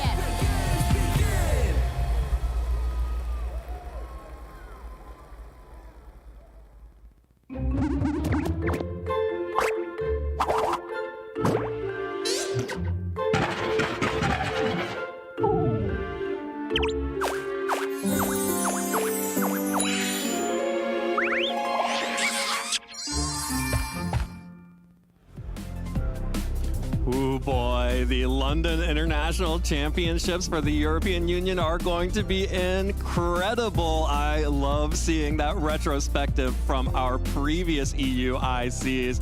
Incredible stuff there. You're going to not want to miss that at all. And before that, we are so lucky. We are so blessed to have incredible Pokemon matches for the remainder of our top 8, our top 4, and our finals here in San Antonio. And I am Evan Ladd. I got Gabby Snyder here to take us through after we saw that match where Xiliang Tang had a dominant performance over Tanner Mask. We started with over 600 Masters trainers here in the video game in San Antonio, and we are down to just 8. Technically 7. But no, oh, 6. Ooh! 6. Justin Tang. This just in, live reporting, Justin Tang with a 2-1 victory over William Brown will be advancing to the semifinals. I'm loving the live update. Shout out to production for that. That was really sick. We do still have 2 matches to finish playing out here. Andrew and Carson are playing on the top side of the bracket, and here on stream on the bottom side of the bracket, we will be featuring Luca Paz versus Dawei C. Dawei we saw earlier on today, Luca we saw earlier yesterday, and this is really going to be a very exciting matchup because we have 2 completely different restricted Pokemon. We have 2 completely different approaches to this battle, and I'm so excited to see just how it's going to play out. Yeah, me too. And I think it should be noted that while we were talking about that bracket and Justin did win that top 8 match, that means that both Justin Tang and Xiliang Tang are the 2 remaining Calyrex Ice Rider players in the tournament and running the same team. So on opposite sides of the bracket. Yeah, even. And clearly that is the Calyrex Ice Rider team for San Antonio. Now, they will have to go up against either on Xiliang's side, whoever wins in the Battle of Sun, Koraidon versus Groudon for that matchup, as well as for us, we're going to be seeing Koraidon versus Calyrex Shadow Rider to see if the Ghost Horse can keep up with the Ice Horse and make it into the top 4. The fact, though, that Justin Tang and Xiliang Tang are presumably running the same exact team, both made top 4 at this point with the potential of facing each other in finals is something that cannot be understated how crazy that is. For now, though, we have our own crazy matchup to look forward to here with Luca playing against Dawei. Like you mentioned, Luca Paz is going to be running the Koraidon team, has some incredible accomplishments to his name, getting top 4 in Knoxville last year, winning the Liverpool Regional Championships a couple years ago, and having some very strong finishes as a senior, both at regionals and at ICs. Absolutely, and across from Luca, Dawei C, top 4 as well this season in the Baltimore Regional Championships and multiple international championships, starting with a top 16 in the 2022 Columbus version of NAIC, and then a top 32 the year after, and top 32 last year in New Orleans with a top 32 placement. So Dawei, absolutely very strong trainer, does not have a championship to their name, unlike Luca, but very much showing off with this Calyrex Shadow Rider team with some incredible and unique techs like that solo Dondozo and the Ting Lu. But it is Luca Paz who is one of the 2 remaining trainers who is bringing this Koraidon to the top. We saw this yesterday, the Ditto mind games against the Koraidon Mirror. He did lose that match, and that was the only match he lost in Swiss. And not only that, it was the Ditto mind game mirrors, but the mind games were all about sleep powders and sleep turns and accuracy. It wasn't necessarily a consistent mind game situation. There was a lot of variance in that positioning. Against a Calyrex Shadow Rider team, especially if it's already gotten up those boosts and you copy that Pokemon, that's not variance. That's just copying the pure attack power of that Pokemon. So going into this matchup, if Luca decides that Ditto is a Pokemon he wants to bring, I would expect to see it in the back, as you don't necessarily want to be making that turn 1. I'm either going to copy your Koraidon or Venusaur pick we saw from him the other day. I think the other Pokemon to keep an eye on in this matchup is going to be the Chi-Yu and the Fluttermane combination that we were talking about before this matchup, and the Ogerpon as well has some really interesting play. Absolutely, the follow me could be really important. Less important as against the Koraidon Mirror, where Astral Barrage will hit both Pokemon regardless of the follow me. However, it does have that sturdy ability, so Ogerpon will not be knocked out in one hit, which can be a big deal. Now, Dawei, we saw this team earlier today. This Calyrex Shadow Rider went off alongside the Ogerpon in a very offensive mode with the Whimsicott and Tailwind, but also has the ability to slow things down with Dondozo and Ting Lu, which could come into play here. There is a potential for another Yawn Fissure mirror matchup. I pray to the Arceus out there that we don't see that. We don't see finals. A Ditto Dondozo. But we could actually see Dondozo and Ting Lu in this matchup, as they do have the right typing and the right abilities, the right natural bulk to withstand the Fluttermane, the Chi-Yu, and the Koraidon. So if Dawei chooses, that could be one way they choose to approach this matchup. I personally would love to see Dawei maybe start this game 1 off with the more offensive variant of this team that we saw from them earlier on in the day with the Whimsicott, the Ogerpon, the Urshifu, and the Calyrex Shadow Rider, and save Dondozo and Ting Lu as potentially a game 2 adjustment, or do the inverse of that, because I do think that being able to play the same 6 Pokemon in 2 completely different ways is one way you can catch your opponent off guard in a really high pressure matchup like this top 8. Yeah, and I do think that Whimsicott's Tailwind could be very important, just because Luca does not have any speed control options other than the Icy Wind from the Booster Energy Fluttermane. That, of course, will go after the Prankster Tailwind and can make it so any of Dawei's Pokemon, except for probably that Dondozo and Ting Lu, may be able to start outspeeding the Fluttermane and knocking it out before it can do anything. Of course, the Calyrex could easily do that. Happy to do that with an Astral Barrage. But definitely is something to keep an eye on to see how Dawei wants to plan this matchup, as both of these players are getting into battle on Team Preview. I will say one thing that Dawei does have to be careful about if they do sculpt their game plan around the Calyrex Shadow Rider is that late game adjustment, sending in the Ditto, stealing all those boosts, and then you don't even necessarily need to win the speed tie at that point in time. You have a Focus Sash that Calyrex does not. You're probably going to be able to take it out in one hit, unless Dawei Dawei has saved the terastallization, but at the same time, there are other Pokemon on this team that probably want to use that terastallization. So there's going to be a lot of those little interactions that define how this game is going to play out for both these trainers. Oh, I'm really excited for this one. I love both of these looks at, Koraidon is a Pokemon that has been very underdeveloped in the meta so far. So seeing two of them in top 8 and seeing Luca playing as well as he has been playing has been really incredible. So I really want to see something out of this Koraidon, see what it can do against sort of the offense mode of Dawei, since Dawei does always have the option to be the fastest competitor on the field. And then, of course, this new look at Calyrex Shadow Rider, keeping up where all of the other variants on Calyrex Shadow Rider have fallen off this tournament. This is the only Calyrex Shadow Rider that made it into this stage of the top cut. I believe there was one more in the top 32 asymmetrical bracket, or maybe it was a top 16, using the Wheezing Calyrex Shadow Rider that Justin Knox placed in the top 16 at Worlds for. But this version of Calyrex Shadow Rider, I'm really excited to see how it's going to perform against Koraidon as we jump right into game 1 with the Dozo Ting Lu leads. Oh, I love that from Dawei, just showcasing, at least to us at home, a very different way to approach the start of this matchup. Now, the Vessel of Ruin isn't going to come into play immediately, as both Koraidon and the Ogerpon Cornerstone are physical attackers, but you have the bulk of Dondozo. It can go for Yawns to try and put the Pokemon on Luca's side of the field asleep after one turn, or force a switch if they do not want to go to sleep. Or the Ting Lu could terastallize here pretty comfortably, set up Stealth Rock, and then all of a sudden you have this beautiful synergy between needing to switch but taking Stealth Rock chip damage. It's a mode we don't see often in doubles, but it looks like that's what Dawei might be considering. Yep, that is the Terra Fairy on Ting Lu. The heart is resting in the Vessel of Ruin as it switches its typing. Ogerpon just wants to scout out and see what Dawei is trying to pull off here. Koraidon also protecting. Neither Pokemon wants to get yawned or, even worse, fissured for a 30% chance of just being knocked out, unless you're the Cornerstone Ogerpon. But there it is, rocks on the field. Singles players rejoice. There are entry hazards. There are entry hazards and not a rapid spin user in sight. Or I guess also maybe Terapagos, but I digress.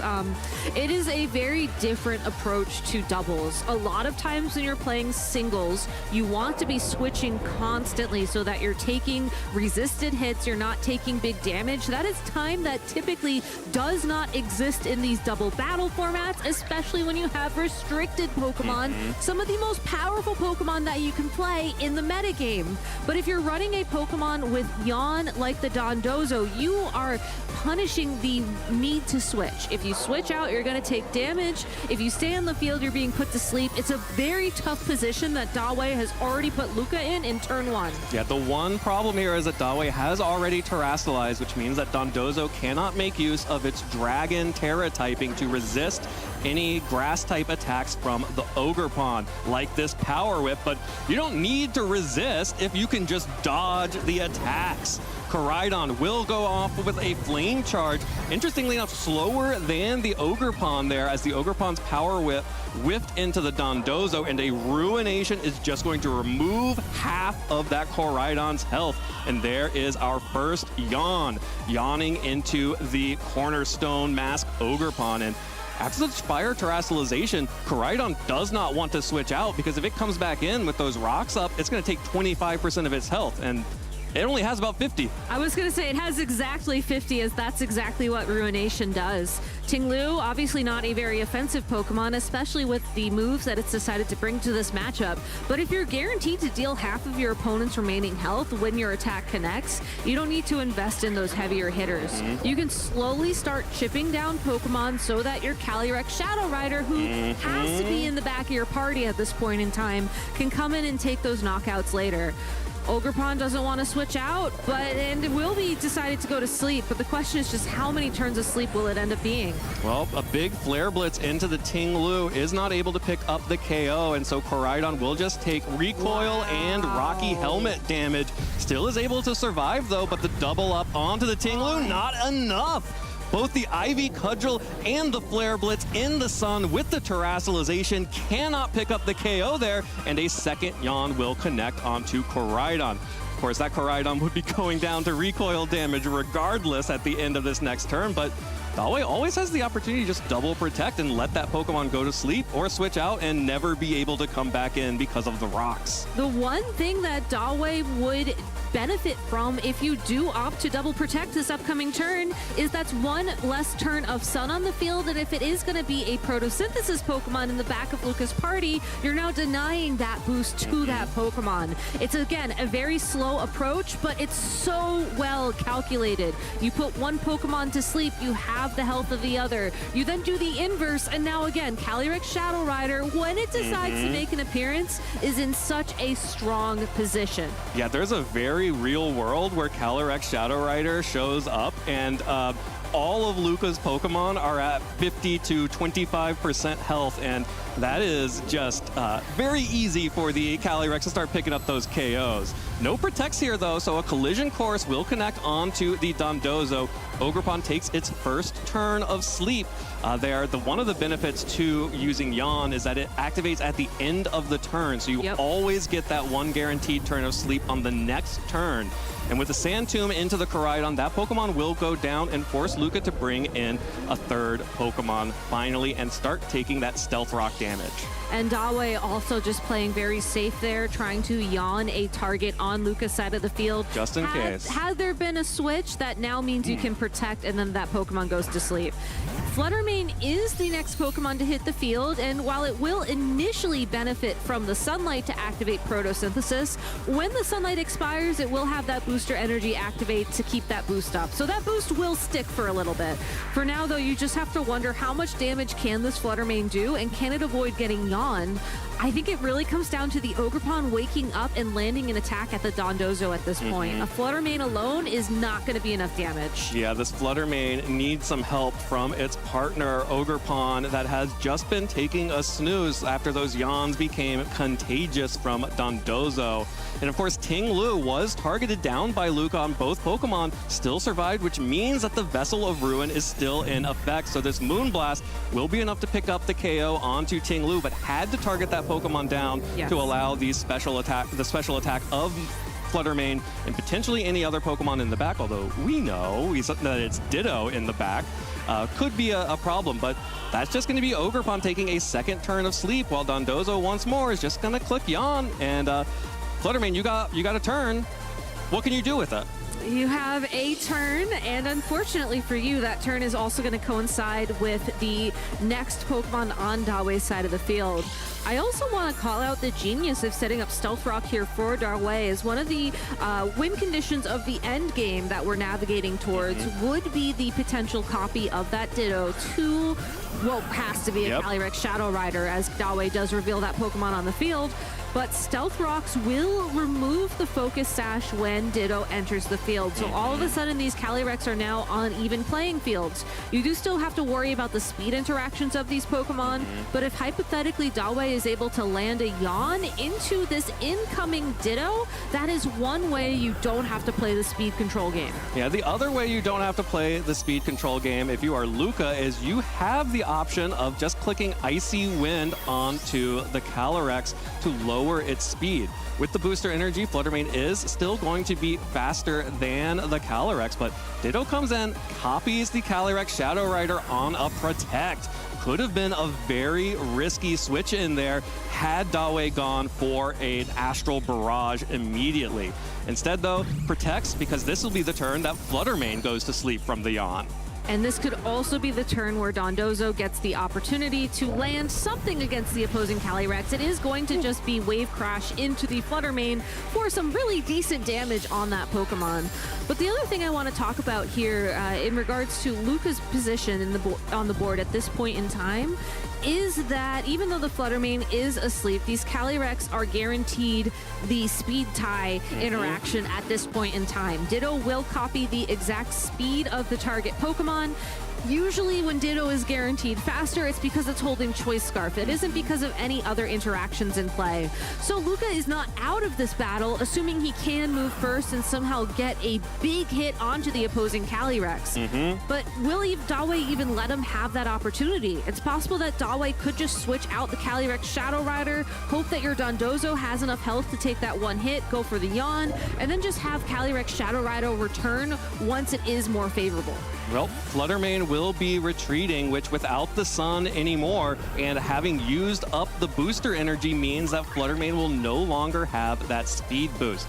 Instead, the sleeping Ogerpon will be switching in, while Dawe is going to retreat. The Calyrex Shadow Rider did not want to flip coins for the speed tie. Instead, is opting to bring in the Whimsicott for Tailwind control.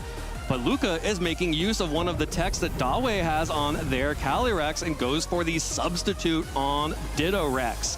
That means that the Calyrex Ditto Rider is now behind the substitute and will be protected from an attack. It will be protected from an attack, but I believe Yawn is a sound-based move. Yawn is absolutely a sound-based move. And what's the cool thing about sound-based moves? They actually hit through sub. They do hit through substitute, and that's an interaction you typically see with like a hyper voice and a substitute. But in this case, that substitute will allow the Ditto to get an attack in if it's awake. Yeah.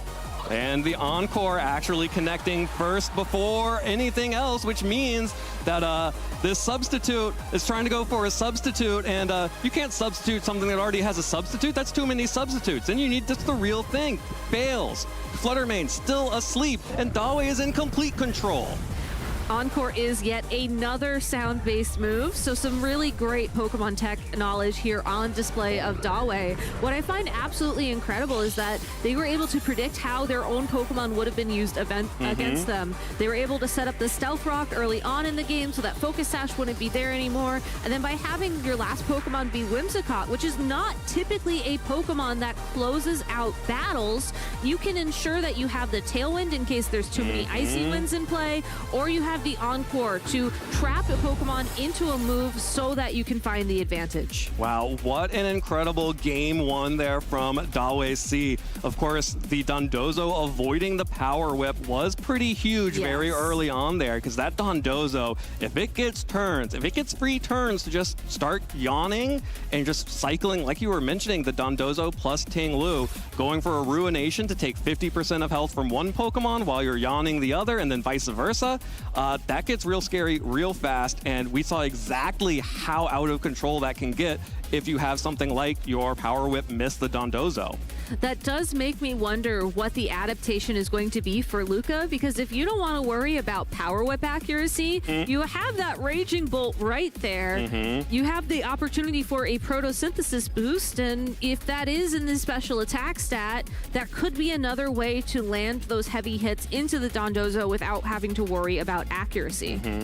Absolutely, and we see that there was the Dondozo still end up picking up some damage and some KOs with the Wave Crash. You can't forget that is a 120 base power attack. Even if you aren't investing a lot in your attack as a Dondozo player, it's still, the base damage is so high, it still gets big KOs. Dondozo wants to sit on the field as long as possible in this matchup to keep threatening the yawns, get your health back with the leftovers, and it worked so well game one. Why not try it again for Dawe? Yeah, well, also, why not try it for Luca, too? Yeah! We got Ditto Lu out on the field against Ting Lu and Dondozo, while Luca will be protecting their fake Ting Lu with the Ogerpon Cornerstone. And I love this about Luca. Luca has shown no fear in leading Ditto and just trying to steal a Pokemon from their opponent. And similar to what we saw from him yesterday, I don't think there's any bad answers here for who you copy. If you copy the Ting Lu, you have your own Ruination to drop Dondozo's health down to half and then make it easier for your partner Pokemon to knock it out. If you copy the Dondozo, well, hey, I have Yawn on my side now. I can play that sleep game too. It's very similar to how we saw him approach the previous matchup with this Ditto, and it's so cool to see once again that confidence in recognizing a good lead for this Pokemon. Ooh, well, Protect's coming out from Luca's Ditto Ting Lu and the Dondozo, which means this Power Whip will not miss. It will instead hit into a Protect. But that also means that Dawei just gets up a free Stealth Rock once again. Just like in Game 1, Turn 1, the rocks are up. Dawei really benefits from having that Stealth Rock active because it's just another way the Calyrex Shadow Rider gets closer to those KOs with Astral Barrage. So to see them prioritize it again in Game 2, I think that's the right call. You do have to worry about a Power Whip Ruination combination, maybe from Luca to just take out your Ting Lu outright. But if that does happen, you still have Dondozo, you still have Yawn, and if you have Whimsicott in the back, you still have some decent speed control like we saw in Game 1. It's not necessarily as big of a risk as it may seem to take that passive turn to get that chip damage up. Oh no! That's so unfortunate for Luca. That is another Power Whip missed into the Dondozo, while Luca has trapped Dawei's Ting Lu on the field with the sand, excuse me, with the Sand Tomb there. So that will mean that the Yawn coming out from Dondozo gets to connect while Ting Lu is taking damage from the Sand Tomb. I think Ting Lu is okay being on the field, though. Once again, it has the ability to lower the Cornerstone Ogerpon's health to half, breaking the Sturdy. Also, if the Ogerpon switches out, you still end up breaking that Sturdy when it comes back out onto the field. All right, well, there is Ting Lu, Ditto Ting Lu, switching out for Luca, and that will mean that the Koraidon is coming out onto the field. The stones will dig into the Koraidon, but not deal as much damage because of the fighting type resistance and has not terrestrialized into the fire type just yet. Ogerpon will protect itself this turn with the spiky shield, but Dawei does not fall for it. Just goes for a Ruination right into that same slot. Connects on the Koraidon as Dondozo goes for the Yawn into the Ogerpon. The nice thing about the Ting Lu being trapped on the field for Luca right now is that even if it does go for a Protect this upcoming turn, most likely the Koraidon will be able to land a Collision Course into that slot to try and knock it out outright. You do have to worry about the Dondozo's Yawn coming through, but because that takes 2 turns and because your Koraidon is going to be a lot faster than the 2 opposing Pokemon, you should be able to land that hit eventually. It's just at what cost? Are you okay with your Koraidon potentially being put to sleep to deal that damage? And if so, how do you play your game plan knowing your restricted Pokemon is gone?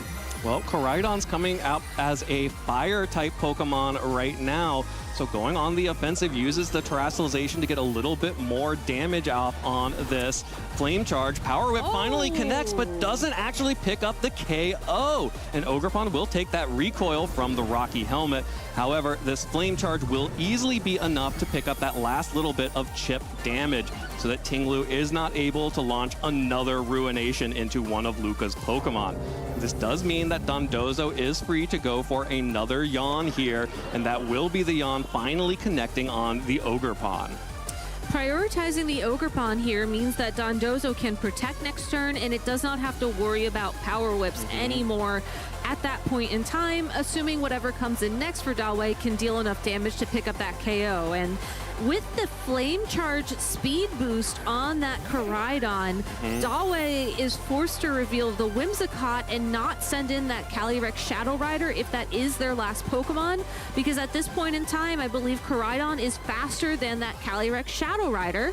You really want the Tailwind support up, and unfortunately for Dawei, sending in the Whimsicott is really your only opportunity to do that. Yeah, well, this does also give Luca an option to send in the Ditto once again and potentially match that Tailwind and copy the Whimsicott. Typically, you don't necessarily want to copy the support Pokemon, but without any option for Tailwind on his own side, Luca may just be considering that. You can copy the Tailwind, and I think more importantly, you can copy Encore or Helping Hand as well. And we saw just how disruptive Encore was in Game 1. I would not be surprised if Luca wants to get in on that for this game number 2. Yeah, let's get in on that Encore action with Ditto switching in to copy the Whimsicott. Whimsititto out on the field now with that Imposter ability. So Dondozo will take a little bit of damage from the rocks on the switch-in, as Ogerpon will also switch out in favor of the Fluttermane, making a return appearance here in Game 2. That again is the booster energy Fluttermane. Does not consume it just yet because the sun is still active, but will be able to once the sun fades. There's the Tailwind from Dawei's Whimsicott, the original Whimsicott, while Dondozo connects with the Ditto on the switch-in for a yawn. So Whimsicott, Ditto, Whimsicott? Whimsiditto. Whimsiditto. Whimsiditto has one opportunity now to either match that Tailwind or do something else. With the Fluttermane on the field, you can always try and land some Icy Winds if the Pokemon you wanted to speed control was available on the field to take those hits. And unfortunately for Luca, it's not. So I think you are forced to Tailwind here, potentially let your Ditto fall asleep because of that yawn, and then have your Fluttermane start using those Moonblasts to deal some damage. And then maybe you can find a 2-hit knockout on the opposing Whimsicott to force that Calyrex Shadow Rider out on the field. The Tailwinds are staggered, so this is a good opportunity to go for that. What I'm very surprised to see is just how much switching Luca has found in this matchup to his advantage, despite the Stealth Rocks. Well, you say to his advantage, but the Stealth Rocks are adding up. Pokemon like that Koraidon are going to take a lot on the back when they come back in. The Ogerpon no longer has the sturdy ability coming back in, and the trading Moonblast there as Whimsiditto sets up the Tailwind, falls asleep to the yawn. Moonblast connects onto both the Whimsicott and the Fluttermane, and crucially gets a special attack drop on the Fluttermane, while Dondozo does what Dondozo does best. Yawn. That sounded more like a slowpoke, just throwing that out there, but you're absolutely right. And now that Dondozo has connected yawns against those targets, it could keep yawning, it could protect. I think Sun's about to expire too. That's a huge thing to pay attention to. Yeah, with the sun expiring, but Luca has preserved the Koraidon this time, so can always bring the sun right back. Whimsicott, though, will be dealing some decent damage with that Moonblast. It does add up, and with a critical hit in the sun, Dondozo picks up the KO on the Ogerpon on the switch-in. And you know what? Dawei may not even need the Calyrex right now with the combination of Stealth Rocks dealing 25% to the Koraidon on the switch-in, plus this Dondozo just dealing good damage with Wave Crash. Also recognizing in that previous turn that there wasn't much that Ditto Whimsicott could do to flip the board state. If the Fluttermane stayed on the field and went for another attack, your Whimsicott might go down, but that Wave Crash would certainly still connect with the Fluttermane for some decent damage. The fact that Dawei was able to catch the Cornerstone Ogerpon on the switch with those 2 attacks, and the crit as well, just meant that Dawei is so much more comfortable in this turn. You're okay with trading your Whimsicott for the Cornerstone Ogerpon, assuming you can keep the speed control in your favor, which so far Dawei seems pretty comfortable with. Yeah, this actually could get pretty close. Fluttermane coming in here. Luca needs to get the Whimsicott off the field, because if Whimsicott is able to survive, it can reset Tailwind. And what Luca needs here is a situation where Luca has Tailwind up, that Whimsiditto survives, is able to survive the assault, is able to set another Tailwind if necessary, and then Koraidon can come back in, be faster than everything else on the field, and potentially start picking up KOs into the Calyrex. Well, interestingly enough, Luca is actually okay with losing access to Tailwind and to the Whimsicott, with the Koraidon taking the field to reset the sun. It just barely misses that KO on the rocks. It does, but is that enough? We've seen so many Pokemon in the red have a huge impact in these matches. Moonblast will pick up the KO onto Whimsicott. Luca may be here hoping that the sun is enough to help this Fluttermane survive, but in fact, Dondozo will just be going for a yawn. A very safe play once again from Dawei. I think also the Dondozo has officially healed up all of its health thanks to leftovers. It is so comfortable on the field right now. This Calyrex Shadow Rider might not be feeling as comfortable, but Dondozo can probably pick up the KO from Koraidon on that range if it doesn't take recoil damage from one of its own attacks. You can protect on the Calyrex Shadow Rider this turn to ensure that the Fluttermane is put to sleep. And then at that point in time, you still have to worry about the Ditto copying the Calyrex Shadow Rider. But what can that Pokemon do to Dondozo? Well, I mean, if it gets a chance to fire off Astral Barrages, that could be good, or Fissures. Okay. There's always a chance when you have Fissure. Fissures. You're absolutely right. Really well called there from Luca. Perfect targeting, recognizing that Calyrex will protect itself, goes for the Moonblast and the collision course, but Dondozo just does not care. Able to survive, knocks out the Koraidon. Crucially, that is the slot that Ditto will be coming in on, which means that Ditto will be copying Calyrex. And who here likes to flip coins? Actually, it doesn't matter because I don't know that Dawei has used Terastallization yet. No, Dawei has not terrestrialized a single Pokemon in this matchup. And as a result, if you check the sheet for these Pokemon, Dondozo could terrestrialize into a Dragon-type Pokemon, or you could terrestrialize your own Calyrex Shadow Rider into a Dark-type Pokemon to resist the opposing Astral Barrages and take a nice solid 0 damage from any Psychic attacks. Yeah, and of course, Fluttermane just fell asleep to the yawn, so you are not at all afraid of Moonblast. This is a free terrestrialization for Dawei, and then start picking up KOs with that Astral Barrage.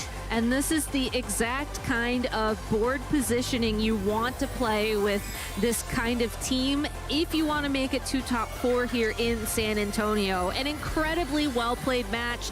Dark terrestrialization on the Calyrex to kick off this turn. Yeah, the Dark Horse is going to top 4 here as Calyrex Shadow Rider on Dawei's side will terrestrialize. Fluttermane stays asleep. Here's the Astral Barrage into the Calyrex Ditto and the Fluttermane. 2 KOs at once, 2 boosts for the Calyrex Shadow Rider, and a top 4 appearance for Dawei C. Showing us the other side of the coin with the Dondozo and Ting Lu combination that confidently shut down Luca's Koraidon team.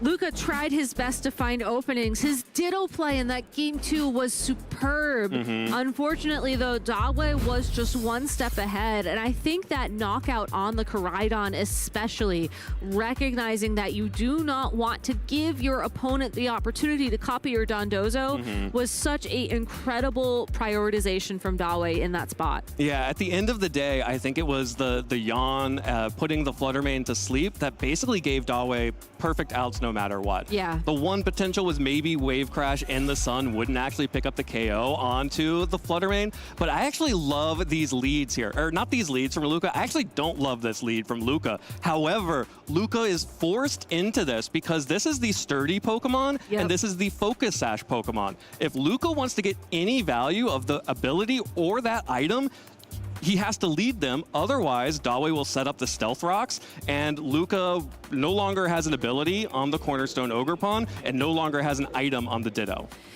Luca could have tried to play around the Stealth Rocks. We could have saw maybe a Taunt GU take the field to try and stop that. But then even at that point, you still have that Dondozo with Wave Crash staring down that very frail Pokemon. And unfortunately for Luca, I think he just had to take those risks. Lead with the 2 Pokemon that would suffer the most from the Stealth Rocks on the field and just hope that you could find a way out. Dawei, though, was just comfortably one step ahead, being able to line up the win conditions perfectly for the Shadow Rider. And I just love how this team focuses in on getting those Pokemon to that critical 50% health mark where you can start to feel confident, regardless of sun, regardless of any damage rolls or weird modifiers on the field, potentially even light screens. You're going to get those knockouts, you're going to get those boosts, and you're going to find your way into top 4 in San Antonio. Yeah, and that is exactly where Dawei finds themselves in the top 4.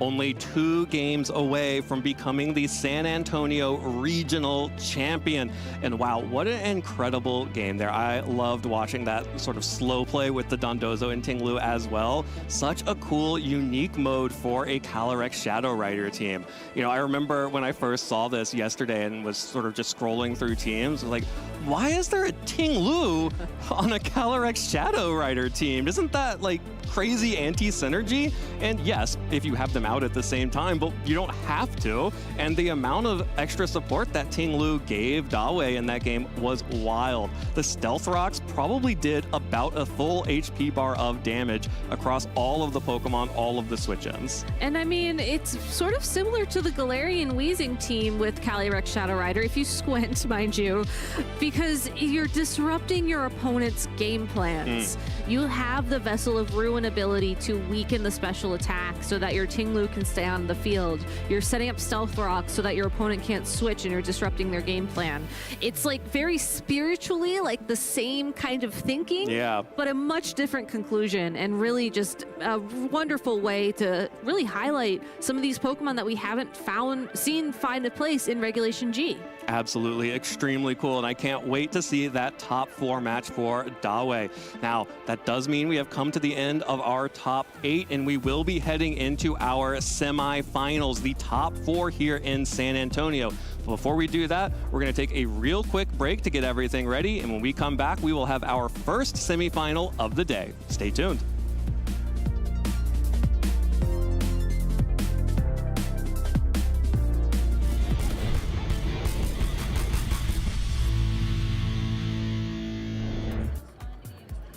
They say great minds think alike. Do great friends think alike? Kimo and Raghav, we got to hear, what are your Regulation G hot takes? We'll start with you. So I just played Koraidon. I didn't get lucky, but man, that's a hard matchup. I really think Koraidon is the future of this format. Wow, Koraidon on the rise. What do we think? I actually completely disagree. I think Groudon is the better Sun user, and I think we're going to see great finishes today. Wow, Koraidon versus Groudon. Maybe we'll see it later on this weekend. We've got a lot of opinionated people, all with hot takes about Regulation G. So let's go one at a time. Let's start here. What's your Reg G hot take? My Reg G hot take is that a format that creates game 3s and 50-50s is a competitive format. It shouldn't be one that we could complain about, and it's not solved. All right, respectable. All right, that's a nice hot take. Come on in. Next one, one at a time. We're going to keep it rolling. What's up? My hot take for Reg G is also like the team building, the amount of like creativity and like diversity in the teams. It's amazing what you could see that you've never seen before. A lot of diverse teams. Okay, cool. That's a cool hot take. Up next, what's your Reg G hot take? I think my hot take is that Lunala, there's a God Lunala team out there that if you find it, it's going to shake up the format. I'm not the one to do it though. I already built it. Okay, let's go. Anyway, I love Lunala. Next one, Reg G hot take. Miraidon's a fraud. Groudon gang, let's go.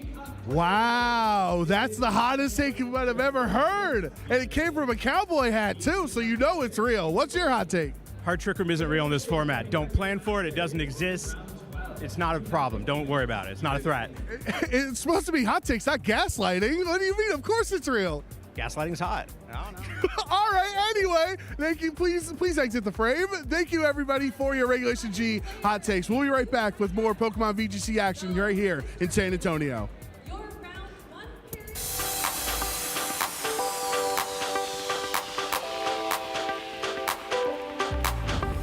You know, no matter the situation, it's high competition.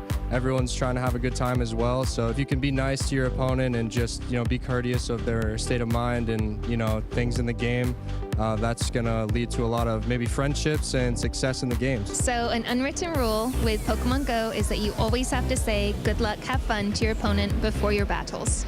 An unwritten rule in Pokemon for me is if someone's having trouble setting up for a round, just help them out in any way you can. Don't be rude. If you've ever played card games, video games, anything, you know what it's like to play against somebody who is not very gracious when playing the game. It definitely makes the match worse. A good unwritten rule is like saying good luck to a player and giving them a good lip fist pump. I think the biggest unwritten rule in Pokemon is if your opponent is on low health, you have to throw the nuke charge move and not the small charge move. So if you like return like a Carbink as a Sableye, that's goated.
It's time for the semifinals, but there is nothing half empty about this at all. We have incredible matches for both of our top 4 coming right up.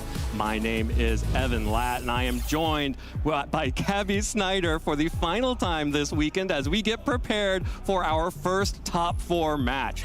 We just saw Dawei C punch their ticket into the semifinals with an incredible set, and now we get to jump to the other side of the bracket where we will see Xiliang Tang versus Andrew Figueres. Fortunately for us as the spectators in this equation, Ruination did not connect, did not take away half our hype levels, and we are ready to roll on into what is going to be an incredible top 4. Xiliang and Tang and Justin Tang both running the same Calyrex Ice Rider team, but finding 2 very different opponents. Up first is going to be Andrew Figueres, who we haven't had on stream yet so far, is running Koraidon and Umbreon in addition to some of those photosynthesis utilizing Pokemon. A very different take from what we just saw in the previous Koraidon matchup. Yeah, absolutely. Another look at Koraidon using more of those photosynthesis Pokemon. We'll have both a Raging Bolt and a Flutter Mane, not just the Flutter Mane from before. Does also have the Entei on this team to boost the power of the fire type Sacred Fire. So this is going to be a really interesting matchup here to see how this other version of Koraidon can fare into this Calyrex Ice Rider team that is so good. It is half of our semifinals. I know. I was just telling Evan, I want to try this team out, but I think people are going to be building to shut it down. Yeah, a little late. So, but we can all appreciate it here together, and I think that's very special. Yes, absolutely. We all get to appreciate. Honestly, it is an incredible thing when you have a group, you have a really close friend like Xiliang and Justin, both running the same team. The dream is that you both end up on opposite sides of the bracket and get to meet in the finals. That would be an incredible achievement for both of those players, not just as competitors, but as team builders, to identify that, yep, we made the best team. It was so good. We both made it to the finals, not just one of us, and no one else could compete against us because we won the whole dang thing. I wish that we had a VGC historian on staff with us to see if that ever has happened historically in the Video Game Championship Series. I am trying really hard to remember right now, and it's escaping me, but we've had a number of mirror matches in Top Cut, but I don't know that we've ever had a full mirror in finals. No, it's always been 2 friends making it to Top Cut on the opposite side of the bracket. We had that elimination of friendship, if you will. The friendship elimination. When Carson Confer and Marcus Dion played earlier on in the season, but I don't think we've ever had this play out in finals. So that's something to be rooting for if you want to see history being made out there. Yeah, this could be a clean sweep for the Tang gang, but the first Tang up, Xiliang Tang, will have to get through Andrew Figueres first, and this is going to be very exciting. I am so stoked to see this Koraidon team with this unique Umbreon tech. Umbreon is a really good Pokemon. It is regularly overlooked, but it has had a history of success in the Video Game Championships, making it extremely deep in the World Championships in prior years. And now here in this new restricted meta, with both Calyrex Ice and Calyrex Shadow Rider being extremely weak to the foul play of Umbreon, it is able to stay so bulky by investing in its defenses while using your opponent's own offensive stats against themselves, and especially hitting for either 2x super effective in the case of Calyrex Ice Rider, and should Andrew meet Dawei in the finals, 4x super effective into the Shadow Rider. I think another thing to remember here is the last time we saw Umbreon do very well in a restricted format, it was alongside of Groudon. Koraidon did not exist back then, even though it is the past Paradox Pokemon. It took a little bit of time to get caught up to the modern era, but Andrew Figueres, this is his first notable accomplishment of the regional level. I'm sure he's been to a few locals here and there and done very well. Facing off against Xiliang Tang, getting top 24 at Worlds this past year, top 8 great at NAIC with that Wo-Chen Kyogre team. Got top 4 in Peoria, and of course our 2023 Hartford Regional Champion. It truly is a battle of the experienced, the seasoned Shi Liang-Tang versus Andrew Figueras, who's trying to find his footing. And honestly, I think if we take a look at his team, especially against the Pokemon that Shi Liang-Tang has brought to the battle, that Umbreon's going to be really important, like you were just saying, Evan, but really the Koraidon, the Fluttermane, the Ogerpon Cornerstone Mask, Andrew has a lot of ways he can choose to approach this matchup. I think these speed tiers are going to be extremely important on this as well. We've already seen through Shi Liang and Justin's matches over the course of this weekend that these speed tiers are very wonky on their team. So Andrew, with a lot of opportunities to abuse that with like Icy Wind on the Fluttermane, or maybe not even being forced to invest in those unless Shi Liang shows the Tailwind mode because of how slow some of those Pokemon have been seen before. Other big thing to note here, you pointed it out right before we went live, the Scale Shot loaded Dice Koraidon, not the Flame Charge variant. This means that Koraidon is vulnerable to Intimidate, but there is no Intimidate left here in this Final Four. The other thing that's really interesting to me is the Umbreon. Not only is it equipped to take on a similar role to Dondozo than what we saw in the previous round with those Yawns, it also has Moonlight. And for those of you who are unfamiliar with how that move works, if the sun is active on the field, it restores, I believe, 75% of your health. It's absolutely ridiculous. It is way more than you would get from a Regenerator switch out if you are the Amoonguss, and Umbreon can stay on the field. And with no access to weather control on Shi Liang's side of the field, the sunlight is going to be the weather of choice, and that's exactly why Andrew just put his shades on. Yeah, shades are off. It was a little bright for a moment. It was the 5 turns finish. Perfect in that moment, and I just want to appreciate that moment. Well, appreciation should also go to Shi Liang-Tang and this incredible Calyrex Ice Rider team. Again, we've talked about this over and over again because we've seen this so many times with both Shi Liang and Justin, the mixed speeds here, the Trick Room and the Tailwind. And again, those speed tiers on these Pokemon are not what you would expect. We saw Landorus underspeeding a Terapagos at one point during this tournament. These are slow Pokemon that can function in both Trick Room and Tailwind. The downside to that is if neither of those go up, you just have a bunch of Pokemon sitting in this mid-speed tier that can't do what they need to do. Like Landorus wants to knock things out like with one hit and not take damage in return. Now it's just kind of sitting there. I mean, the nice thing for Shi Liang is that if you decide to go with Tailwind as opposed to Trick Room, nothing on Andrew's side of the field is going to be able to outspeed your Roaring Moon after the Photosynthesis speed boost. Tailwind would expire a little bit quicker than a Trick Room, but we've seen Shi Liang take advantage of that 1 or 2 turns time and time again. And looking at this lead, though, oof, that Calyrex Ice Rider is in for a bit of a rough ride. Yeah, but fortunately, Calyrex has its bestie, Hearthflame Ogerpon, right next door, able to use Follow Me to protect the Calyrex from any of these single target attacks from both Koraidon and Entei. Entei can outspeed with the extreme speed potentially, but just that's not going to be enough. No, and I think the thing that Andrew can play towards his advantage here is that with the sunlight on the field, with the activation of the Orichalcum Orichalcum Pulse.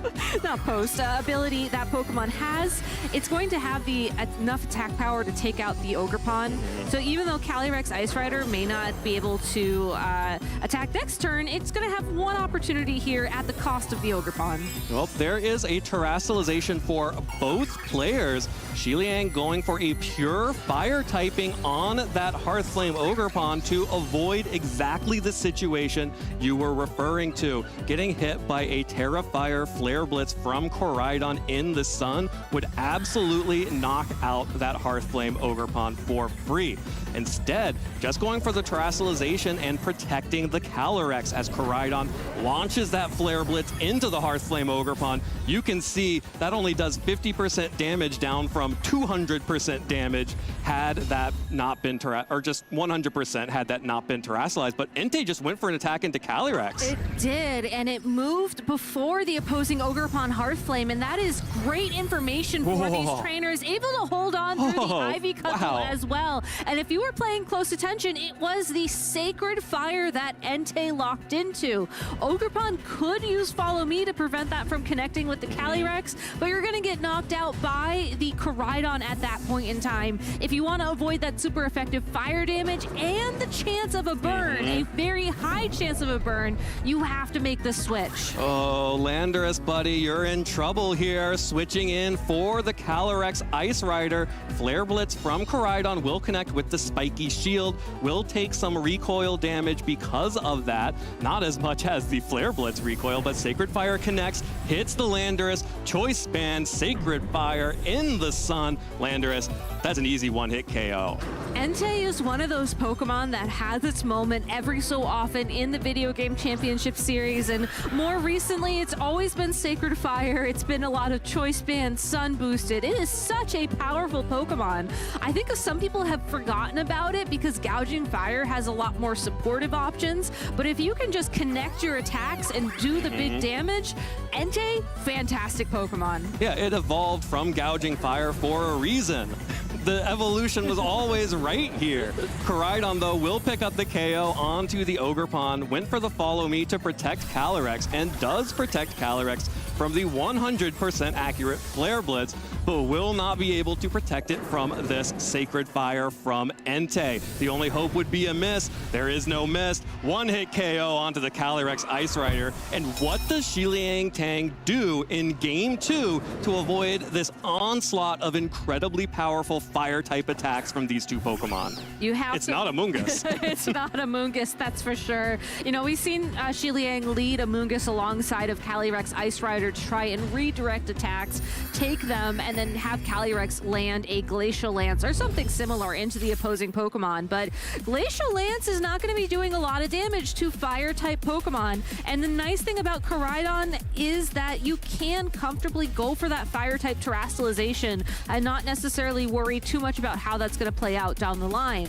So you can't use Amoonguss Calyrex. You can't necessarily use the Ogerpon and the Calyrex as we just saw. I think your only hope is to try and use Roaring Moon, get the Tailwind boost onto the field, and then have an attacking Pokemon that isn't weak to fire next to that Pokemon. Calyrex is going to function a lot more comfortably in this matchup in the back when these Fire-type Pokemon have hopefully been knocked out. Yeah, the other potential option here is Shiliang did go for an attack with the Hearthflame Ogerpon and protected the Calyrex at the same time. There is potentially an option for going for the Follow Me with Terastallization to tank both of those attacks and set up Trick Room with the Calyrex Ice Rider. However, where do you go from there? You can bring in the Amoonguss and spore one of the two Pokemon, but regardless, either one can KO one hit KO every Pokemon that we saw brought in that game with one of Flare Blitz and the Terrafire Flare Blitz in the sun, or Sacred Fire with Choice Band in the sun. At that point in time, I think you're almost forced to go for this Spore onto the Koraidon, and you just hope that Sacred Fire misses. Yeah. It's not a consistent game plan.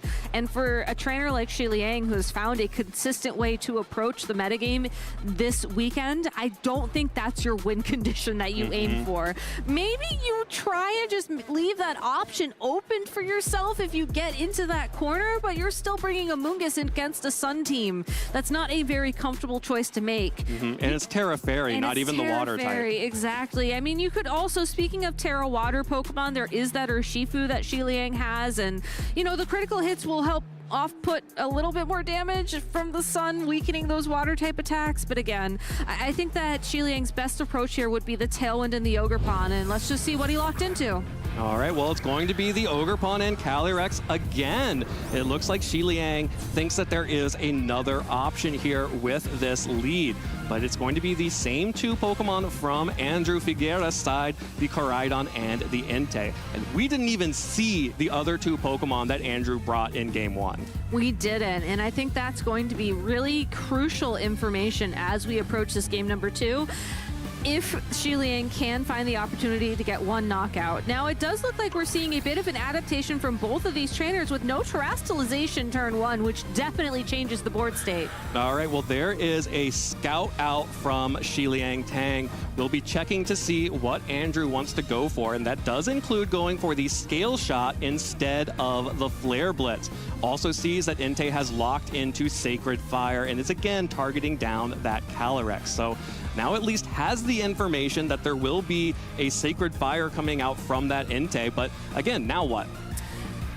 Now what for Andrew, I think, is you just click the same move and you wait to see how Xiliang's going to respond. And I think the adaptation from going directly for the terastallization into just going for scale shot means that Andrew's pretty confident that scale shot, if it hits, will be enough to knock out that Ogerpon in one go. But we get the start of a adaptation here from Xiliang, opting to turn into a fairy type, which can at least take dragon type attacks and fire type attacks a lot more comfortably. Yeah, definitely doesn't take super effective damage anymore, but there again is the follow me from the Ogerpon.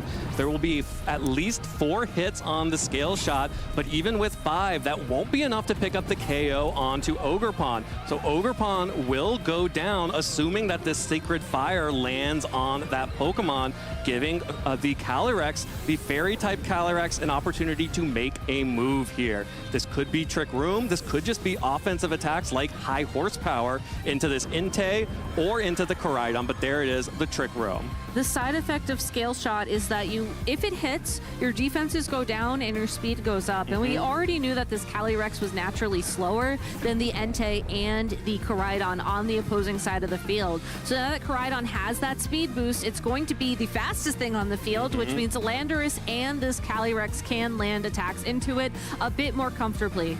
Critically, there is no terastallization yet from Andrew, and it looks like there won't be at this turn. So the big question is, did Xiliang pick the right target to attack into? Well, Glacial Lance won't connect onto Koraidon, but will deal a little bit of damage into the Entei.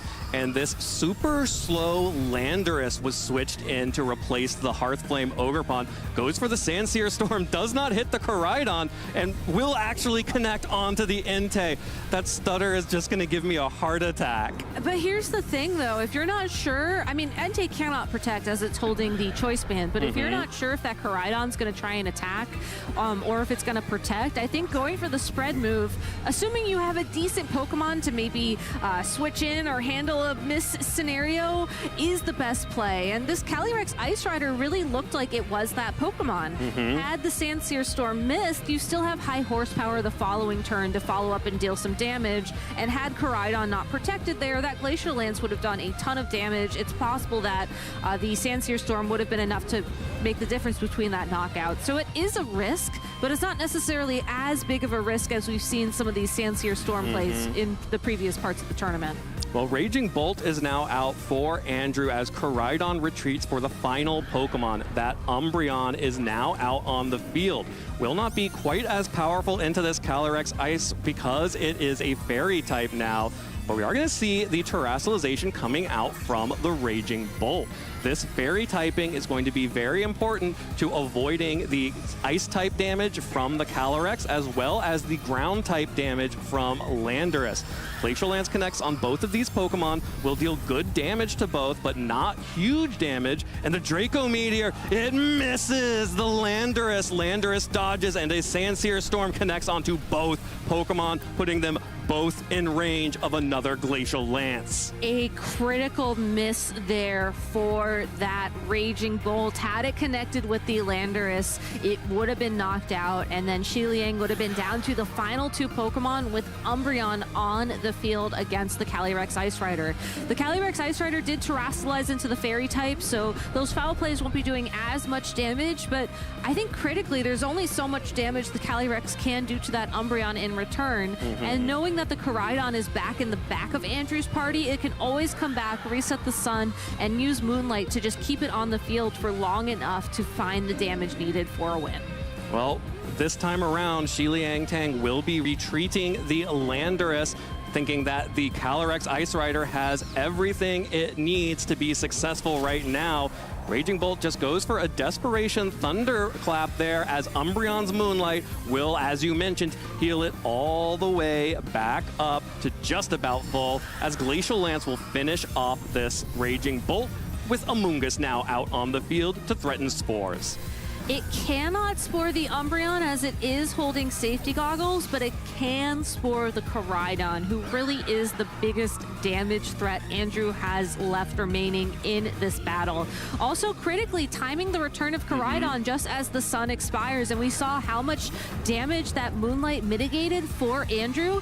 Being able to have 5 more turns of this on the field means that Umbreon is a legit win condition for him at this point in time. We'll have to find his way through these Trick Room turns and find way to connect some big damage onto the Calyrex Ice Rider while dodging those spores, but it is possible. Well, the good news for Andrew is Trick Room is just about to expire, and this Umbreon does carry Taunt. However, Shiliang Tang will just deal good damage right back to the Umbreon with the Pollen Puff, and here comes the Glacial Lance moving before the Umbreon here into the Koraidon, into the Umbreon. That is now a +1 Glacial Lance and picks up that KO. Umbreon tried so hard, but this time going after the Calyrex gets another boost, and with Amoonguss and Calyrex out on the field, even with Trick Room ending, Shiliang Tang has found the way to win, has found an option here. Flare Blitz will most likely be able to knock out this Amoonguss, but it wants to be the center of attention as it goes for the Rage Powder to redirect that attack, because with the attack boost, with the single target damage of Glacial Lance against a still fart Dragon-type Koraidon, that is going to be an easy one-hit knockout for that Pokemon and an easy way to tie up the set and bring us into a critical Game 3. Yeah, hot take was we love formats with Game 3s. Here we go, another Game 3. Shiliang Tang takes Game 2 after slight adaptations from the Game 1 leads and strategy. This time terastallizing the Calyrex, getting the Trick Room set up, and getting the Landorus in safely to fire off some big Sandsear Storms, and critically connected all of those Sandsear Storms and dodged that Draco Meteor from Raging Bolt. Also taking advantage of the fact that Andrew changed the move on the Koraidon into that scale shot and got that speed boost turn number 1, which really forced the Koraidon off the field, and I think opened up the opportunity for Shiliang to go for those Sandsear Storm and Glacial Lance combo turns. Absolutely. And, you know, I wonder if Andrew will be going back to the same plan from Game 1. The Flare Blitz would have still been pretty safe into either of those Pokemon. You may have ended up in a situation, what you want to avoid from Game 2 is ending up in a situation where the Hearthflame Ogerpon is able to be knocked out, Trick Room comes up, and then you have that devastating combination of Calyrex Ice Rider and Landorus Incarnate next to each other, underspeeding everything on your team except that Umbreon. Underspeeding everything and not a wide card in sight as well. It's a very comfortable win condition for Shiliang to aim for, as I think there's enough flexibility with the Pokemon he's been bringing, with how he's approaching this matchup, that you can afford to lead your Calyrex Ice Rider time and time again. As long as you have the Ogerpon next to it to protect it, you can keep your Landorus safe in the back until the speed control is established the way that you want it to be. But we're going into game number 3 here, and once again it's going to be that Calyrex Ice Rider with the Hearthflame Ogerpon, but now it's a Cornerstone Ogerpon next to the Entei. No sunlight in sight. Yeah, the Cornerstone Ogerpon is now out on the field, which is immediately threatening super effective damage onto the Hearthflame Ogerpon, even without terastallization, even if Shiliang Tang decides to terastallize their own Ogerpon.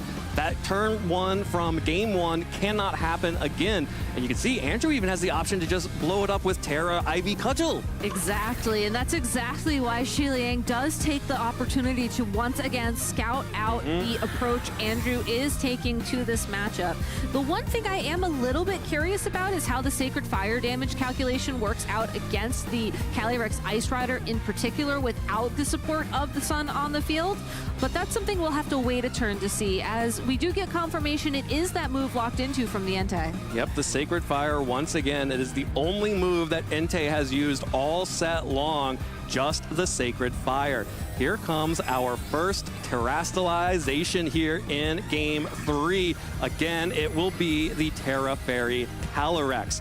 cannot allow itself to be knocked out in one hit to super effective damage from a choice band Sacred Fire. Ogerpon will go for the Follow Me to try and redirect at least one attack. It will be the Ivy Cudgel from the Cornerstone Ogerpon. Super effective damage, but not enough to pick up the KO. Every single Pokemon on Xiliang Tang's team is so tanky. Ogerpon buying enough time for this Calyrex Ice Rider to set up Trick Room once again in this matchup, and critically, once again becoming the slowest Pokemon on the field. And since Ogerpon was knocked out the first turn of Trick Room being set on the field, Landorus can come in now with the speed advantage on its side, threatening Sandsear Storms if you're worried about the sturdy ability on the Ogerpon, or maybe even just an Earth Power into that Entei for some significant damage. There's nothing Andrew could have done to stop this Trick Room, and just has to find a way to play through the next 5 turns. Yeah, has to find a way to play through these next 5 turns, but has also set up a situation that does kind of force Xiliang Tang into the less consistent route. With Ogerpon still on the field threatening Follow Me, Xiliang will need to go for Glacial Lance and Sandsear Storm to hope to hit the Entei, but Andrew's actually just not trying to protect this Pokemon just yet. Will be willing to sacrifice the Entei as Glacial Lance deals a little bit of damage into Entei, and it's just the Earth Power coming out from Landorus. Xiliang Tang goes for the consistent play there, gets the consistent damage, and is saved from having to tank any kind of attacks from that Entei. It's a very, very strong prediction, though, because you are absolutely right. If you are worried about the Follow Me that turn, you have to click Sandsear Storm to at least threaten any damage on that Entei before it has the opportunity to land a Sacred Fire against your Calyrex, potentially burning it. But because he was able to make that call, he is now in a position where Glacial Lance plus Earth Power is the consistent play moving forwards. You don't have to worry about hitting that Ogerpon twice in this turn, because yes, Raging Bolt is scary, and yes, Draco Meteor could potentially knock out the Landorus. I think it's really done what it wanted to do in removing the Entei from the field. That was its number one target. Yeah, Entei needed to get off the field after we saw Game 1 go the way that it did.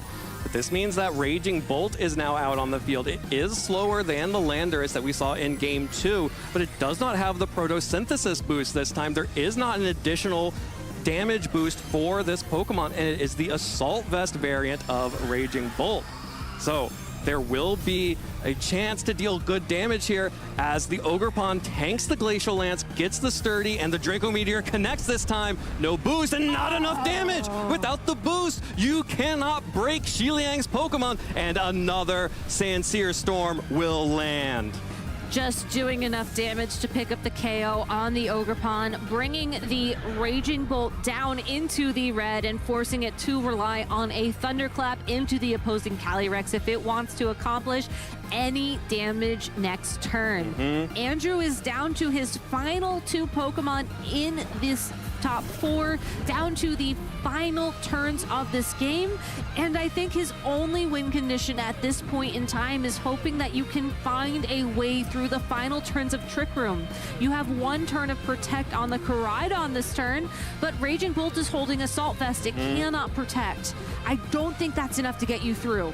Yeah, it does not look like Andrew thinks it is either. We'll forfeit the match, and Xiliang Tang is our first Tang in the finals. This Calyrex Ice Rider team has been so dominant for Xiliang. He is now taken down Koraidon to advance to the finals to make sure that Calyrex Ice Rider has representation. What's incredible to me is that if you look at Calyrex Ice Rider historically in Regulation G, a lot of trainers were running Terra Fire to avoid getting burned, to avoid having their attack reduced by that status. But this Calyrex Ice Rider, thanks to the support of Redirection and Follow Me, was able to get around the threat of Sacred Fire. I mean, we saw it connect the first game and do so much damage to that Pokemon, but Xiliang never let that happen again. And if we go back to Games 2 and Game 3 in this replay, trading the Ogerpon for Trick Room was all Xiliang needed to gain the advantage.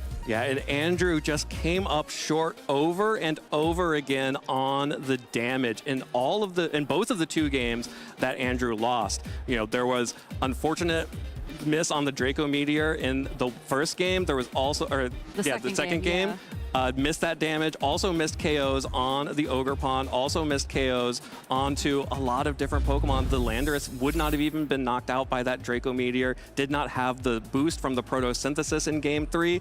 Very difficult to perform when you don't know what your calculations are. These are KOs you would expect to pick up, but Xi Liang has clearly trained their Pokemon to be much bulkier and much slower than a lot of other trainers. And it's that little element of surprise that can make all the difference. You know, shout outs to Andrew. This is his first top 4 placement, and I think most notably also showing some unique adaptations to the metagame of his own. I love that Umbreon so much, as if you are playing against maybe a Calyrex Ice Rider team that is just all Trick Room, no weird speed stats, it really shuts it down, on paper at least. And I'm looking forward to seeing more Koraidon players explore the partnership between Moonlight and the Sunlight, in addition to Photosynthesis and attack boosts and all those things. But I think if we are looking forward to the next couple of matches here in San Antonio, we have another Calyrex Ice Rider who's raring to go, but instead of facing off against Koraidon, it's Shadow Rider that's now the main target. Yeah, we will have a battle of the 2 Calyrex forms, Shadow Rider versus Ice Rider, in our second top 4 match.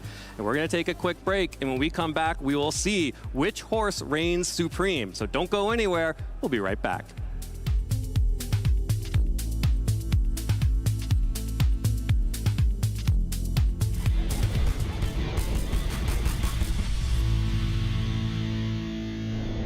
And giving Luca a huge lead in this game 3. Luca was a little bit disappointed. It's going to be enough to take down the Miraidon. I love the way Luca was able to pivot this in here. And the what's it going to be? Luca Cherubelli. Cherubelli, become your 2024 Pokemon World Champion. Luca Cherubelli is your 2024 Masters Division Pokemon Video Game World Champion. But just how did he get to that hallowed position? Charlie Merriman here, trainers, to take you through Luca's path to the peak. He attended his very first competitive Pokemon event in 2017, finishing with a respectable 4 wins and 3 losses. But what mattered far more to Luca was the firm friends he made within the passionate Italian VG community. Helping each other and building up experience at local events, just 9 months later, Luca claimed his first title as the 2017 Turin Special Events Champion. However, there followed a run of disappointing results, and Luca was frustrated not to be doing himself justice. In fact, he was even on the verge of quitting Pokemon VG altogether. But having qualified for the 2022 World Championships in London, he decided to give it one last shot. And out of the 300 best trainers in the world, he finished 36th. Luca Cherubelli was back. Worlds 2023 in Yokohama showed Luca how the standards he held himself to had shifted. He was pleased to reach Day 2 again, but was hungry for more. Similarly, at the Europe International Championships the following year, he went all the way to top cut, but still knew he could do better, proved to himself that he could indeed be the very best. At Worlds 2024 in Honolulu, Hawaii, he took the tournament one game at a time, until all of a sudden he found himself in the grand finals against Yuta Ishigaki from Japan. The night before, Luca went out for dinner with his friends to take his mind off it all, paving the way for a good night's sleep and focused preparation on the big day. Identifying that his trusty Miraidon's Draco Meteor hit nearly all of his opponent's team for good damage, Luca won Game 1, but Game 2 went to Yuta. It all came down to one final battle. And with Miraidon supported by Luca's favorite Pokemon, Half-Flame Mask Ogerpon, Luca Cherubelli secured his spot in history. The first thing Luca did after winning? Rush into the arms of the friends who made attending events so special, that helped each other improve and grow, that was such a crucial factor in Luca becoming world champion. After all, in the phrase we all know so well, you teach me, and I'll teach you. As for what's next for Luca, well, in his own words, I'm not letting winning worlds be a hindrance to my growth as a player. I'm not just hiding behind, I won the world championships. Trainers, the best is yet to come. Want to walk your own victory road? Head to Pokemon.com/play. Who knows? It could be your first step towards becoming our new world champion.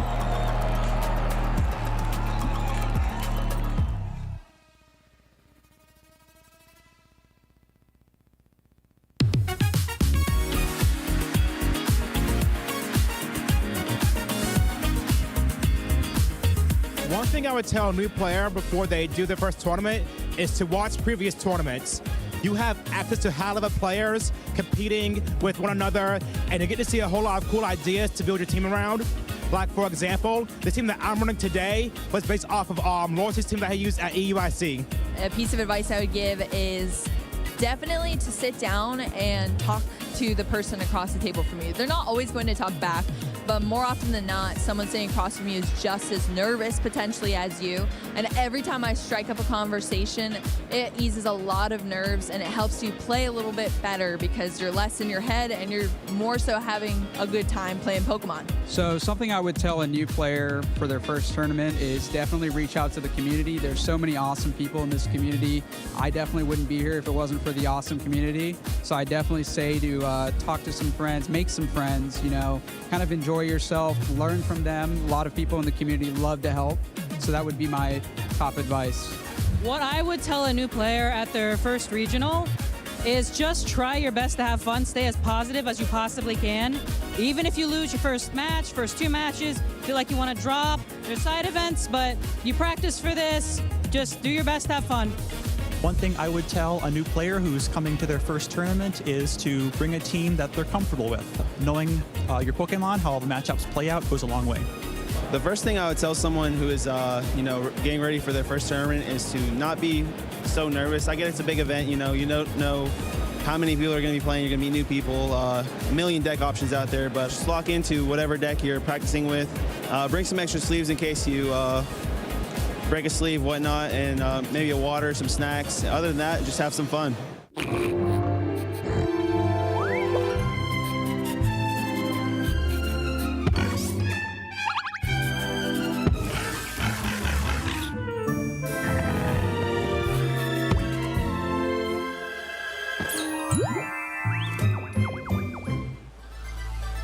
We are 2 matches away here at the San Antonio Regional Championships until we crown the next regional champion in North America. My name is Rosemary Kelly, and I'm joined by Len Duel for this next match in our top 4, where we already have 1 player waiting in that grand finals. We just need to see who is going to be next. Yeah, 3 players remain. Xiliang has made it into the finals and is waiting for who will be up against him.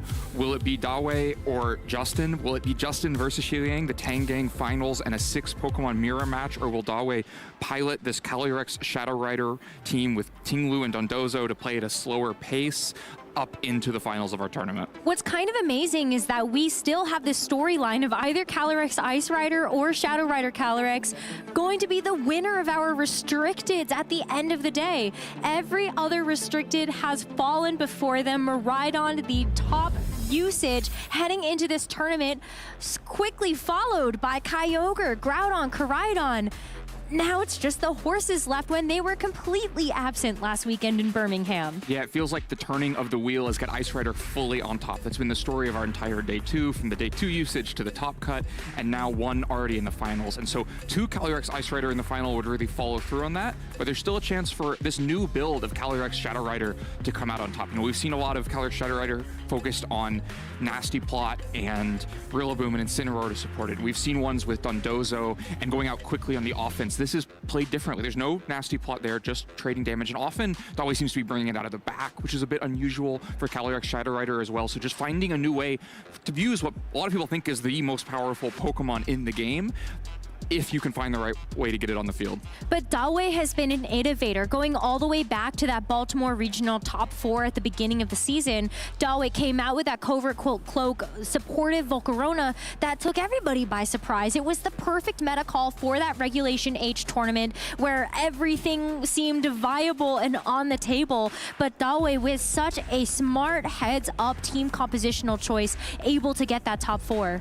She's going to have to continue to be smart, both with what Pokemon she brings and how she uses them to take down Justin and the Calyrex Ice Rider on the other side. She has the right kinds of pieces. Something like Dondozo really slows down Calyrex Ice Rider, would also slow down the Urshifu on the other side, but there are going to be problem points for everything she might focus on. When you look at the Dondozo, then the Ogerpon and the Amoonguss are big problems for it. When you look at the Calyrex Shadow Rider, the Raging Bolt and the Urshifu are big problems for it. So going to be a very positional game. Both players have the potential to deal a lot of lot of offense if they have the speed in their advantage and the right Pokemon on the other side.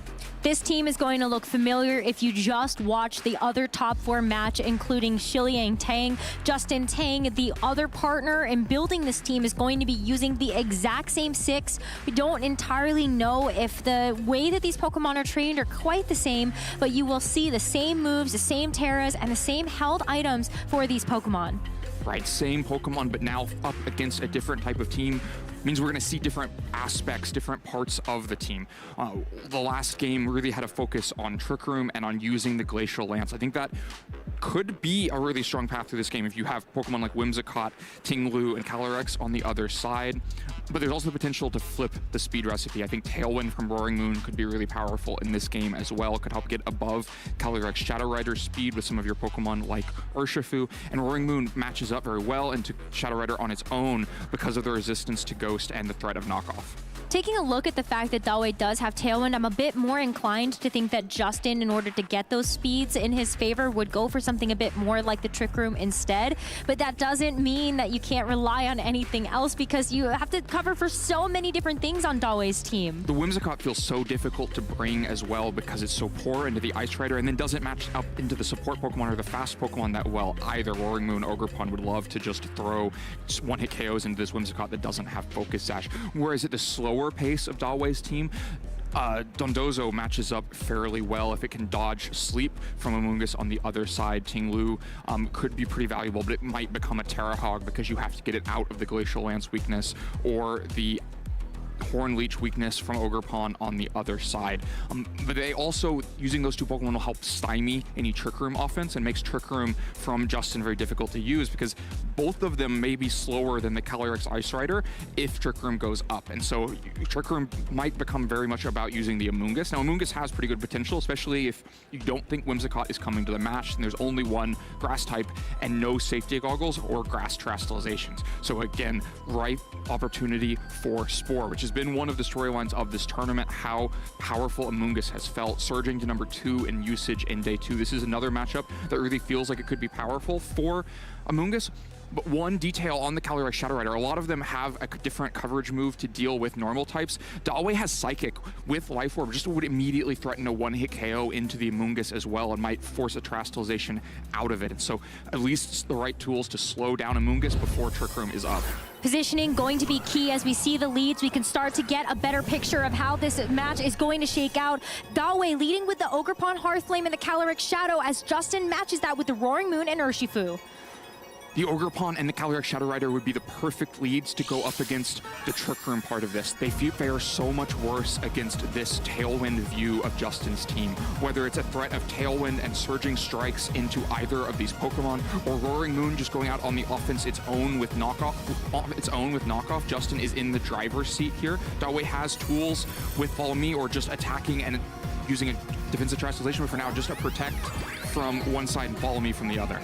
Follow Me from the Ogerpon is going to give this Calyrex Shadow a bit of breathing room here, as it's going to redirect away the knockoff. So while we see the Psychic going into the Protect of the Urshifu, it would have been able to deal devastating damage, but Justin playing one step ahead on that first turn. A smart move from Dawei. You don't have to guess exactly what the offense is, whether it's knockoff or Tailwind plus Surging Strikes.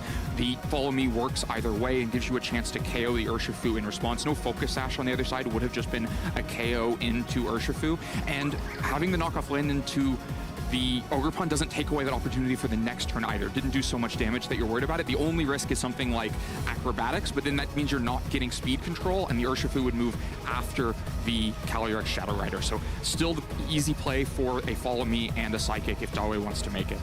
Calyrex Shadow Rider is still going to be the fastest thing on the field right now.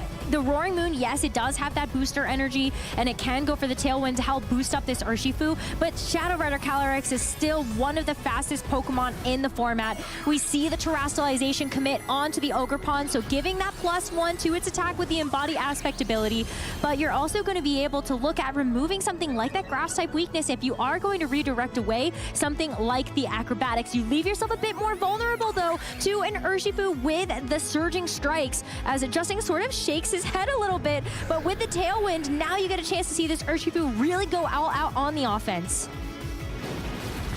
because it's the choice of Tailwind and Surging Strikes, that Terastallization ends up being negative value, right? Terastallization is spent just to make a move super effective and have the Ogre Pawn go down. So a high cost there to create a safe turn for this Calyrex Shadow Rider. What will it do with it?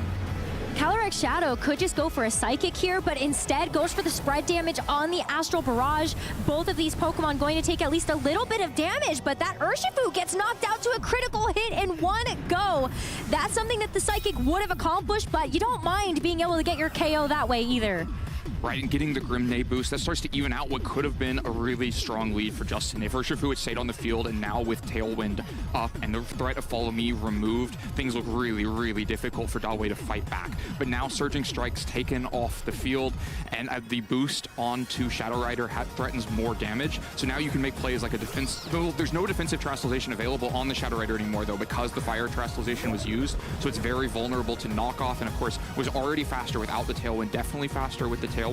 And Amoonguss comes in at the right time to answer Dondozo on the other side, making life once again pretty difficult for Dawei. You're going to need to protect or switch the Calyrex this turn, and that just leaves Dondozo to fight one-on-one against Amoonguss. So maybe a trade of like Protect and Yawn into Roaring Moon, just for Dondozo to end up asleep at the end of this turn. Well, Protect is going to keep this Shadow Rider safe for now, as it is going to dissuade the knockoff coming through from the Roaring Moon. But you're right, Yawn versus Spore, you're playing some mind games here. And Amoonguss is going to move first because the Tailwind is active from the Roaring Moon. Dondozo not allowed to respond on this turn of Pokemon.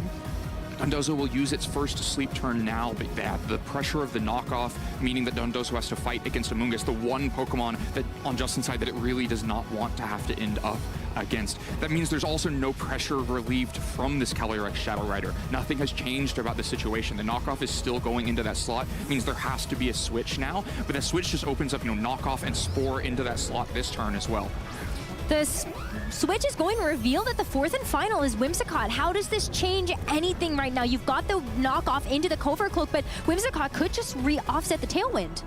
If you needed one Pokemon to switch into Knockoff and Spore, there was not a better option probably in the game than Whimsicott. It's a surprise to see it at the end, but it's a sign of hope for Dawei to stay in this game. Manages to lose the Covert Cloak. You're not worried about that. Take very little damage to Knockoff and block the Spore. It can also match Tailwind to try to get the Calyrex Shadow Rider faster. Now the problem is that Roaring Moon is still a defensive problem as well. There's not a threat of a KO from the Shadow Rider onto the Roaring Moon, and so you want to land a Moon Blast from Whimsicott into that Roaring Moon. But if you go for Tailwind, you may just go down to Acrobatics before that can happen. So it may be that you can only have one or the other. So I think the Moon Blast is probably more important in the short term.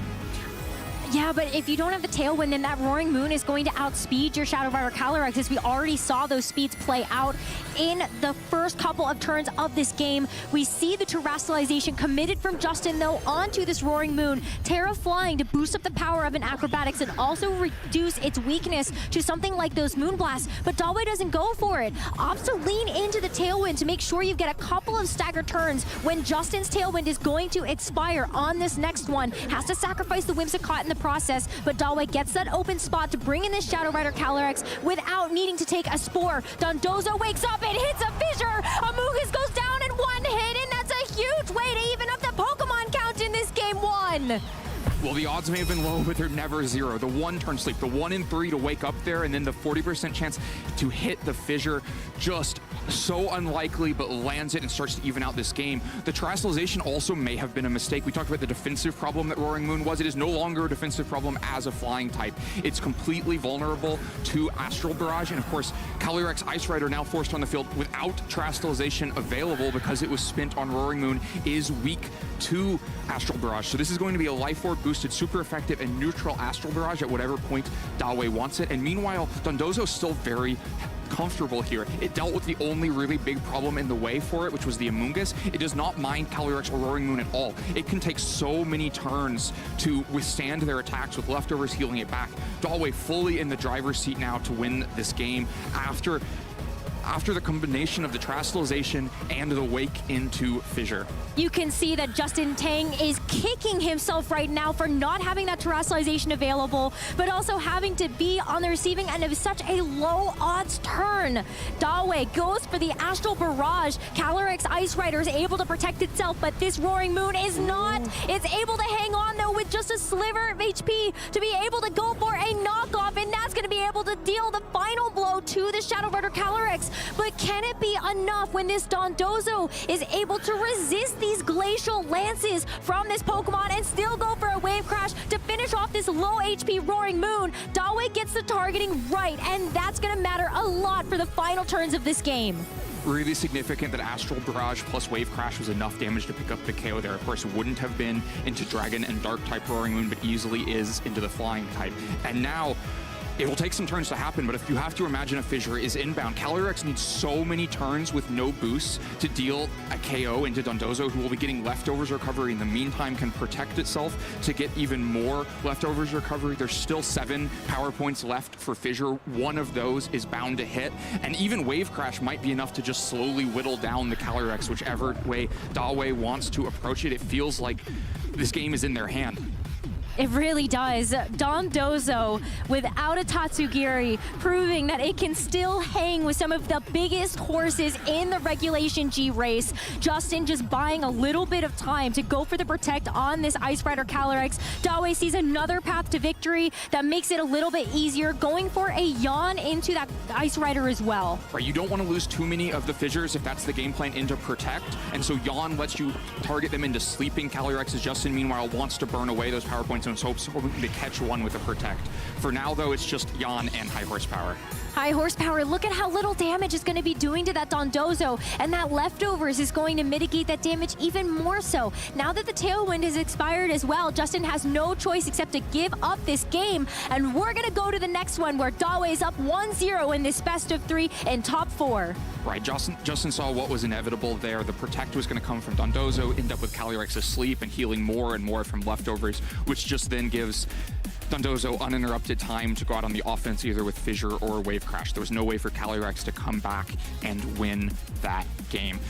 We mentioned it before the set that the Dondozo was going to be the crucial piece, and totally evident in that game. Once Amoonguss is dealt with, it's so difficult for Dondozo to be handled, especially when you look at Justin's brings. The Urshifu, the Roaring Moon, and the Calyrex, the 3 of them together could have a few uninterrupted turns and wouldn't deal with Dondozo. They all 3 have so much difficulty dealing damage into Dondozo that once Amoonguss was gone, it was a problem. The other missing piece was a knockoff into Dondozo, could have at least removed Leftovers, made it easier to deal with Dondozo over the course of several turns, but Justin was trying to use the damage threat into Calyrex to really force the position from the other side, and so never found time for that knockoff.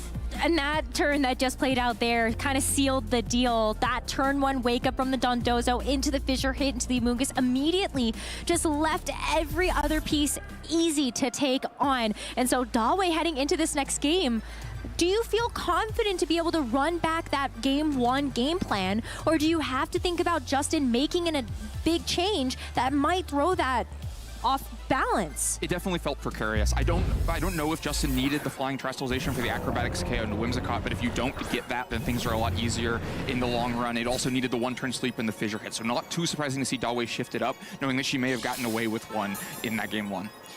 Well, where there's a will, there's a way, and sometimes where there's a Fissure, there is a victory. Dondozo making an appearance in the lead next to the Tinglu for Dawei to switch it up. But Justin, comfortable running back the Roaring Moon and the Urshifu, and an early Terrestrialization commit. This has been a very quick turn number 1. Has to get away from the risk of surging strikes into Tinglu. Justin sticks with the same leads that offer great offensive potential into Calyrex Shadow Rider, but they also can control these 2 Pokemon pretty well with Knockoff to get rid of Leftovers, Taunt to deny things like Yawn and Stealth Rock, and really limit what these 2 can do in the early game.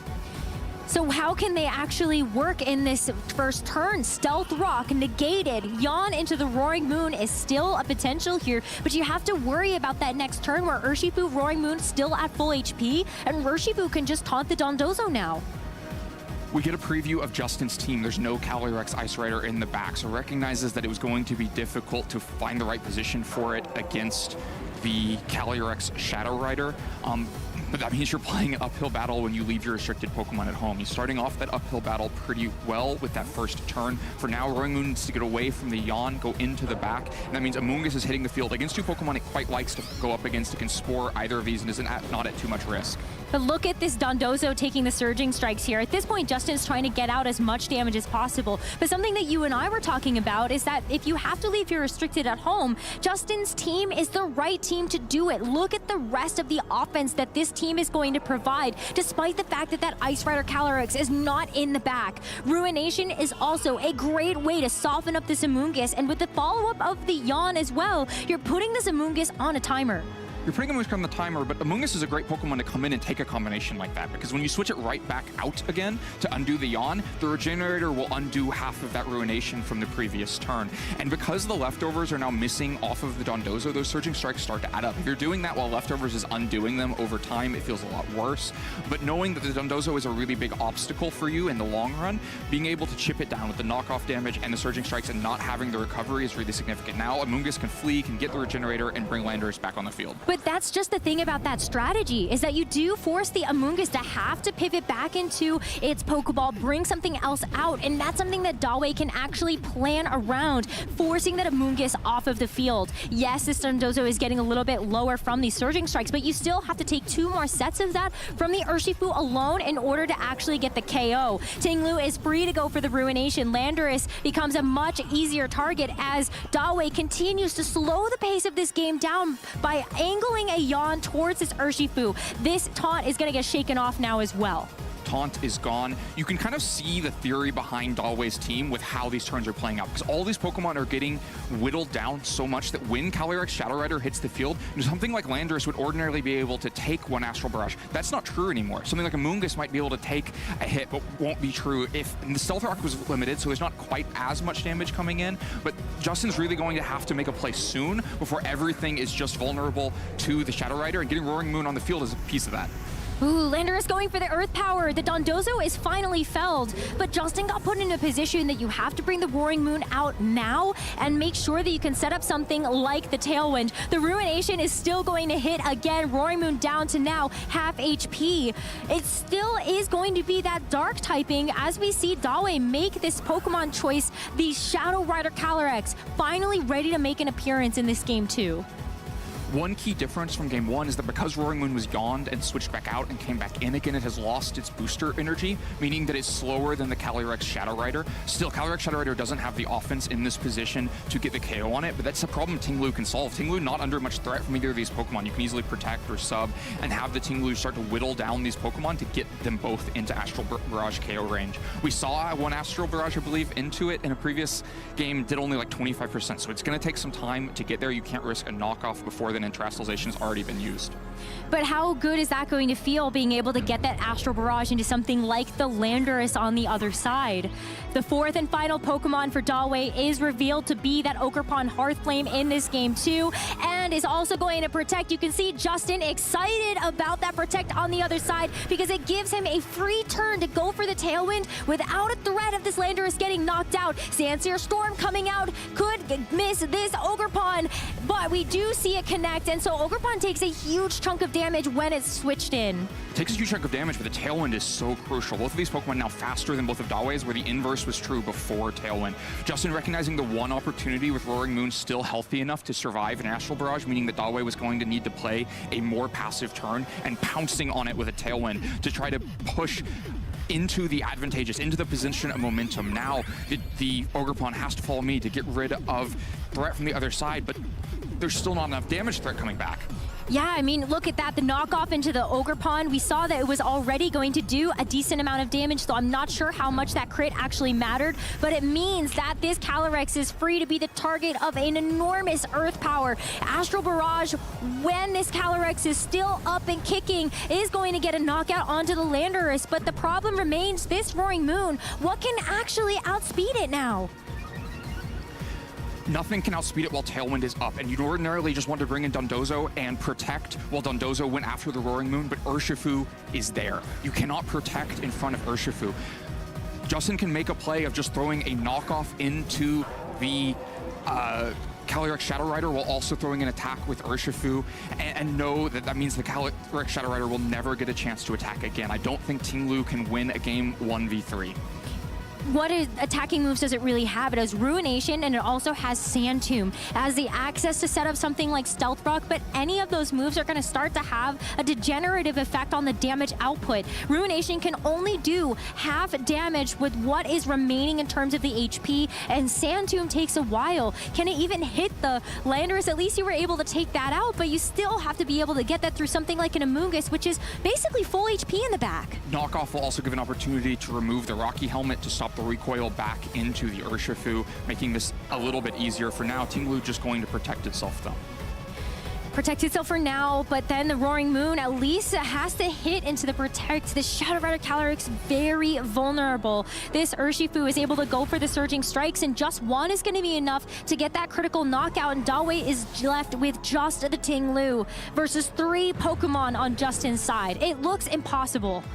Right, yeah, I think this game is all but over. We saw that the knockoff moves first, so it's safe to just water, Terastallize, go for Surging Strikes and knockoff, pick up a ton of damage with no recoil coming back. So Justin takes game 2, evens up the set, and takes us to a deciding game 3 in this semifinal.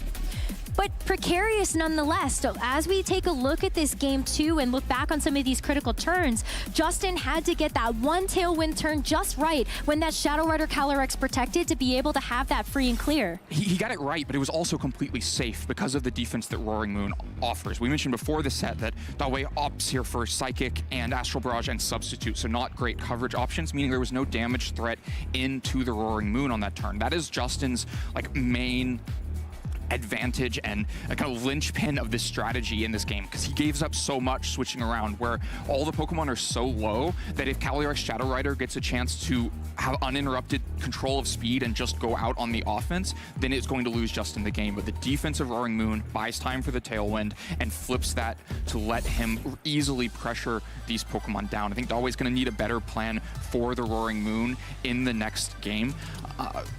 The Ting-Lu and the Dondozo lead also don't do it very quickly. It's first seemed like it was starting to, right? The yawn forcing the switch, get rid of booster energy, but you aren't accomplishing damage that way. You're only accomplishing kind of pivoting and mitigation of the initial threat without solving how eventually the Calyrex Shadow Rider deals with Roaring Moon.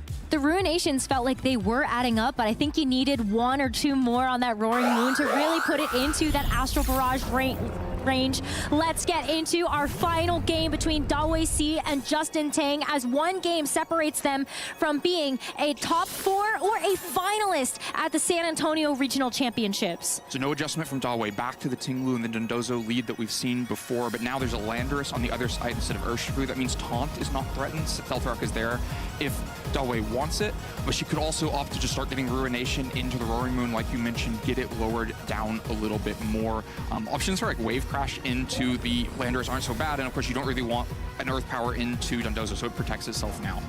That means that it's going to stave off the knockoff. One of those big critical adjustments Justin made in that game 2 to make sure that this Dondozo was a bit easier to deal with, but it was a double up into the Dondozo that Dawei is able to stall out with that Protect, and Stealth Rock now set up every time Justin makes a pivot. Those stones are going to start to stack up damage. Yep, they'll amount to some damage. I think it's not the highest cost to pay for a double target into a Protect, and now you're free to make that double target again. So yeah, knock off into Dondozo. Wouldn't be surprised to see the Earth Power just clicking up really significant damage and chipping down this Dondozo. Earth Power to follow up there. Yeah, it takes Dondozo to below half HP, but with the Ruination, oh, it's gonna miss. That is going to be a move that does not have 100% accuracy, so Roaring Moon gets bailed out this time. With the Yawn, though, may force it off of the field and to lose that booster energy. I don't think it's so bad for Roaring Moon to go off the field to wait to fight the Calyrex Shadow Rider later. And Landorus is now threatening a KO into Dondozo with Earth Power, and with no Yawn on it, it's not pressured off the field. Ting-Lu may have a chance to get more Ruinations, but this could easily play out in a similar way to the last game, where the Roaring Moon flees this yawn, waits for Calyrex Shadow Rider to come out on the field, and Landorus does the damage necessary to kind of force the issue, get us out of this early game, and get us to a position where Dalway has to start out on the offense with Calyrex Shadow Rider. It's tough because Dondozo doesn't even get a chance to move before this Landorus. Otherwise, you think maybe I go for something like a Fissure, just try to fish for that, but it's the Earth Power that hits into Dondozo and knocks it out before it gets a chance to move, and Dalway, just like that, down to 3 Pokemon in this final game of the top 4 set. Ruination does actually connect this time onto the Landorus, so it's gonna go down to 50% HP. Landorus weakened, definitely in Astral Barrage KO range, but the threat of Yawn is gone. So much of the Game 1 advantage for Dalway was the Yawns that she stacked against Justin, the switches that they forced. That threat is gone. Justin now can slow things down a little bit. Sometimes you can just get scrambled against Dondozo and Ting-Lu, but the risk of that is much lessened now. But yeah, Calyrex Shadow Rider comes on the field at this moment where Roaring Moon isn't there, but you know it's lurking in the back, waiting to make life difficult. Hasn't been chipped at all yet, which means it's a big problem for the Calyrex Shadow Rider. Now, one difference from Game 2 is that Terastallization hasn't been used yet. The Urshifu forced it early as a Fairy Terastallization onto Ting-Lu, but that hasn't happened to this game, meaning that at least the Calyrex Shadow Rider could use the Dark Terastallization to mitigate knockoff damage in the future. But is there actually enough damage on the field right now for Dalway to be able to get through this Amoonguss before it puts something to sleep? This Ting-Lu is going to take some time, but you know that the threat of that is there with this Amoonguss. Substitute a very, very big risk here, though. If it's Switch and Spore into Calyrex Shadow Rider, then a sub is a huge leap in positioning for Dalway.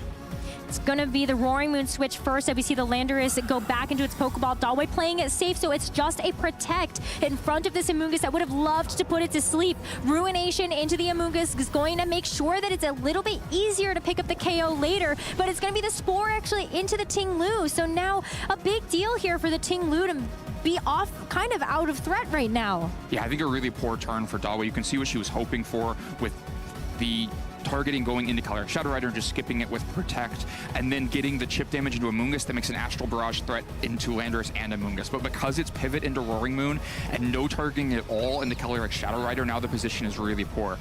Your support next to Calyrex Shadow Rider is asleep and cannot help, and the knockoff threat is incoming to the Calyrex Shadow Rider, and you might expect that even if it tries to sub to block a Spore, knockoff and into a Dark Terastallized Shadow Rider might still be enough to break Substitute and allow the Spore to land.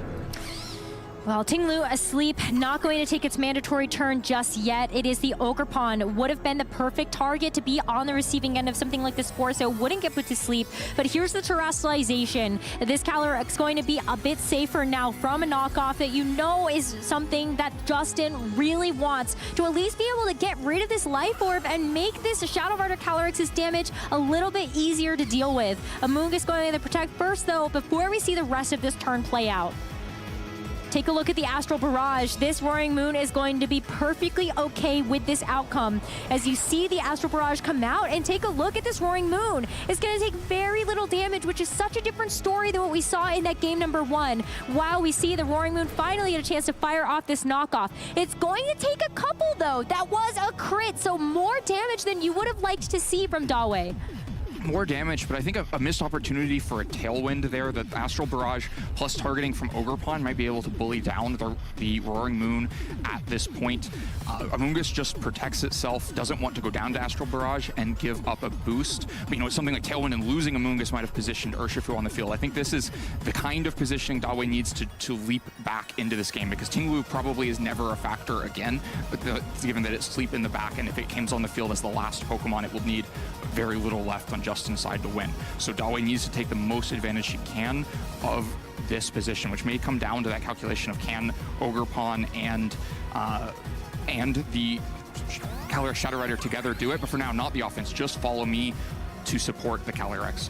Means that you at least are able to get rid of a Spore, but look at this Calyrex Shadow Rider with enough HP to be able to go for a substitute, so it keeps itself a little bit safer. I don't even know if a knockoff is going to be enough to actually break the substitute, but Amoonguss going for the Pollen Puff is a critical hit again. Justin maybe getting a little unlucky in that game number 1, gets more in his favor for this next turn.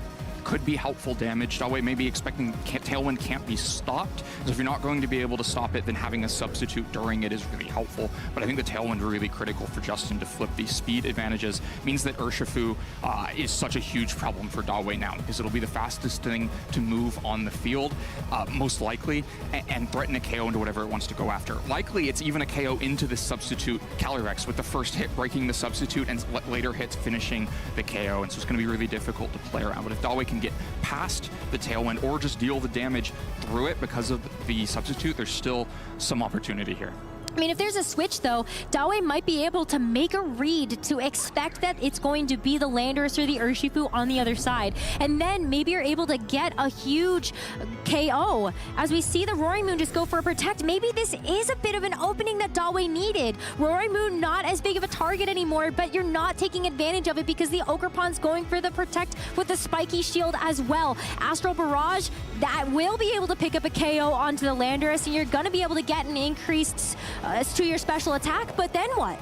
So the idea here for Justin is Landorus goes down, it gives you an easy avenue to bring Urshifu in, because you cannot risk actually switching Urshifu in.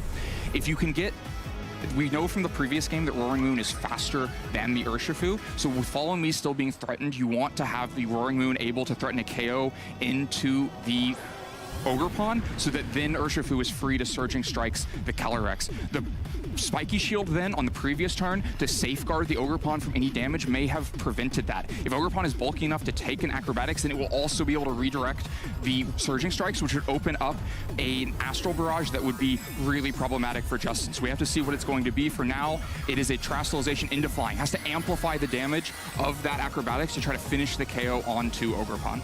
Justin's doing a little bit of a fist pump right now. Seems to be very confident in the play that's about to come next. With the Follow Me on the Ogerpon, the Terraflying to boost up in Acrobatics on this Roaring Moon. Is this going to actually get the KO that he needs to leave this Shadow Rider on its own? And it is! Ogerpon gets knocked out, and now the Urshifu is free and clear to target down this Shadow Rider Calyrex, even behind this substitute. Surging Strikes, one hit into the substitute is going to be that critical hit necessary to break the sub, and you get a chance to see these final two strikes deal enough damage to get the knockout onto this Shadow Rider Calyrex, leaving Dawei down to just the Ting Lu, and Justin one Pokemon away from moving on to the finals, where he has to face his team building partner. Wow, so delicately played. You can see the positioning building up ahead of time. Justin knows he needs the Tailwind, knows he has to deal with the Follow Me, knows that he needs both Roaring Moon and Urshifu on the field at the same time, but builds that position, and then it all culminates with the Acrobatics KO into Ogerpon, letting Surging Strikes get through the substitute and get the KO, leaving Dawei with nothing but a Ting Lu and no chance. So Justin into the finals of this regional championship. So impressive, that play. Take a look at the emotion that's on his face. Justin, somebody that tasted so much early success in his VGC competitive career. First regional, getting the win. Second regional, winning that again. Something that no other VGC player in the Masters division has been able to accomplish. But feeling like he almost lacked the ability to get back there again after seeing some disappointing performances at the NAIC in the same year and Worlds following that event. He was unhappy with those results. Maybe this is something he can be proud of again. If there's one thing to be proud of, it's the absolute coup in team building. Something almost unprecedented in VGC, to have the exact same team, the same Pokemon, moves, items, terastallizations, both making the finals. Both of our finals teams are the exact same team. In a format that a lot of people felt was not moving much, almost solved, these players came out, showed something different, and took the tournament by storm to take both finals positions. Something, as far as I know, has never happened before at a regional. This is certainly history in the making here, but Dawei made it very difficult for Justin to find himself in that grand finals next to Shiliang Tang. Dawei, also a player that I would like to celebrate a little bit, because Dawei has been able to get some really high finishes in the last couple of years, but still hunting for something to be able to add as that regional champion accolade to their incredible list of accomplishments. Just a step too short this time around, but I feel like it's coming. 2 top 4s in this season makes her one of the most successful players in North America, and so I expect to see more afterwards. It's just such a well-built team as well coming from her side, and a lot of very smart plays. That game one was executed extremely well, and that match could have gone either way. It really could have, but it's going to be Justin Tang at the end of it all, going up against Shiliang Tang in the finals of the San Antonio Regional Championships.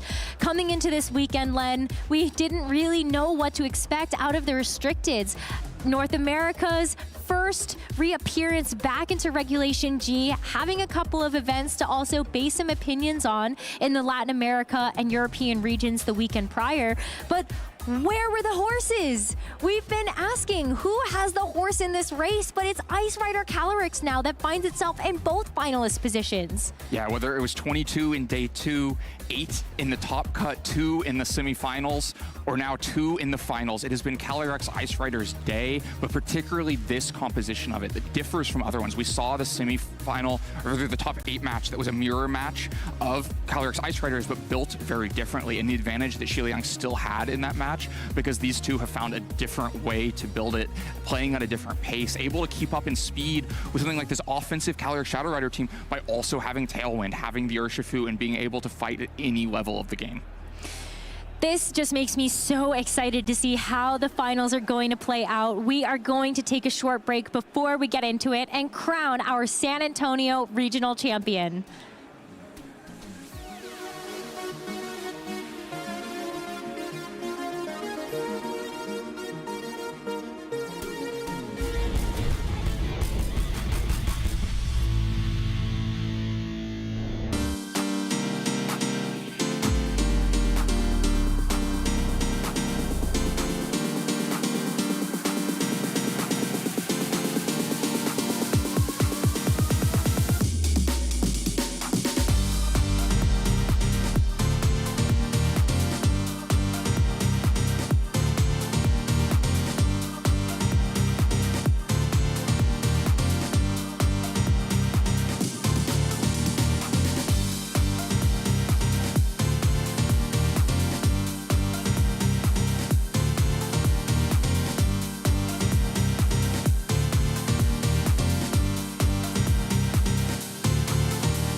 forfeit, and Kevin Hahn throughout the season has proved he's the best junior in the world. EUIC champion, NAIC champion, and now world champion in the juniors division for the Pokemon video game. My name is Kevin Hahn and I'm from Pennsylvania. I'd be a water type because it's very calm and relaxing, and I feel like that fits my personality pretty well. I first got into competitive Pokemon when my brother won NAIC 2022. It was really cool, so I was like, I want to do that too. I just love competing in Pokemon, and I love how fun it is. I love how successful I am, and I love that it's a strategy game and you really have to think a lot or else you won't do well. Overall, Pokemon is just a really fun game. I learned how to fail and accept it gracefully. It was very tough for me in the start.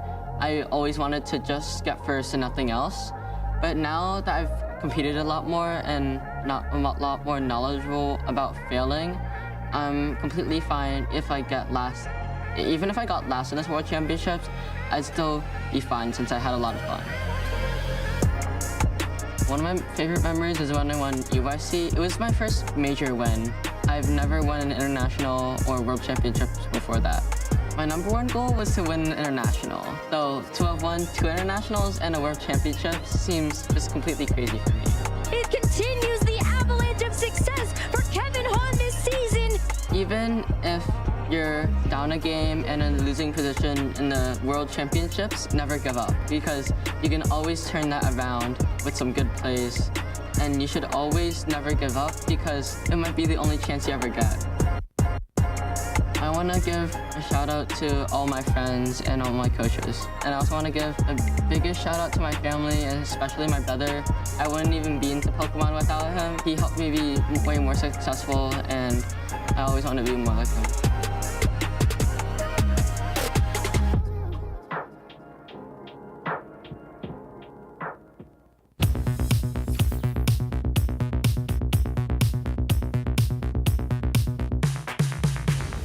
I feel like a lot of big weaknesses right now is deck selections. A lot of players do be playtesting a whole lot with their decks, with their play groups, and then decide last minute, this may not be the best choice. And so they switch when they should have probably went with their gut feeling. I think the biggest weakness players have is kind of getting too focused on the metagame. I think it's more important to play something you're comfortable with, because you'll always do better with something you're comfortable with rather than something that's just strictly meta. In these regionals, it's definitely nerves, and you can fix that by scrimming, knowing your typings, and also making sure you hit the right move. And shield alignment, that's always a big one too. I would say that the big weakness that players mostly have would be overthinking. And the best way to fix that is to just slow down, take a deep breath, and rethink your original thought, because your original thought is probably the best thought you had.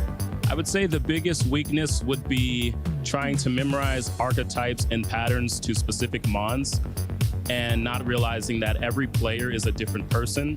So therefore, the best way to overcome it is not to just stick to one strategy for the same team, but to diversify your own mindset going in, knowing that each player will come with their own type of biases and skill sets, and you just have to adapt in a reasonable way to allow yourself some more wiggle room and not be so stuck to one thing.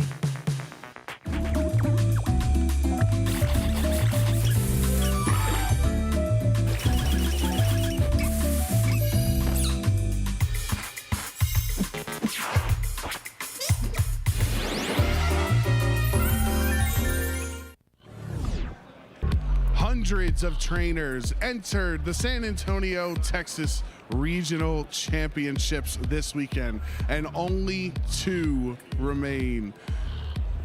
They're both with the surname Tang. Justin Tang and Shiliang Tang in the finals. The finals will come in a second, but we are here with the good friend Nicholas Donnelly, the 3rd member of the Tang gang that also top cut this weekend with this really cool Calyrex Ice Rider Roaring Moon team. Why, not on top of all 3 of you being great trainers, of course, but why did this team work so well that all 3 of you succeeded? So firstly, Tail Room in this format was kind of a already pre-established concept where with Miraidon you had Whimsicott and Farigiraf. So we kind of extrapolated that idea where we wanted the damage users to also be able to do the speed control. So really every Pokemon really pulls their weight. And aside from just the team being great, we also spent a lot of time on it. About like 2 to 3 hours every day, practicing with each other, figuring out what goes wrong, what can go right, and just the hard work we put in really paid off. And I'm just happy for us. And there's also one more, and he made day 2 not cut like the rest of us. He's not here right now, but shout out William for our group. But it's just been like awesome to watch. All right, so Nick, you know, usually when we have these segments, we have one friend on one side, one friend on the other, and they're both going to make an argument for why their friend should win the championship. However, since you're associated with both Tangs here, you're working overtime, you're working double here. I need an argument as to why Justin should be, you know, the best player here, the winner in San Antonio, and then I'll ask you about Shiliang. So why should Justin Tang walk away with this title? So for Justin, basically Shiliang and Justin have been working together for a long time, and they've played multiple times. So I'm gonna say the history favors Shiliang here, but for Justin, I feel like the energy, and he knows that it's his time. So I think he could be ready for that title, taking it over Shiliang for like the first time, because I think Shiliang has won every other Ditto they've played. You talk about that comfort with Xiliang, so that was the Wo Chien team as well, right, for NASC. So is the argument Xiliang is the better player here? He's more primed to win because he's the more creative, the more, you know, authentic creator of these teams? Yeah, he usually comes up with the basic idea. He plays a lot of in-game ladder and works on it and really dives deep into every single spread. So he understands all of the mons on a very deep level, whereas Justin usually hops on and fixes a lot of the problems and does a lot of testing. So it's really theory versus practice here, and it's going to be interesting to see how it plays out, because despite it being a 6-mon mirror, almost every single mon can realistically come here if played correctly. And it's going to be really interesting to see this finals. All right, well, we have to put you on the spot here as the friend with both of members of the Tang gang. Don't worry, they can't hear you. They're a little distracted on stage right now. Who do you predict to win the San Antonio Regional Championship? I think if history speaks, Xiliang will win, but in my heart, I feel like Justin is going to come out here. He's been feeling the energy. He's been getting really into it, so I'm going to have to lock in Justin here. All right, you heard it here first. Spoilers, Justin Tang, Regional number 3, coming shortly. Let's toss right back over to the casters to get this Masters Final started. Rose and Len, take it away. Thank you so much, Joe, and thank you, Nicholas, for all of that great insight on the team building process and also how Justin and Xiliang helped to combine their efforts to make this team. It's extraordinary, and I would not be surprised to see more people pick this up heading into the next couple of Regulation G events. Yeah, absolutely. I think extraordinary is the right word. Just something we almost never see in Pokemon, to have a team come out like this and be so successful to take both final spots, and then to get to hear from someone who participated in that team building and also made top cut using the team was really great. Let's take a look at our bracket, because not only has this team been able to whittle down so many strong opponents, but Xiliang and Justin find themselves in very familiar territory after taking down tough opponents themselves. Looking at Xiliang's side of the bracket, you take down Tanner, who is able to hit you with just this really offensive Ice Rider Calyrex. You also had to deal with Andrew Figueres that had that Koraidon, and so multiple different restricteds also stood in their way to make it to the finals. Yeah, different matchups all the time. Andrew had Xiliang on the ropes, it felt like, with that choice band Entei that just picked up massive one-hit KOs in the game, then found the right adjustments. Both of these players, Xiliang and Justin, lost game 1 of their semifinals and then came back, made the adjustments to win game 2 and 3 and put themselves in the final. Really big adjustments there, but that also speaks to their experience as VGC players. Something that Nicholas was hinting at is that Justin and Xiliang kind of broke out onto the scene together in 2023, with Justin winning Knoxville and Charlotte for his first and second ever regionals he competed in, and Xiliang winning Hartford in 2023. Now both of them looking to add another regional title to their list of accomplishments, but only one can get the job here done today. Only one can come out on top, either Justin's 3rd regional championships or Xiliang's 2nd, and continuing such strong play in Regulation G, carrying on from that top cut in Worlds a few months ago. But since they're using the same team and it's such a new thing, let's talk a little bit about this team. I think one way to look at it is that it is some of the best attacking offensive Pokemon that don't require any particular support, and then paired with the restricted Pokemon that necessitates the least support. Some of the other common non-restricted Pokemon are things like Incineroar and Rillaboom that really play supporting roles. But Justin and Xiliang have put an emphasis on attacking non-restricted Pokemon like Urshifu, Landorus, and Ogerpon Hearthflame. And then Calyrex is a Pokemon kind of stable on its own, where other things like Miraidon and Calyrex Shadow Rider or Groudon and Koraidon with the Sun and need very particular support Pokemon and lead you in a very specific direction.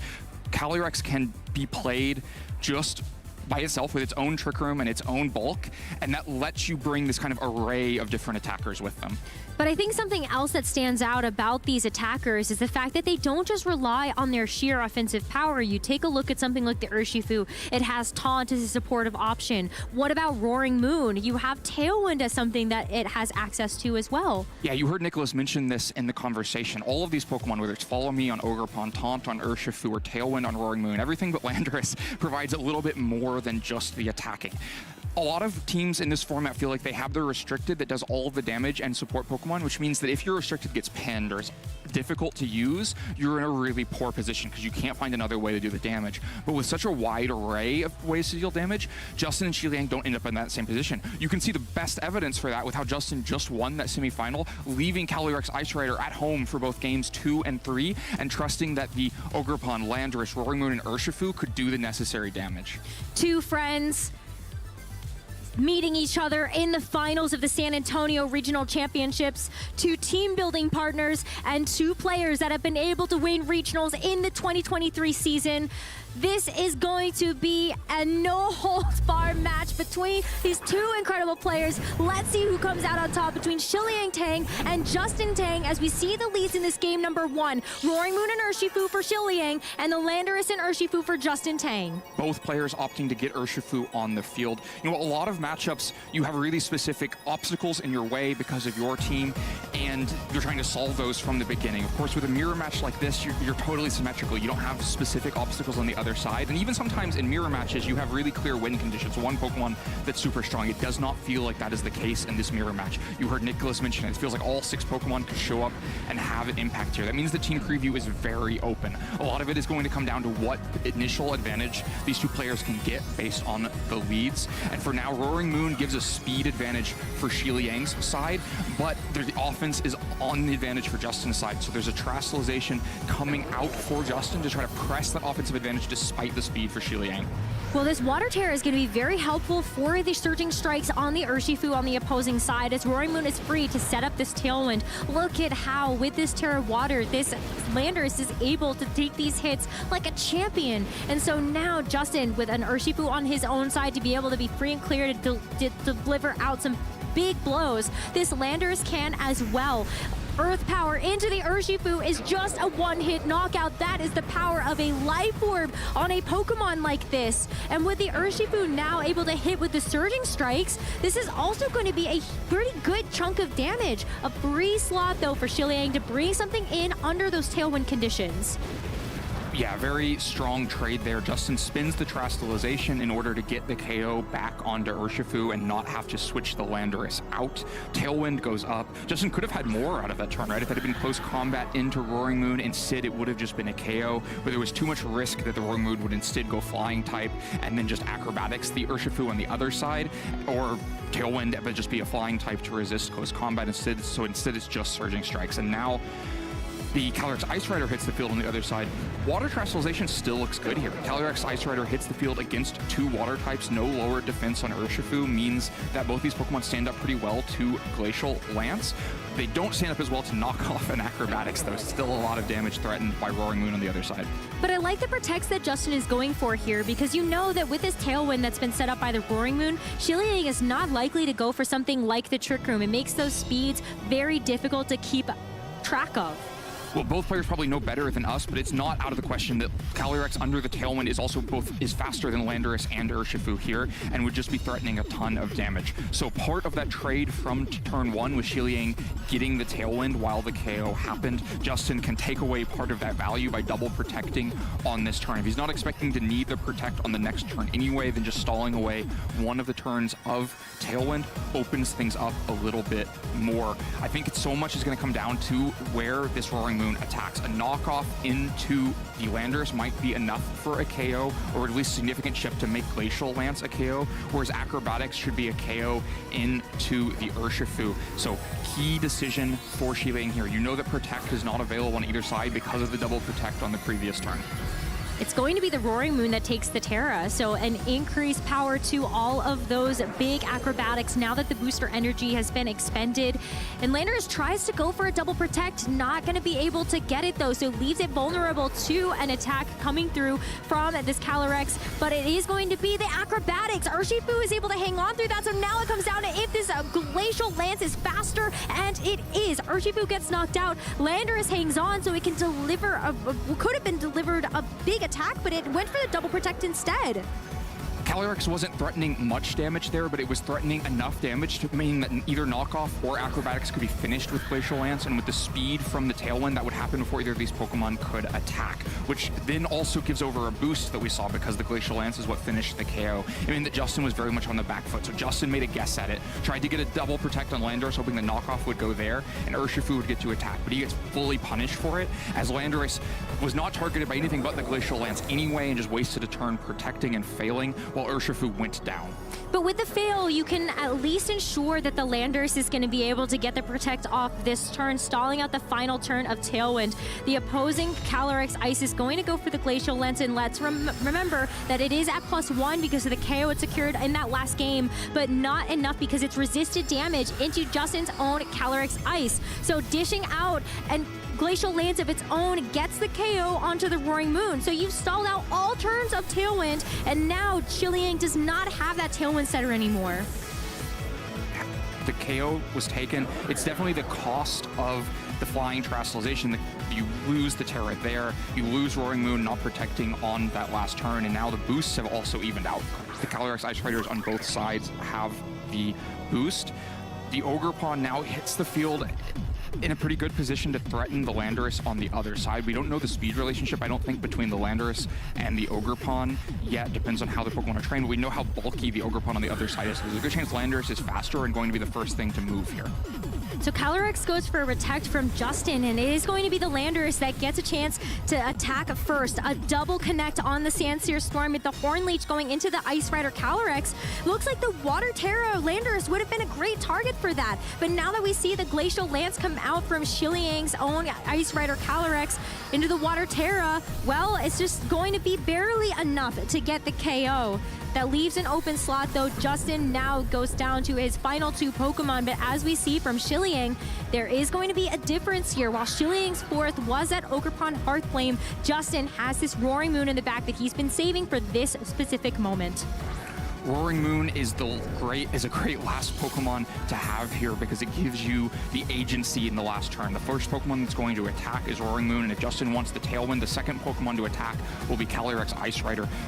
Glacial Lance might be enough damage to just pick up the KO onto both of these Pokemon. If it's not, then you can go for the high horsepower. For now, though, follow me trying to redirect something away. Let's see what the Roaring Moon went for. It's acrobatics, so it's just going to be a KO onto the Ogerpon. But now is the question, which Calyrex is going to be faster? If they are trained the same way, this could be a speed tie, but it's going to be Justin's that moves first. It's a high horsepower into Chileang's, and with that KO, Justin goes up 1-0 in this series.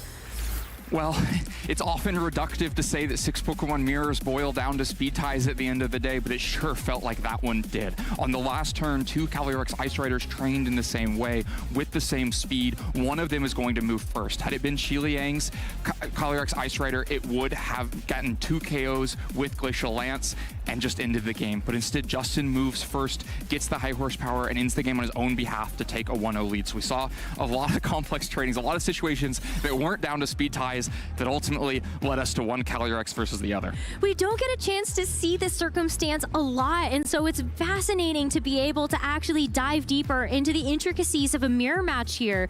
We didn't see the same leads from both players, and they opted to lean on completely different strategies to start the game. Right, both approached it differently. Chileang wanted the speed control at the beginning. Justin wanted the speed control at the end with the Roaring Moon as the last Pokemon. One key piece there was a Sandsear Storm critical hit into the Calyrex Ice Rider that opened up high horsepower being enough damage into Calyrex Ice Rider at the end. I think Chileang otherwise probably took the safer path through this game, so even though Justin won that game 1, he might still be searching for adjustments and thinking about how to approach it differently, because I'm not sure how reproducible that game is. You see the reactions in the camera, though. Justin, as you heard from Nicholas, just might be feeling himself a little bit. And sometimes it's that extra bit of confidence that can help you make some riskier plays or make you feel a little bit more like you can lean into your first gut reaction for a game. Yeah, playing instinctually, just trying to lean on your own hot hand to continue to go through and make the right decisions. I think it's worth noting that Justin did make it through that with a few turns where that hot hand wasn't on, right? The protect with the Landorus when no targets were coming in that way that just lost a turn, and a few other decisions that weren't perfect, but because he had the final speed control to threaten down the Ogerpon and resolve to a speed tie, was still able to take it in the end. We'll take a look at this, a bit of an adjustment as the Roaring Moons on both sides are going to be led at the beginning of this game number 2. And we're going to see the Ice Rider Calyrex for Justin and for Shiliang, the Urshifu. In game 1, Justin brought his Calyrex Ice Rider in only near the end game, was the second player to do so. This time it's led out on the field, but it's a little bit vulnerable here. Something like Knockoff and Surging Strikes is quite a bit of damage into the Calyrex Ice Rider that could force a quick Terastallization, possibly. Though Fairy still going to be neutral against water, you still take a ton of damage for that, and Terra seems like it's very valuable. Though if Calyrex Ice Rider can get an attack off, it's threatening at a Glacial Lance into Roaring Moon, and with flying as the Terastallization, there's no defensive option there. And if you can get a KO and start to get those boosts, it's really impactful. For now, just Tailwind to boost up the Urshifu and get Shiliang moving first. It's going to be a Tailwind on both sides, so offset off the bat. And Urshifu now will be able to hit these Surging Strikes in, but look at this. Calyrex, a little bit risky here for Justin to not go for something like that Fairy Terastallization. Still has to take about half damage from those Surging Strikes, but you get to get this ginormous Glacial Lance off with Roaring Moon and Urshifu on the receiving end of this, and a one-hit knockout onto the Roaring Moon makes Justin feel like he's a bit more ahead. Yeah, this is a strong start from Justin. Shiliang basically has to match Tailwind because otherwise Calyrex would have moved first before Urshifu, gotten that Glacial Lance off anyway, and then KO'd the Roaring Moon. You can't allow one-sided Tailwind in this game because otherwise all of those speed ties become just a clear speed advantage for Justin. So Justin is able to lean on that force-matched Tailwinds that then lead to a damage advantage for Justin because Glacial Lance is more valuable in that position than Surging Strikes. But now we get a chance to see these speeds play out again. Matched Tailwinds means that we're back to ground zero with the speeds between these two Ice Rider Calyrex. So who can get the better end of it this time? Roaring Moon with the knockoff into the Ice Rider Calyrex is big, but with this Water Terra on this Urshifu, you're going to be dealing amplified damage from these Surging Strikes. Without the Terra, it wasn't enough to be able to get the KO onto the Ice Rider Calyrex to about half HP, but with this Terra, absolutely you pick up enough damage to make up for that small bit of difference you were missing. So Justin does not get a chance to attack again with his own Ice Rider Calyrex. We're tied up 3-3 as Shiliang sets up Trick Room in this turn. Yeah, Shiliang could have just had a Glacial Lance for KO into Roaring Moon, but prioritizes the Trick Room there. When you see how fast the Pokemon Justin has left are, that may be a good decision. The Water Terastallization also removed the risk of an Acrobatics KO into Urshifu on that previous turn that would have denied the Surging Strikes back onto Calyrex Ice Rider. So while Justin got the initial advantage by having Ice Rider out on the field first, the water typing of Urshifu meant that it could take the one Glacial Lance and be a damage threat into the second turn and have the natural speed advantage once those Tailwinds were matched. Now under Trick Room, of course, all the speeds are still the same, so it's just about which Pokemon are left. And it's an advantage for Shiliang that Trick Room is up while he's the only one with a Calyrex Ice Rider left. Only one Pokemon in this matchup is really benefiting from the Trick Room, and it's the Ice Rider, but there it goes off the field for now. And wouldn't be surprised to see Amoonguss come out instead to really take advantage of that Trick Room. Yeah, especially if you expect a Surging Strikes to be able to come its way. You just know that it's going to be able to soak up that damage just a little bit better. So take a look. And there's no Rocky Helmet on this Amoonguss, but imagine if there was. Either way, it's one way that Shiliang can still make good use of that Trick Room when you have it set up from that Calyrex. Right, neither of these Pokemon can deal with Spore well, and then Roaring Moon just protects in front of Urshifu and goes down to close combat anyway, was worried about Glacial Lance, and instead just takes close combat with Unseen Fist, picks up the KO. Shiliang demonstrably ahead now. Justin is only down to 2 Pokemon left. You have this Landorus and this Urshifu in front of the Urshifu and Amoonguss, and how are you going to Terra away from this? No Ogerpon also means there's no Spore immunity here, so in Trick Room with Spore safely threatened against either of these Pokemon. There's also not a clear damage threat back into this Urshifu. On the other side, you can limit the Landorus with Spore, and then Urshifu would have to close combat to get the KO back. You could also Rage Powder to move damage away and just go for Surging Strikes into Landorus on the other side. The good news for Justin is the Terastallization is still available, so Landorus can protect itself that way, but it's not protecting itself from Spore. but it's also not protecting itself from unseen fists. So something that you don't necessarily see every day is a terrestrialization committed onto a Pokemon that's just going to go for a protect. Something that Justin fell victim to in the turn prior. He's not going to end up letting that get the better of him this time. Protect is also going to be good to make sure that this Landorus doesn't get spored on this turn, as Urshifu goes for the taunt to shut the Amoonguss down in Trick Room. A nice turn for Justin to try to get a little bit more back in the series. With Shiliang's Urshifu going all out on the offensive, you can see where that Water Terror really paid off, even with the Protect. This is such a smart play. There were so few avenues to try to sneak back into this game for Justin with Trick Room up and Amoonguss on the field. But using the combination of the Protect to block the Spore, the Water Terrestrialization to block the damage of Surging Strikes, and the Taunt to prevent the Spore on the next turn has now bought Landorus a turn to go out on the offense. It was going to be really key for Justin to have a chance in this game that Landorus could go out and attack. Now you have to worry about an attack from Amoonguss plus an attack from the Urshifu, and that's the thing now. Pollen Puff is going to lower it enough that close combat. Oh, it's a knockout into the Urshifu. Shiliang was hoping that his own Urshifu would be able to move before Justin's, but that's just not the case. So Shiliang loses the Terra as well as one of the biggest offensive pieces to his team when there's that Ice Fighter Calyrex in the back that's already taken a big attack. Earth Power into the Amoonguss is still very strong, and we're going to see that neutral damage. Make sure that that Amoonguss is within knockout range. Surging Strikes would be able to pick it up. That Ice Fighter Calyrex is below half, and there's no Rage Powder anymore because you taunted it away.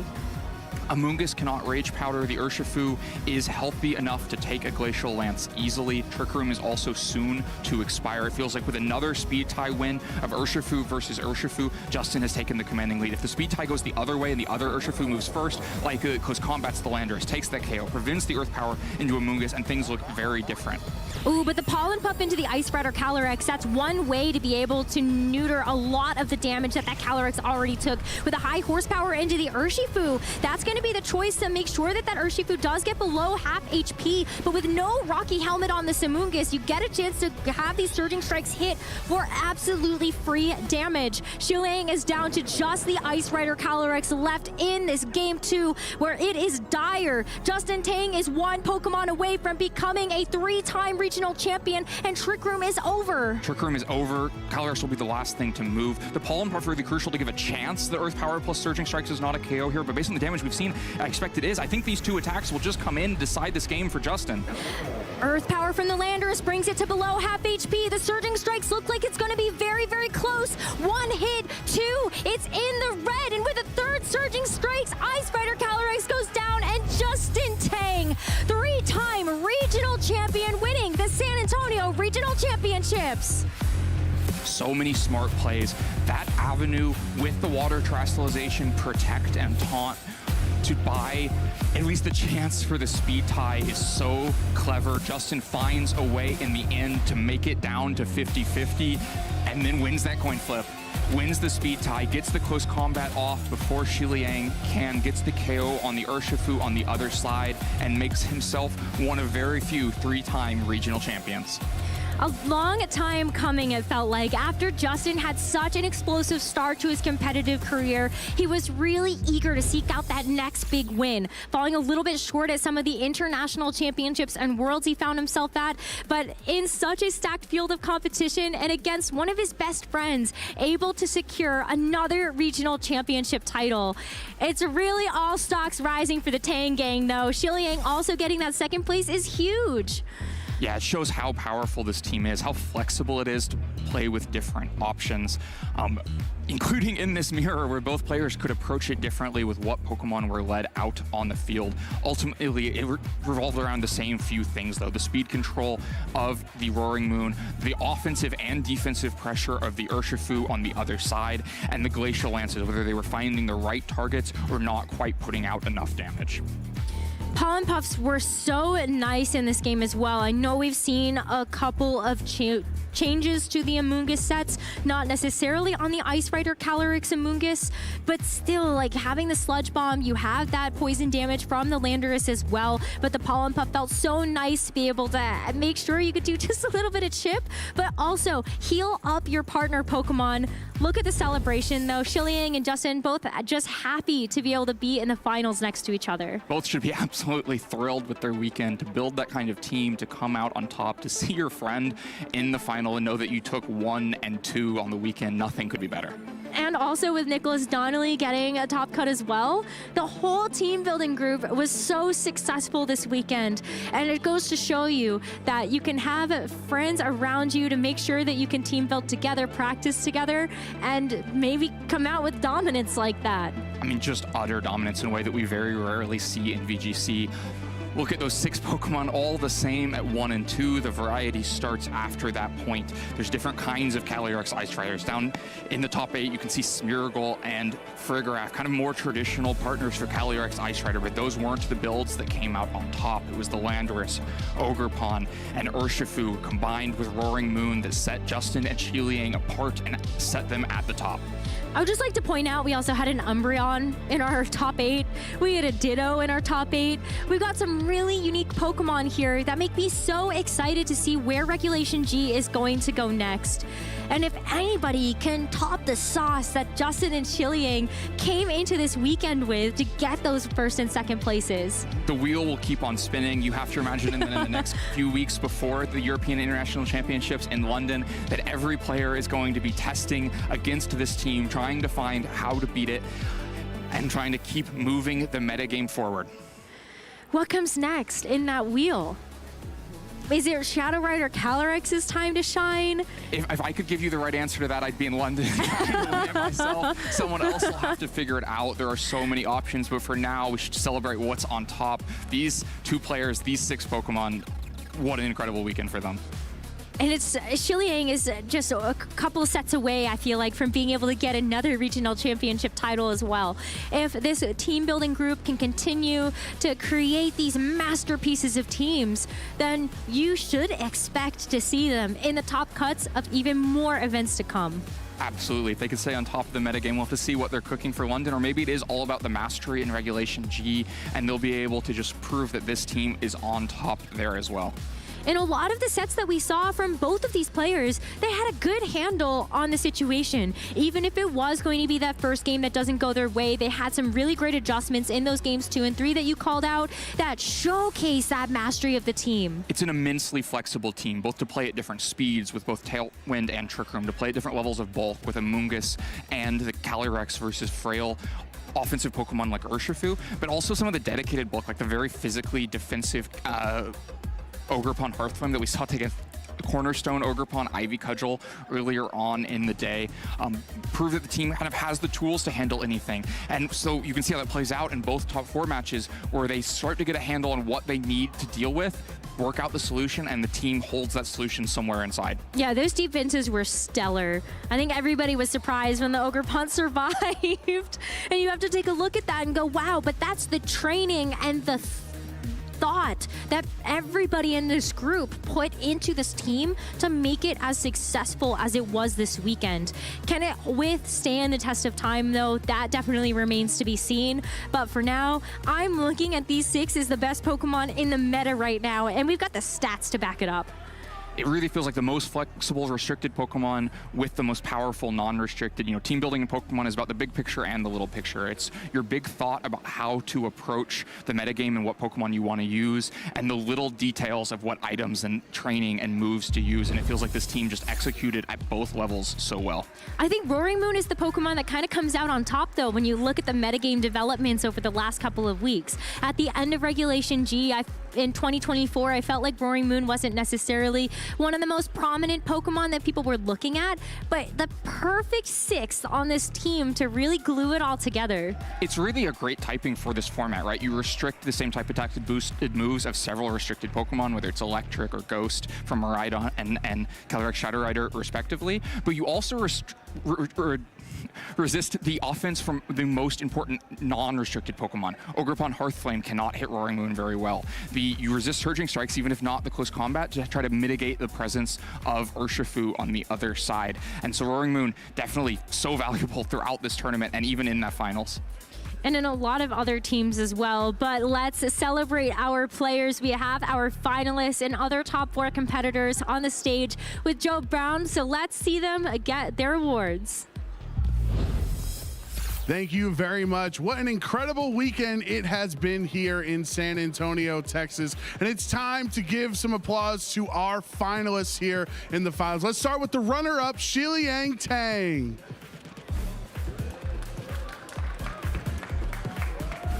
Congratulations. Now, you're the architect. You're the creator of the team. Justin likes to perfect what your ideas are. How does it feel right now? I know you're sad you got second, but one of your great friends was able to win the title. So how do you feel right now?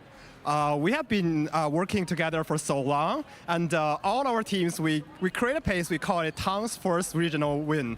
And now, when I see him in the final, I was like, okay, we got our fourth regional win. We work together, and the team is great. Congrats to him. He definitely played well, and I think I also create one of the best teams maybe for the whole regulation. So I'm more than happy. I lost, but I'm still very happy. Yeah, I'm very excited to see how far this team is going to go throughout Regulation G. But do you have any shout outs for the rest of the Tang Gang crew? Any other friends and families watching at home? Yeah, for sure. So we have the team building gang, me, Justin, and Nick, William, Chongjun, and also Luis, who also won Birmingham Regional in the senior with the same team. So shout out to people who all contributed to the team. And more importantly, shout out to my wife and my family for keep supporting me playing Pokemon. Yeah, congratulations, Shiliang. Everyone, round of applause for our runner-up, Shiliang Tang here. Come on over. And now it's time. One of the best players in North America, a rising star who cannot be stopped, the 3-time regional champion, San Antonio regional champion, Justin Tang. Congratulations. I mean, you must feel on top of the world right now. Well, what's going through your head? I don't know. It feels better than the first time and the second time, I guess. I don't know, man. It's too good to be real. I booked this flight last minute, maybe 2 weeks before the tournament, because I was feeling good in the team, and I had so much practice, and I felt like, well, am I spending this much time in practice? Why am I not using myself? Because I know it would do well. And I was right, because here I am. And I just have to thank Shiliang so much. He gave me the team. We've been working on it since Christmas, and it's just great to have a result together. This is the first time we both have made a huge run top cut together using the same team, and I can't take the word but him. And yeah, I don't know. It feels unreal. No, I totally understand. I mean, it must be a crazy feeling that you and your friends are all able to succeed and work together and accomplish this goal together. Now, we got to let us into these conversations. You've been working since Christmas. Shiliang comes up with the archetype, the idea, and you kind of try to perfect it and maybe hammer down what the independent moves or maybe Terra should be. So, how much of that conversation is back and forth between you to get to this perfect team of 6? It's a lot of back and forth. Honestly, I was doing really well with the team. During Christmas, I hit really high in the rank ladder with it, and then we actually dropped it for a bit because we were still struggling versus certain matchups. Like, for example, the Amoonguss before was a Rillaboom, and we had a Choice Band Urshifu before as well. So we made a change of a Protect and Cloak to be better versus Fake Out Mons. That's why we dropped it, and but we gave it to one of my seniors, Louis, who won Birmingham with actually the same team that we ran today. And basically, him doing well with it and encouraging us made me want to pick up the team again. And of course, if I'm picking the team, Shiliang's picking the team, and then it's just been a group effort. So it's been a great experience, just kind of bounce back ideas, and yeah, this is kind of what we do with every team, to be honest. Just a bunch of grinding and back and forth, and hard work pays off. So yeah. Now you are, Justin, you are the 5th North American trainer to lock their ticket into Anaheim this summer with this regional win. Knowing that you already can start booking into your flights, you don't have to wait 2 weeks before Worlds to book that one. Is this feeling you have right now, is that going to inspire you to attempt to continue on the regional path this season, try to win more and more, or are you going to be a little bit more reserved, a little more relaxed, knowing that you're already making it to California? Yeah, I'm not so sure. I mean, I already have EUIC booked, so I'm doing that. Hopefully, I can do well there. And then besides that, I think it might just be NIC now that I have the Worlds ticket. I mean, yeah, I have like 10 million points now, and I have my Worlds invite. I'm not sure if there's any much I can do. So there's probably just that, and yeah, I think that's really it for the rest of the season. Okay, and then last point, besides Shi Ling, which deserves his praises, anyone else you want to give some shout-outs to here on the stage? Yeah, I want to shout out Shi Ling at first, too, because at Worlds, we actually had a 6-1 mirror, and he beat me. So thank you for giving me this game and this medal, and then the team. So thank you very much. But yeah, all jokes aside, thank you, Shi Ling, Nick, for working a team with us, Chunja and William for also working a team with us, Louis for winning Birmingham and making me use the team again, basically. And all my friends at Momo Nation, Gambito, Church, Team Z, there's so many people. Aces, and all my friends and family back at home. I've just been so much countless support these past few years, and I couldn't have done it without everyone here. So thank you. Yeah, everybody, one more round of applause for our regional champion, Justin Tang. Justin, you're going to go celebrate with your friends. That's going to be it here from us on the stage here in San Antonio, but it's time to close out the show, have our last thoughts from the rest of the casting team. So for Joe Brown here on the stage, for Justin and Shi Ling Tang, it's been a great weekend, but let's see what the casters have to say to finish out the day. The power of friendship truly on display here, with Justin and Shi Ling placing 1st and 2nd, the top 16 placement of the team as well. And hey, it also won Birmingham last weekend in the seniors division. My name is Gabby Snyder. I'm here with Evan, with Len, with Rosemary to wrap things up. And y'all, I gotta ask, what was your favorite moment from this weekend? Oh, from the entire weekend? I have to say my highlight was Luca Paz's Ditto play. The incredibly unique ways that he was using Ditto, the fearlessness to lead Ditto multiple times, never in game 1, but in games 2 and in games 3s in the past. Luca really made a lot of unique creative use out of Ditto that I think a lot of players wouldn't ever think of to do, and would definitely be too scared to lead Ditto multiple times in tournament play. Might be a lame answer because it's what we just saw, but I think the joy on Justin's face as he and Shi Ling were getting to play that finals against each other as friends, knowing they'd already won the tournament between the two of them.